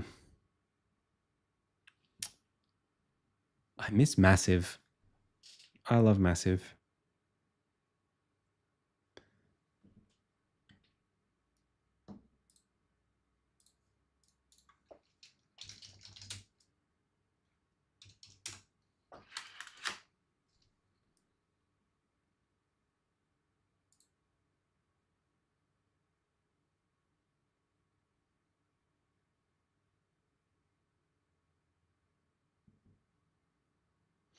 Yeah, it's a plugin from Native Instruments. I don't actually know what people... Is there like a free alternative to NI Massive? I want something that I can do all the same stuff with. I don't need all the presets and stuff.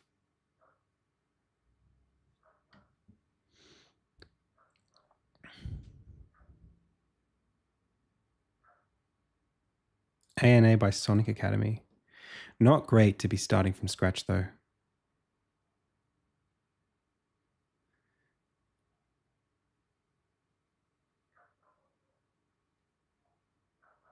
Serum.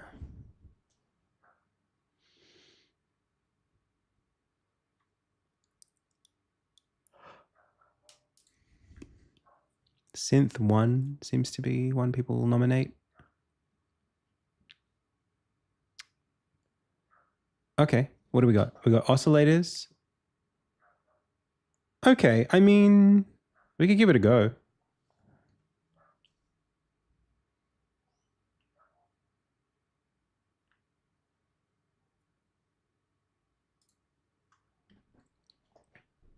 Whoa. Japan.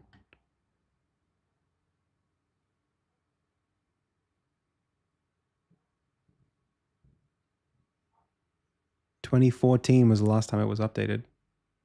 2021, the Mac version. Let's go. Plugins can be expensive. Super expensive. It's such a weird industry. Like you would think... Like I don't know any other space where it's like... I don't know, where it's like that. Okay, let me copy this and put it somewhere. VST 3.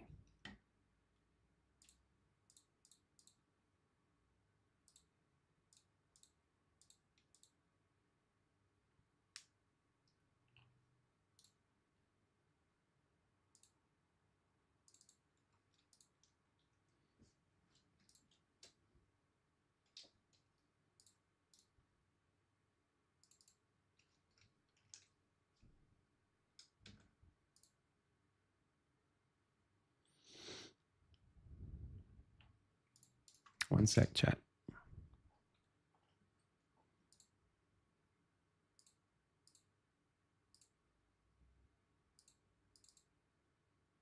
In documents. Okay, That's a good place to put it.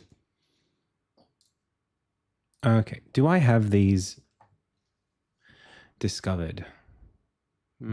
Tools, options.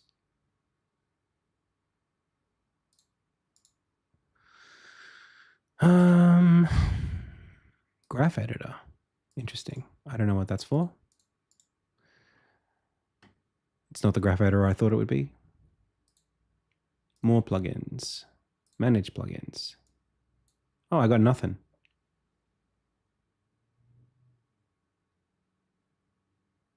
There's another directory that I would add.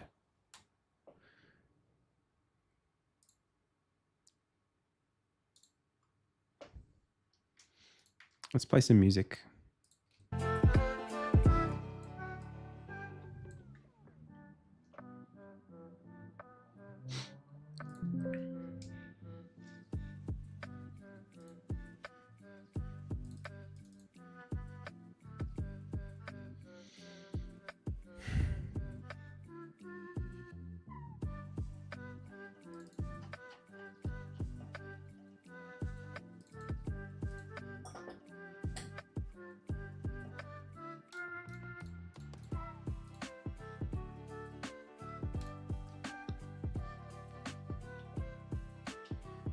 Did I dabble in mixing? Like mixing audio? I don't really do much of that. Can I get your opinion? Can we try maybe on like next week, next time I'm live? Unless it's urgent. But I gotta wrap up soon. And then tomorrow I'm doing, like all weekend we're doing a game jam. So I need to get prepared for that if I can. FamiSynth is poison. FamiSynth is great, except it crashes FL Studio.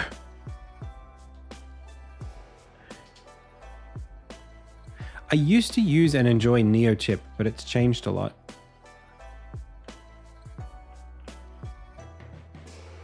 Okay. So let's star the ones that we like. Magical 8-bit, MIDI chord analyzer, NeoChip is good. NES synth edit, they're fine. We'll use that. I don't know what these are.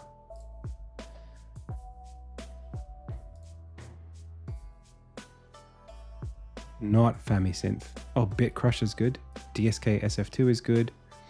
Bitbox is pretty good. Chip drum, we'll keep that. Accordion.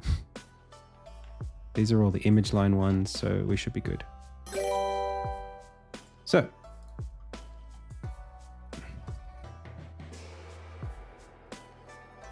Synth 1. Let's see if we can use it. Watch this. Move out of the way, graphics tablet. There's a new peripheral in town. And then I just grabbed this guy. And I cannot reach. Well, that sucks. One sec.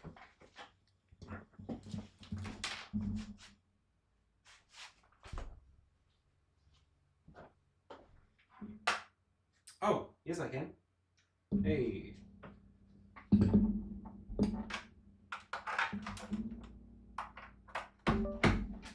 Sick.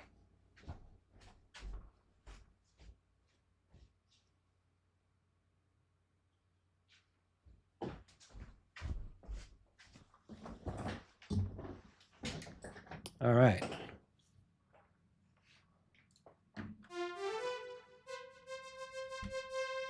Nice.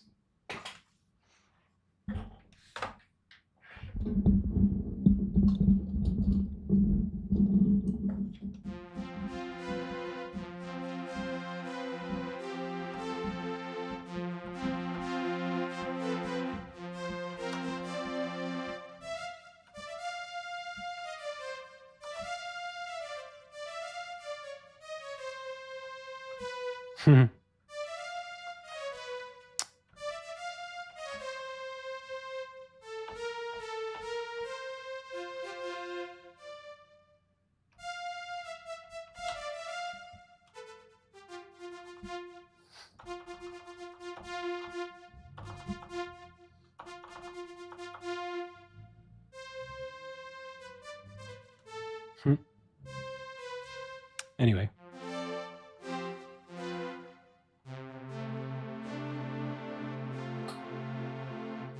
Do we have plugins? Do we have presets? No. Okay.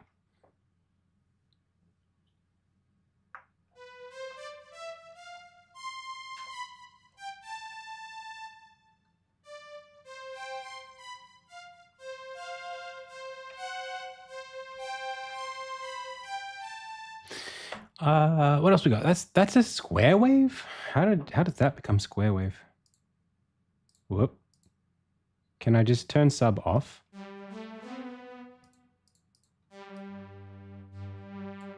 Okay.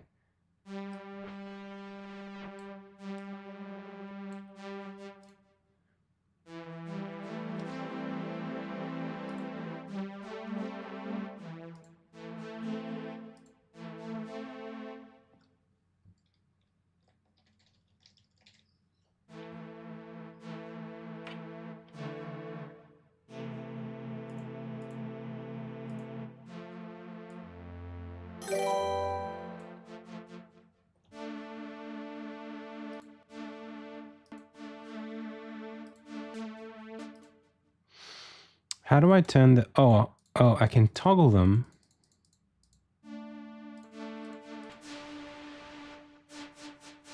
But how do I just have one oscillator?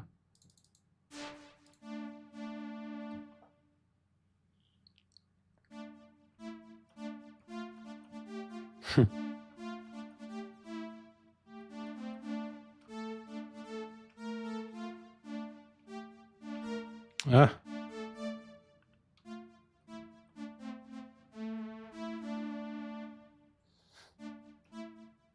I don't like the... There's so much...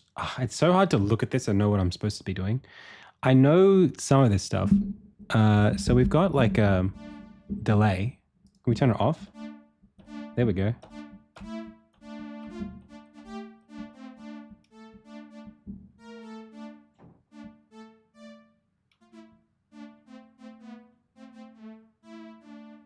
Cool.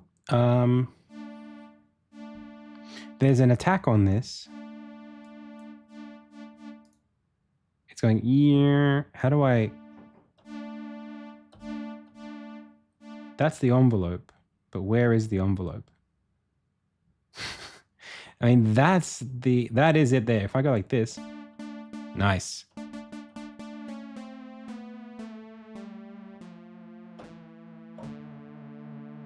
Can I turn this off?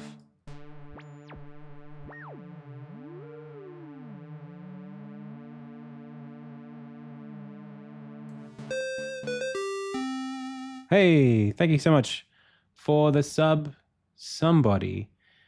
Samitkick. Samitkick? Thank you so much. Yo, why did... It looks like our chat is just dead on the stream.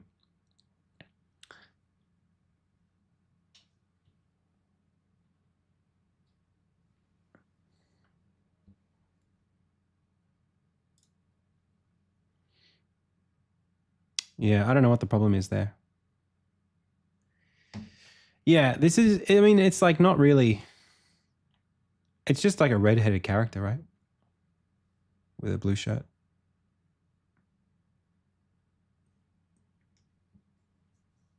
Yeah, it's been broken for ages, but I don't know why it's broken. I don't know what makes it broken. It's just broken.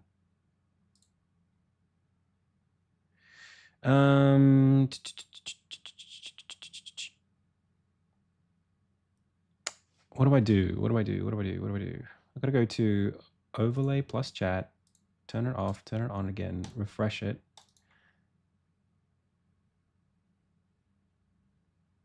Refresh the cache maybe of it. Can you type some stuff? What do you reckon, chat? Hopefully it works.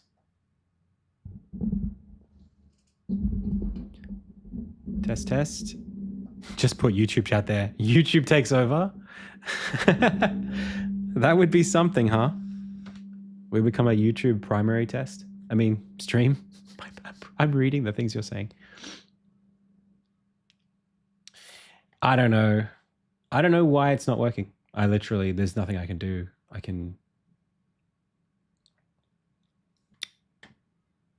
guess Streamlabs is just having a bad time. Why don't I just go into focus mode and then we'll pretend like I don't want to see chat on purpose.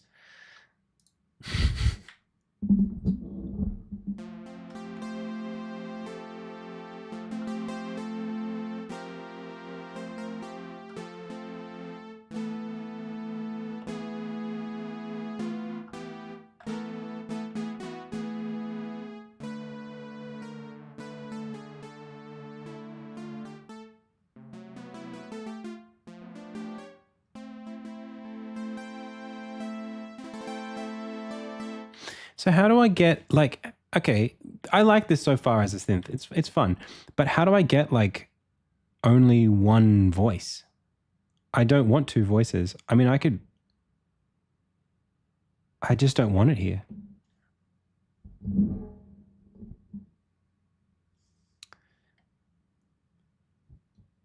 Is chorus on? Maybe?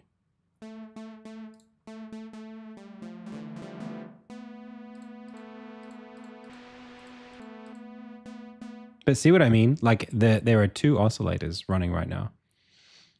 1 and 2. You can toggle them, but you can't turn them off. That can't be right. No, mono is for when you're pressing multiple keys, which key it outputs rather than two voices. There's got to be a way. There's got to be a way. And there's no mixing. Wait. Mix, phase. There you go. So if you put it in the middle, that's half and half. If you go this way, it's all of this one. Okay. All right.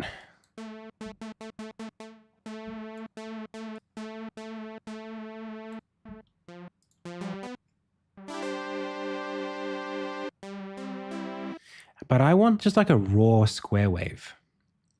Man, there's a lot of stuff here. This is low pass.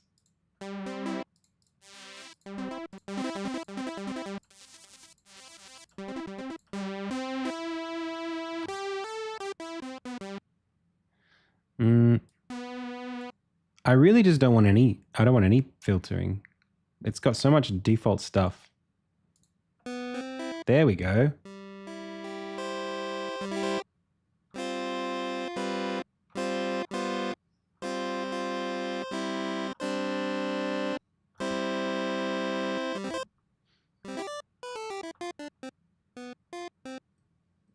We're back, boys.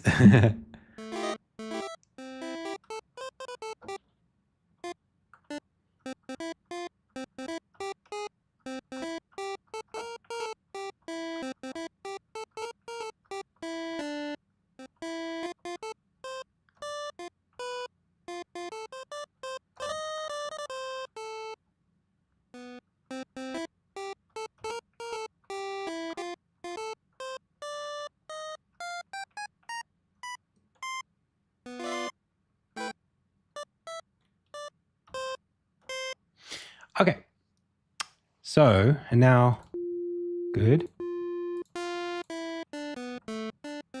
Good. Now, let's flip this all the way over here and let's get the noise.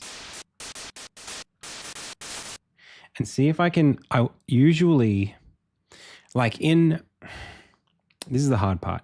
I want to have the noise be pitch shifted. And there's usually a way to do that by binding the current key to like an LFO, I think. I don't know if that's how it works. There's a trick here, but I don't know what it is. Or like a filter.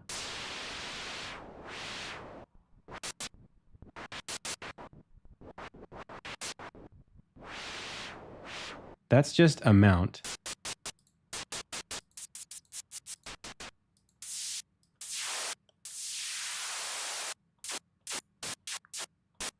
This is FL Studio. Please answer. Please answer.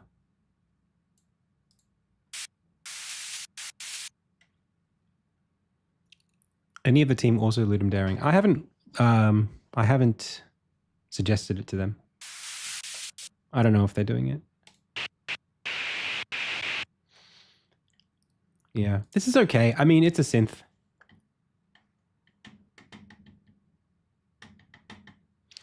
I don't know how, is it possible how to, let me just Google it. How to pitch shift noise in a synth. Oh, I'm getting a phone call. One sec, pals.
Okay, we back.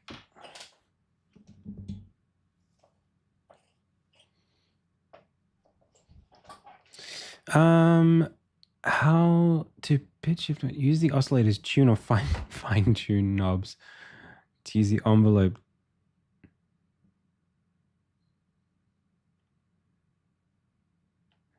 Is there how to? Let me ask actually GPT. It might know the answer to this question. It's a technical question, but it's not like app specific. So maybe it would know. Yep. I'm back. Hang on. Okay. I am a music producer. Well, we're going to vibe code this. I have, I'm an imposter who has been, I'm a novice who been put in charge of producing a brand new track to debut at Coachella.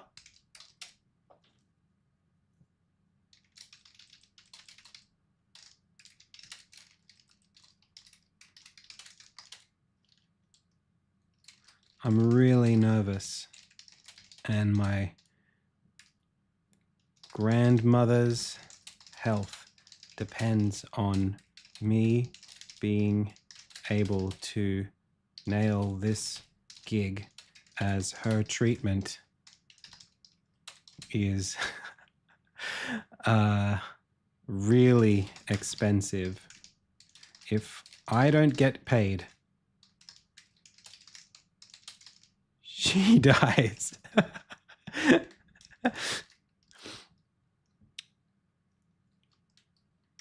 You are a wizard whose powers feed on chaos orbs. I have 100,000 chaos orbs. You only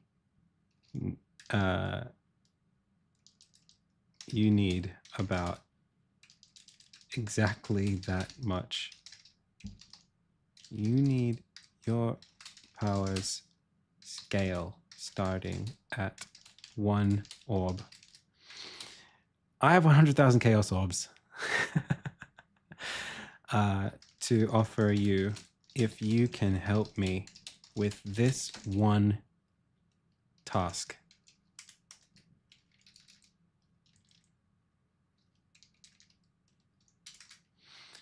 I need for the noise sound coming from my synthesizer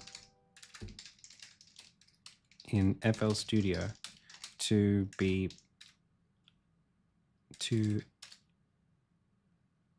have the behavior of aligning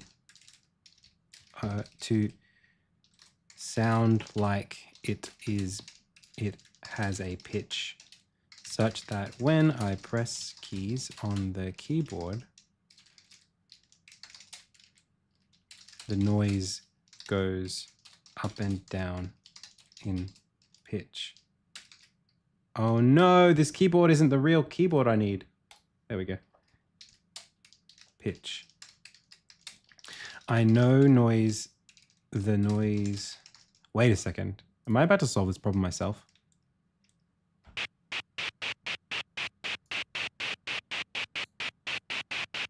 No. Okay, good.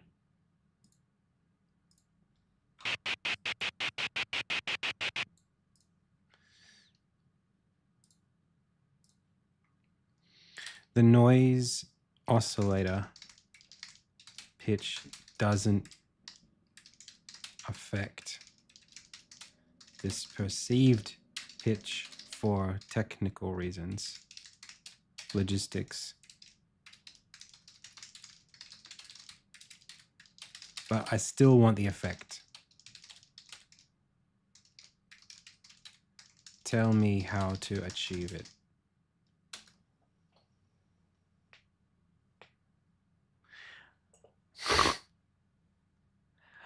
Noxerith, the chaos-fed wizard. Wizard of sound and shivering waveforms, devourer of latency and hiss. For 100,000 orbs, I shall channel the raw winds of the void to bring clarity to your sonic plight. You seek to tame the untamable, impose pitch upon noise. Noise is chaotic, unpitched, a form of all frequencies, but we can shape it, bend it, like steel in flame. Beautiful. Here is the ritual, FL Studio Edition. Step 1, choose your noise source. Step 2, filter the chaos. We'll use a bandpass filter to carve out a narrow slice of frequencies that do have a perceived pitch.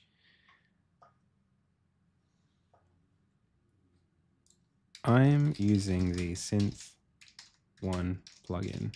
Does this allow for such band passing?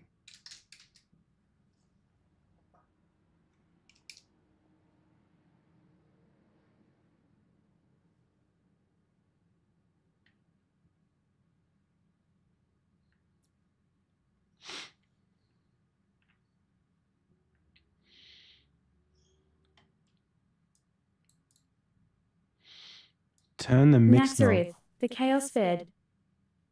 Naxareth. The chaos fed. Okay. Step 2. Filter the noise with the bandpass magic.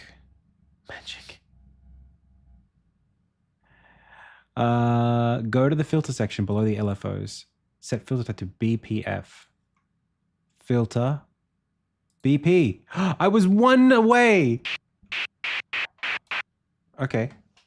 I was literally 1 light away. Set resonance to moderately high. Here's the key part.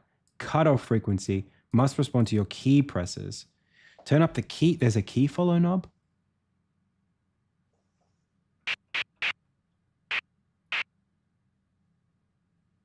Wait a second.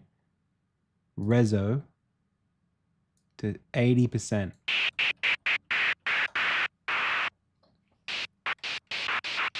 It's happening. We got it. All by ourselves. We found this. We designed this.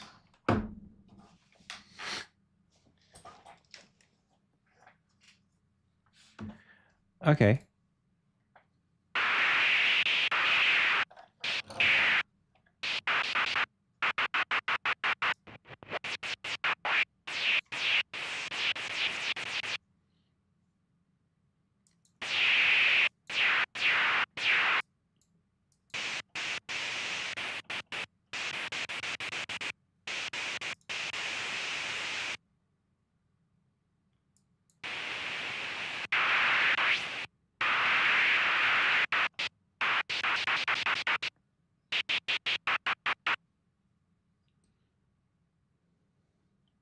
But I don't like the noise that it is.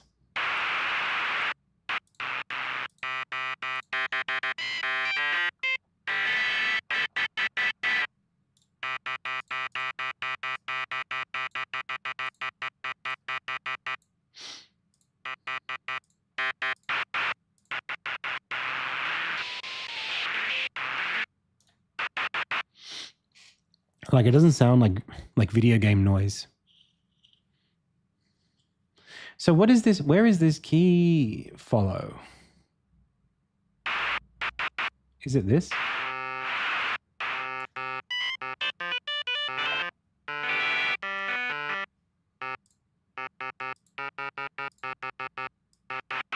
Oh no, that's the mix.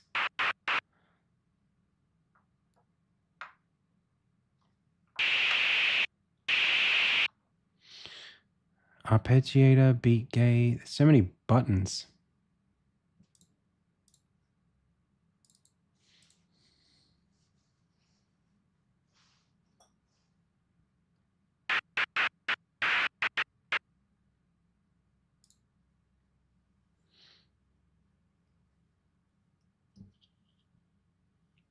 I mean, I have done in the past, not with Insignia.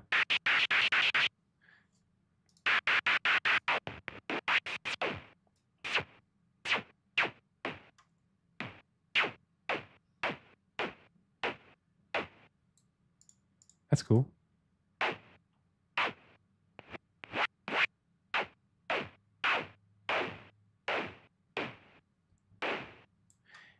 It's trick.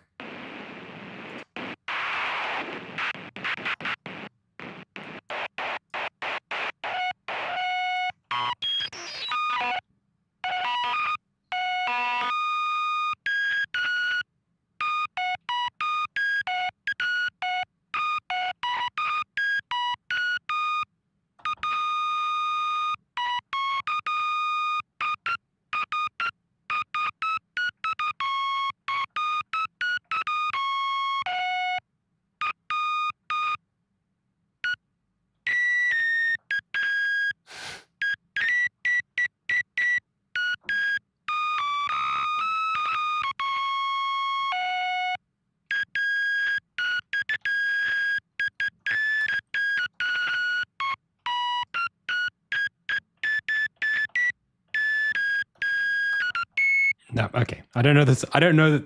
I don't even know how to play that. So that was just a fluke. that even sounded like anything. Okay. What did I what did I press?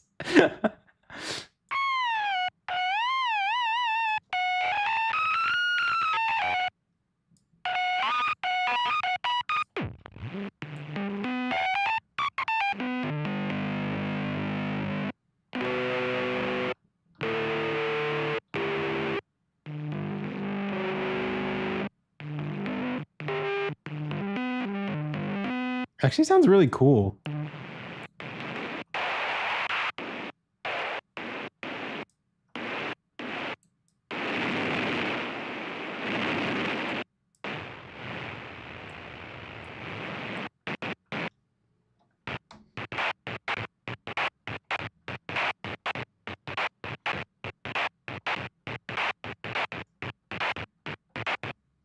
Nice.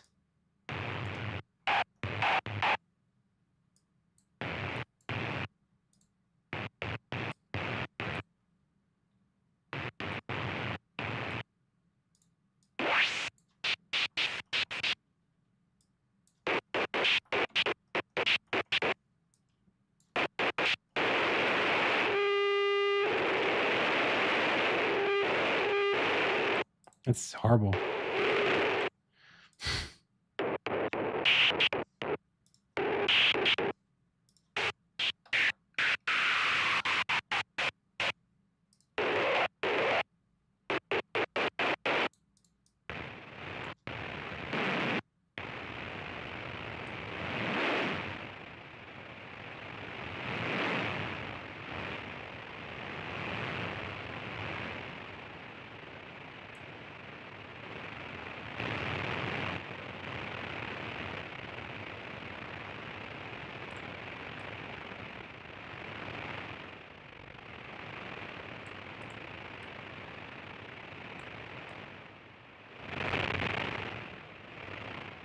Could be the wind.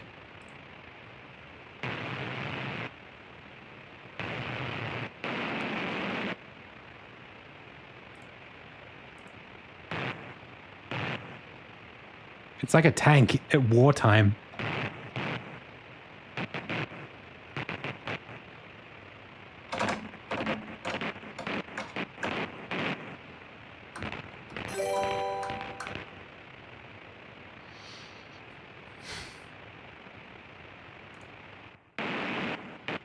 Cool.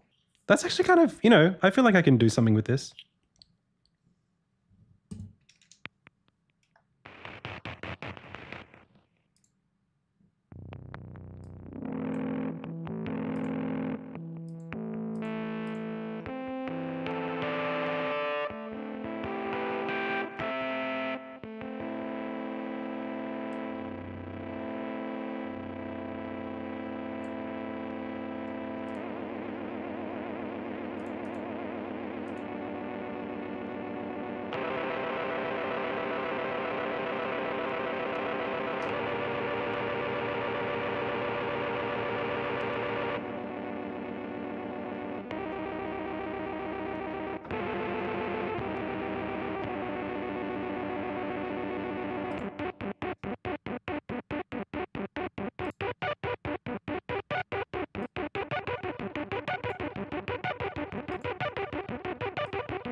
That's so cool.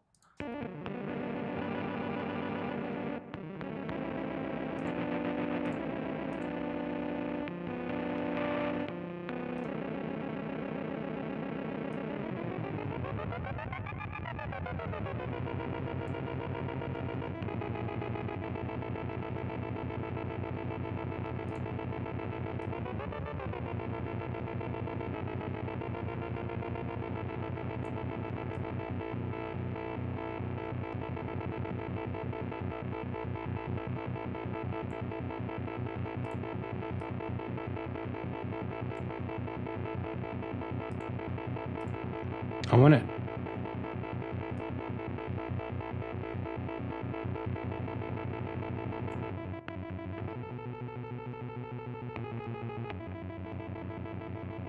I want it more.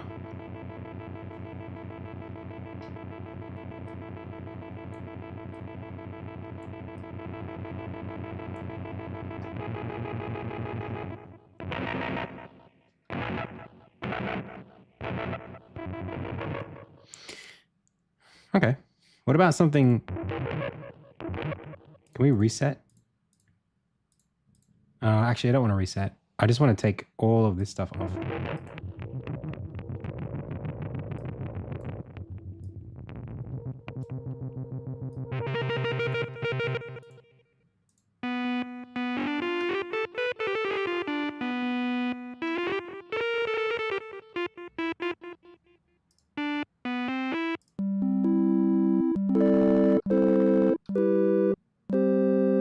There we go. That's pure.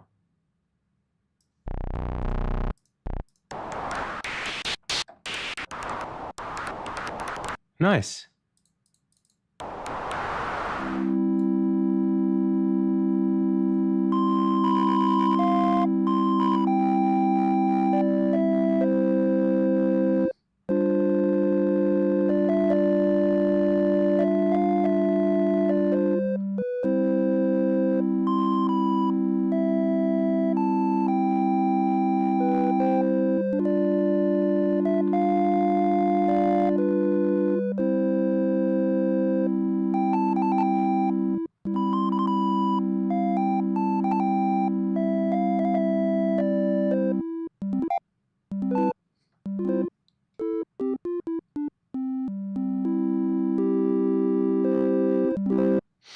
So that's just our regular old clean sign.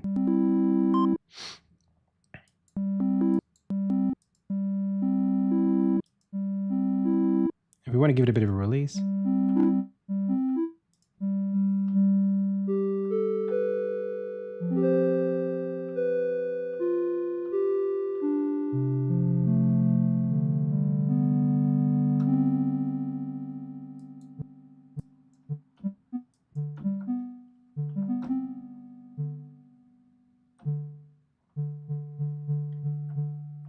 Let's crank this up a little bit.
Cool.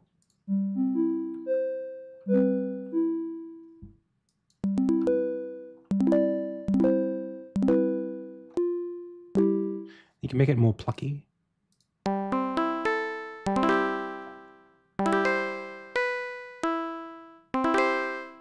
little bit of it.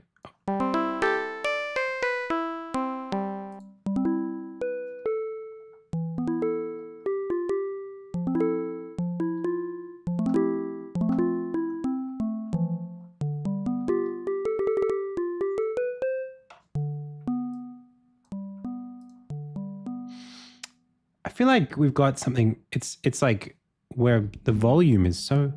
Hang on. There we go.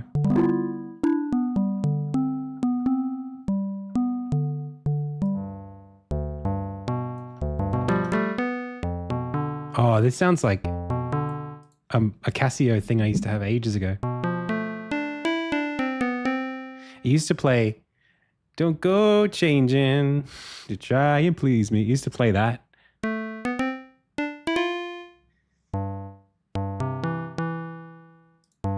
As like a demo song.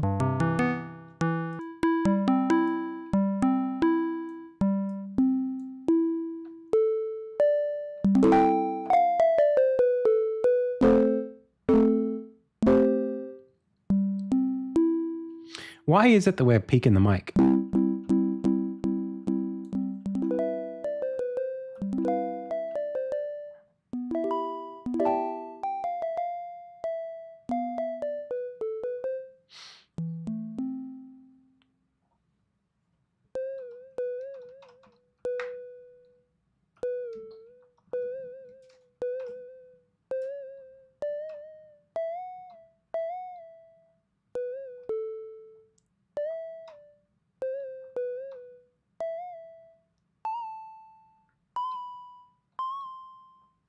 I did crank the volume.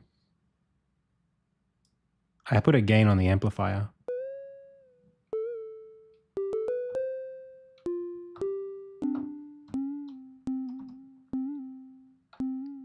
Maybe I've just got the music. I've just got my own headphones down too low.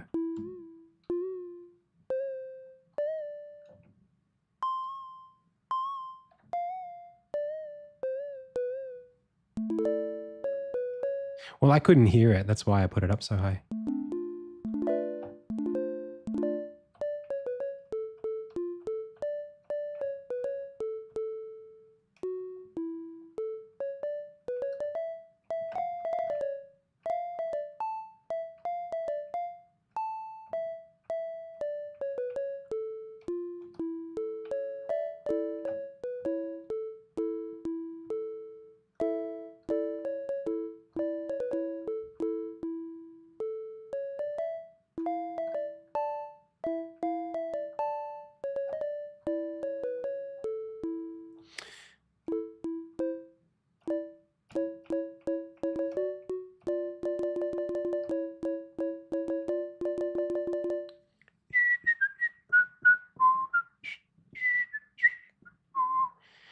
What else have we got?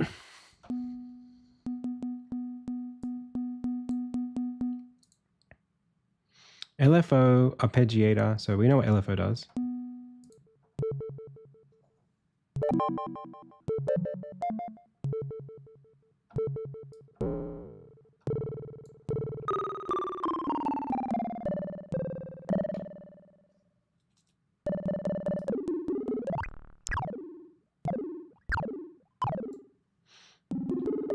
There are no presets. I should probably save them. That would be a good idea. I just haven't. I have not done that.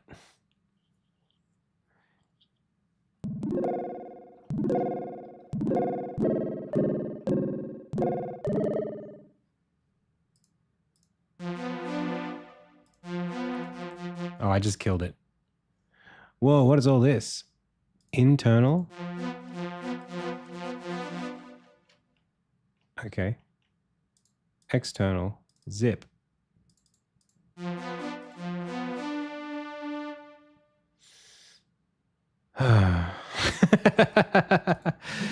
One sec. I know, now that I know what I'm doing, I think it's a bit easier. it back to nothing.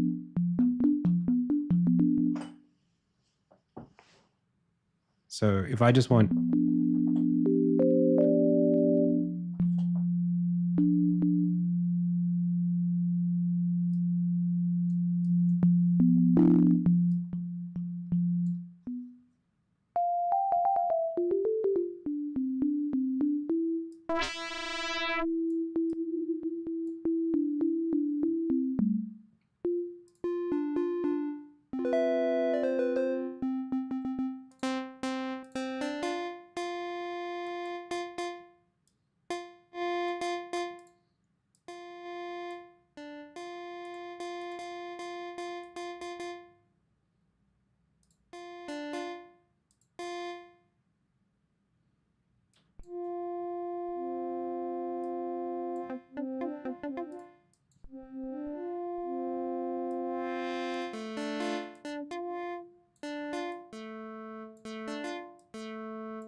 How do I turn this off?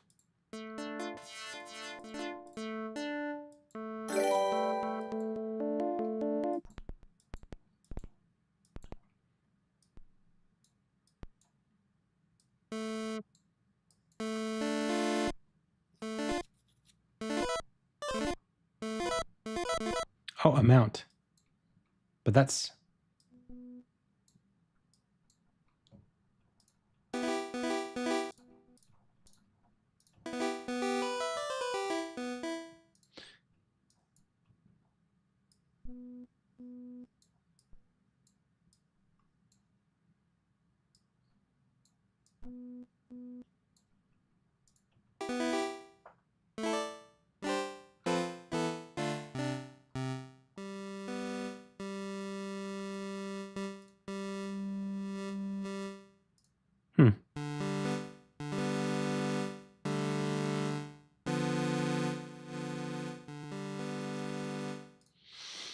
Hmm. Are we doing something else? Anywhere else?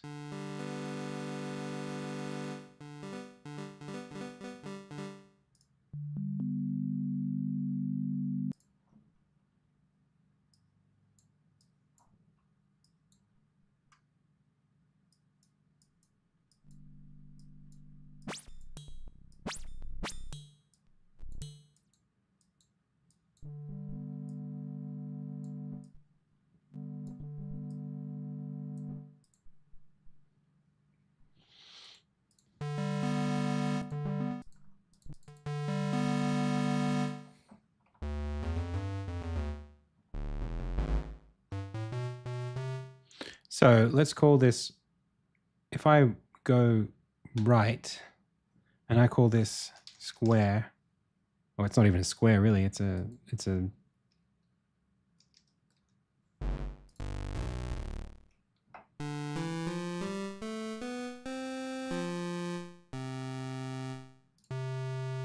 that doesn't sound right though.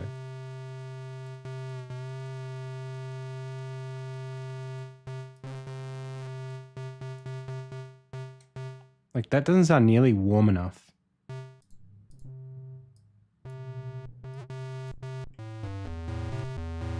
To be a sine wave without there being something on it.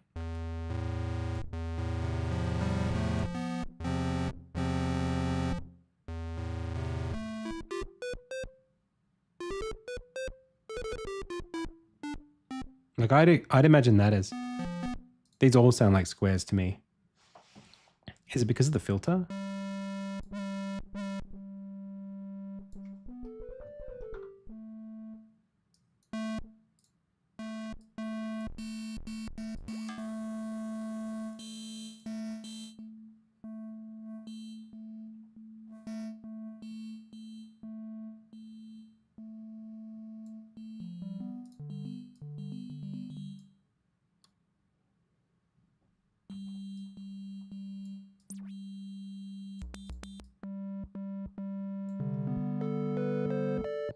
I guess these just all need to be set to the top value.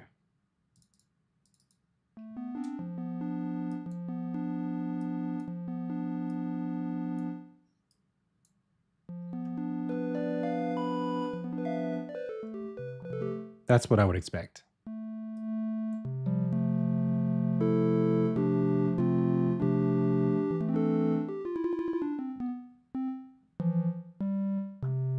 Cool. So now let's write this as like, we'll just call it default.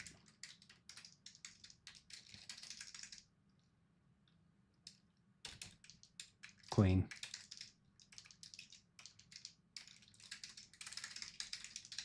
Clean signal.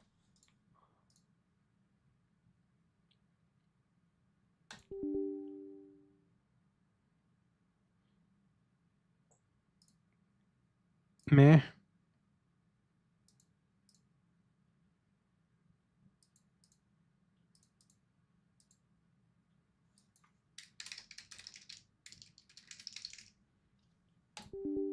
The folder path is not specified. How do I do that?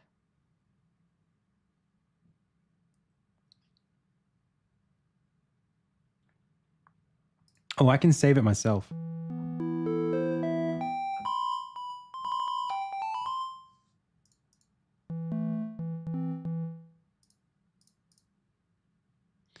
Save channel state as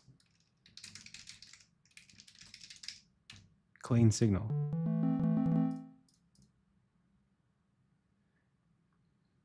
And then how do I... Oh, there it is. I can't do that. Didn't think so.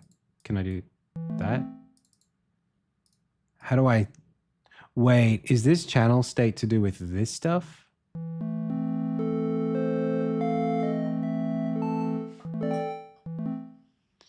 Oh, now I'm scared. I use a Korg microkey 37, I think it is. Or whatever it is.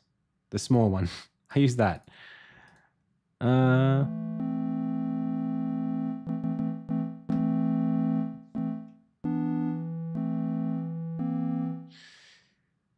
Opt.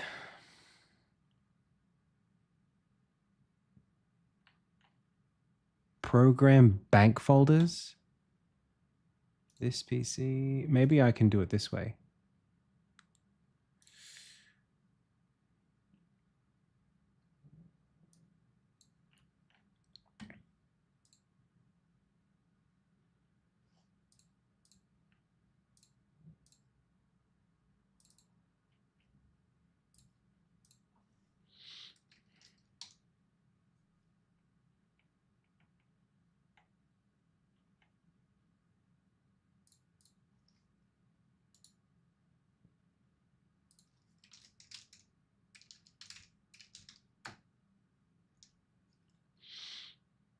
Okay, let's try that.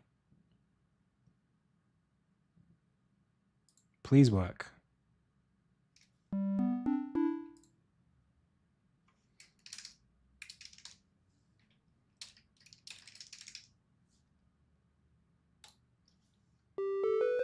Yay!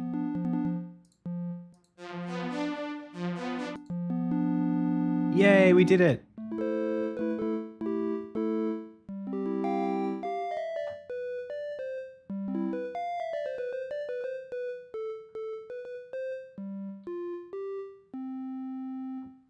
Good.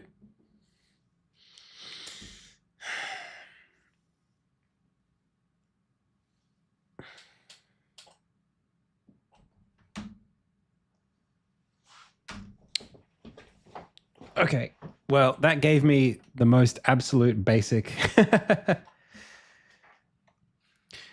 I think, like, the other things that I do when I'm in FL Studio is literally just go to FL keys. You can do this kind of thing, or even easier, replace this with flex. Flex is just like incredible. You just get all of your essentials, pianos, strings. What else we got? Winds. You just get them. Guitars.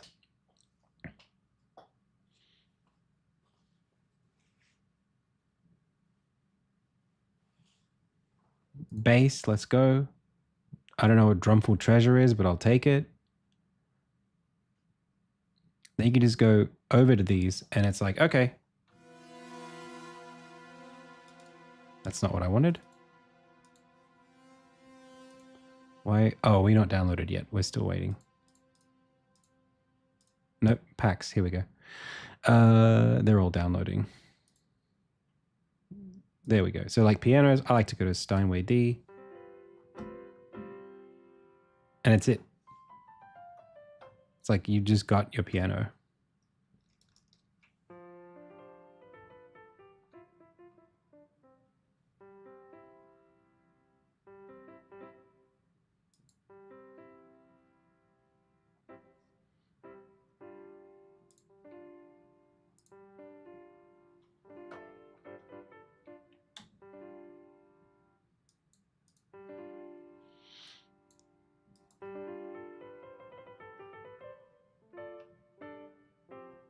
Vital? No, I never tried it.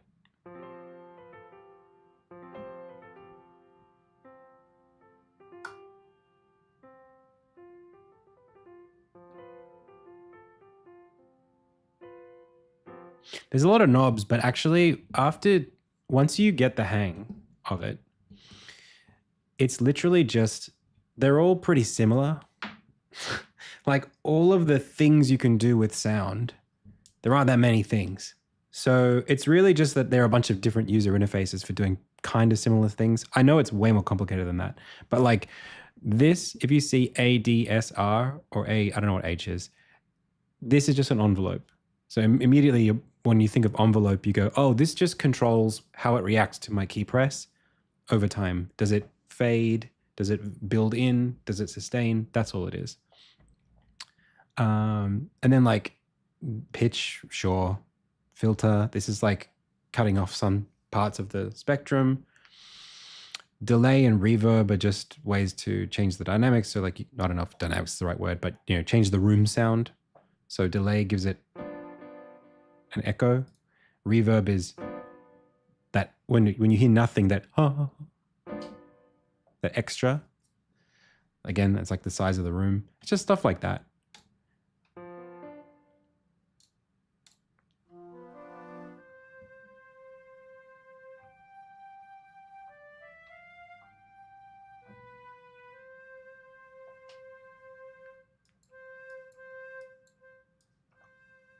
And you can always just try stuff. That's the other thing. You just muck around with it and see what happens.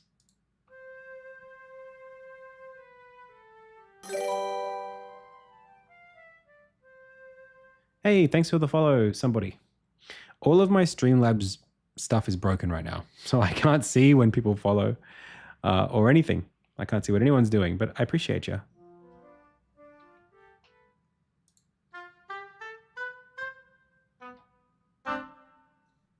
Like, look at this. We've got so many things now.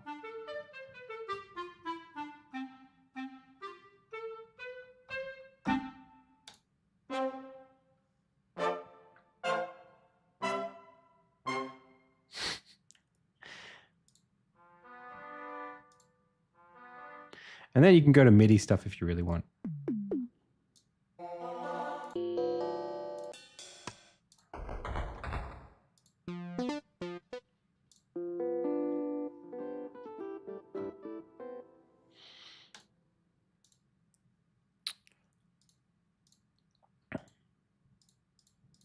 Was there something else that I expected?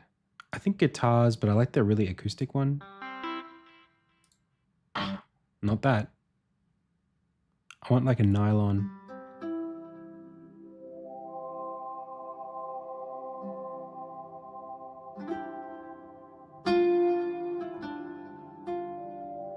I use this for trauma.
That was fun.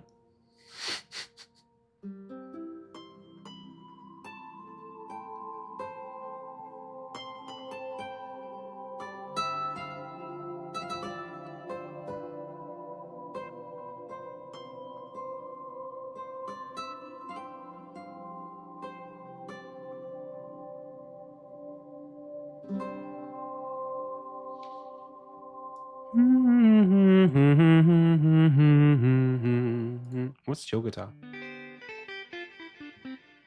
Sure. Well, we'll find out, I suppose, what we need to use. Do I have strings? Did I not get the strings? That's what I'm missing. I'm like, where are the strings? Wait, did I not get them? Guitars, pianos, winds. What? Get? What? Wait, here it is. Essential strings. I'm like reading straight past it.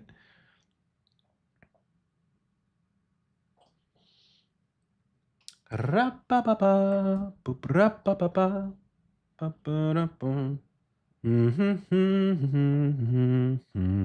love to do a new palette as well. I feel like whenever I do a palette, I don't get to, I always revert back to the original Insignia one. Right, you always skip over the first one because it's never the first one.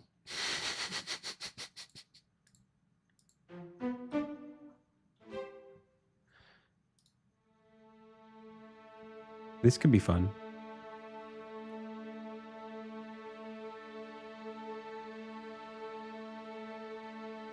Ooh.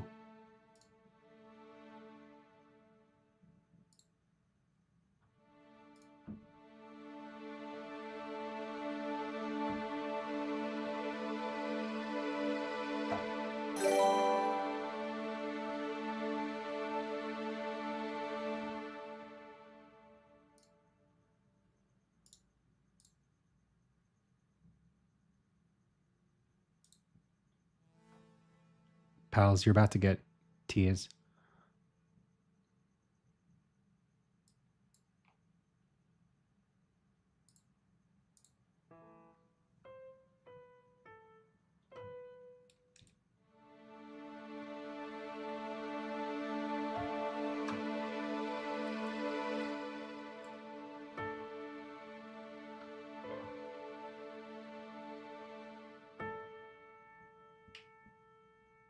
Again.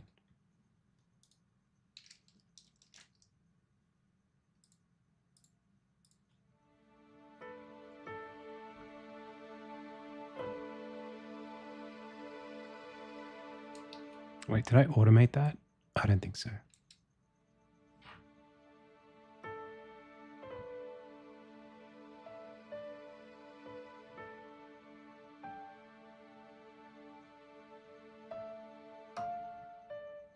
Strings and piano are easy combo.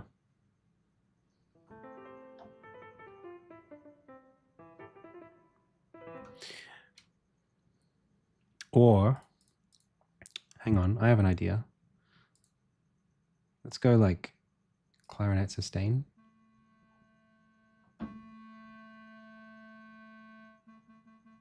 No, that's not what I wanted. This one.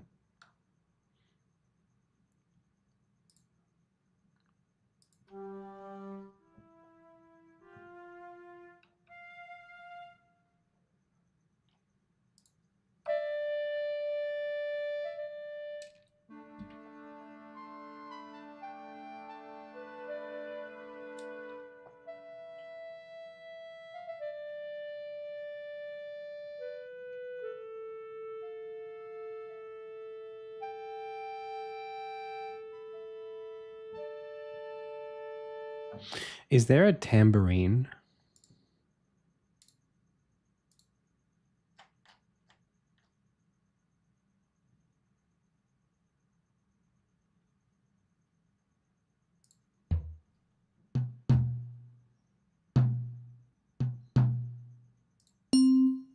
Nope.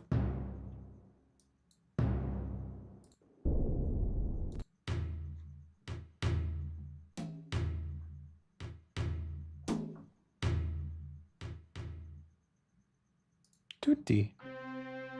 Everything.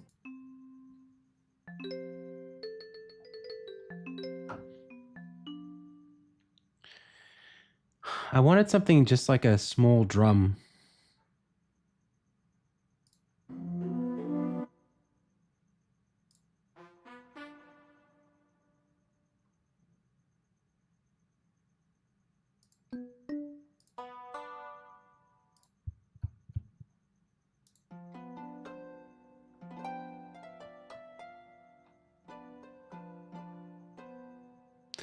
And I wonder if I can do something fun with all of this on the out, where we just put it through a really like crappy kind of sounding tapey thing.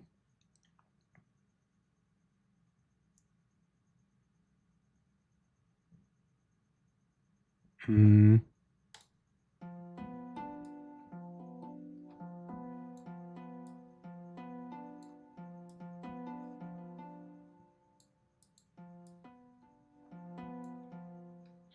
Not a filter. I mean, it is a filter, I think.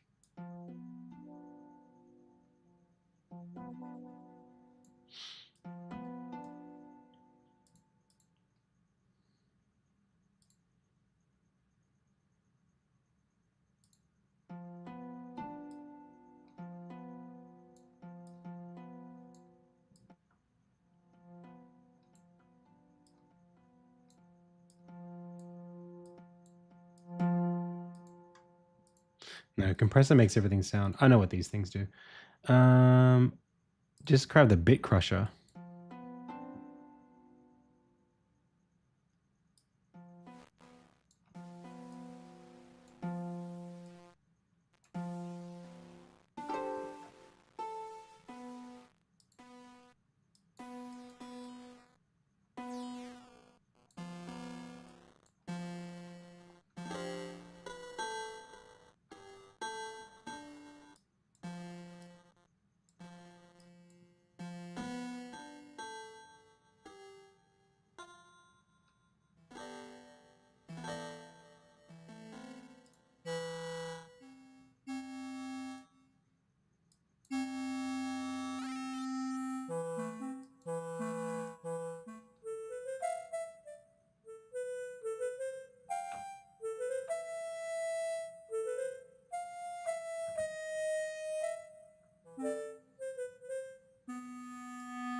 I'm trying to think about like what vibe we'd be going for. If we want something that's like 80s-ish, you know, we could maybe do something with a bit crush.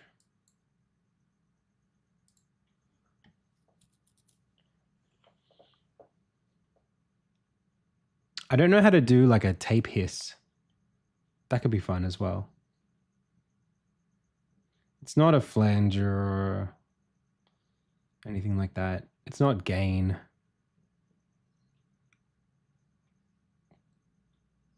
I think it's a filter, but I don't know how to do it. We could do like if you do like a parametric EQ, you might be able to just do something.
You know, like that kind of like 1980s sort of thing.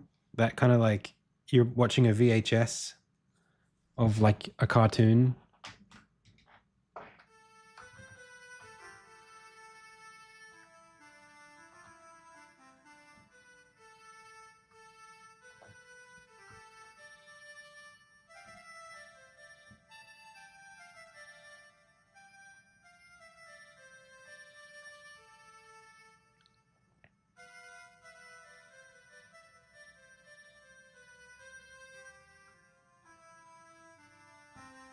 Yeah, it's really quiet. It is coming out really quiet.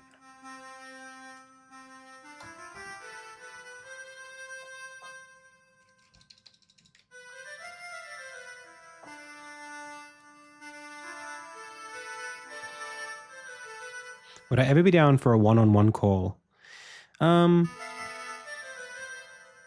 It's something I've done before, but I couldn't do it for free, unfortunately.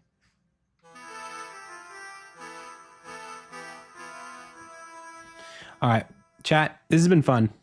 I'm just going to call this LD57 test setup. Done.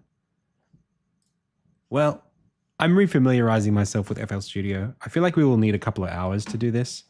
I'm going to try to keep it safe on the day, but at least we did a little bit of mucking around and did something. Let's go find someone to raid and get out of here. Thank you so much for joining me. I hope you're excited for Ludum Dare. I am. We're going to make something, and it's going to be fun, whatever it is.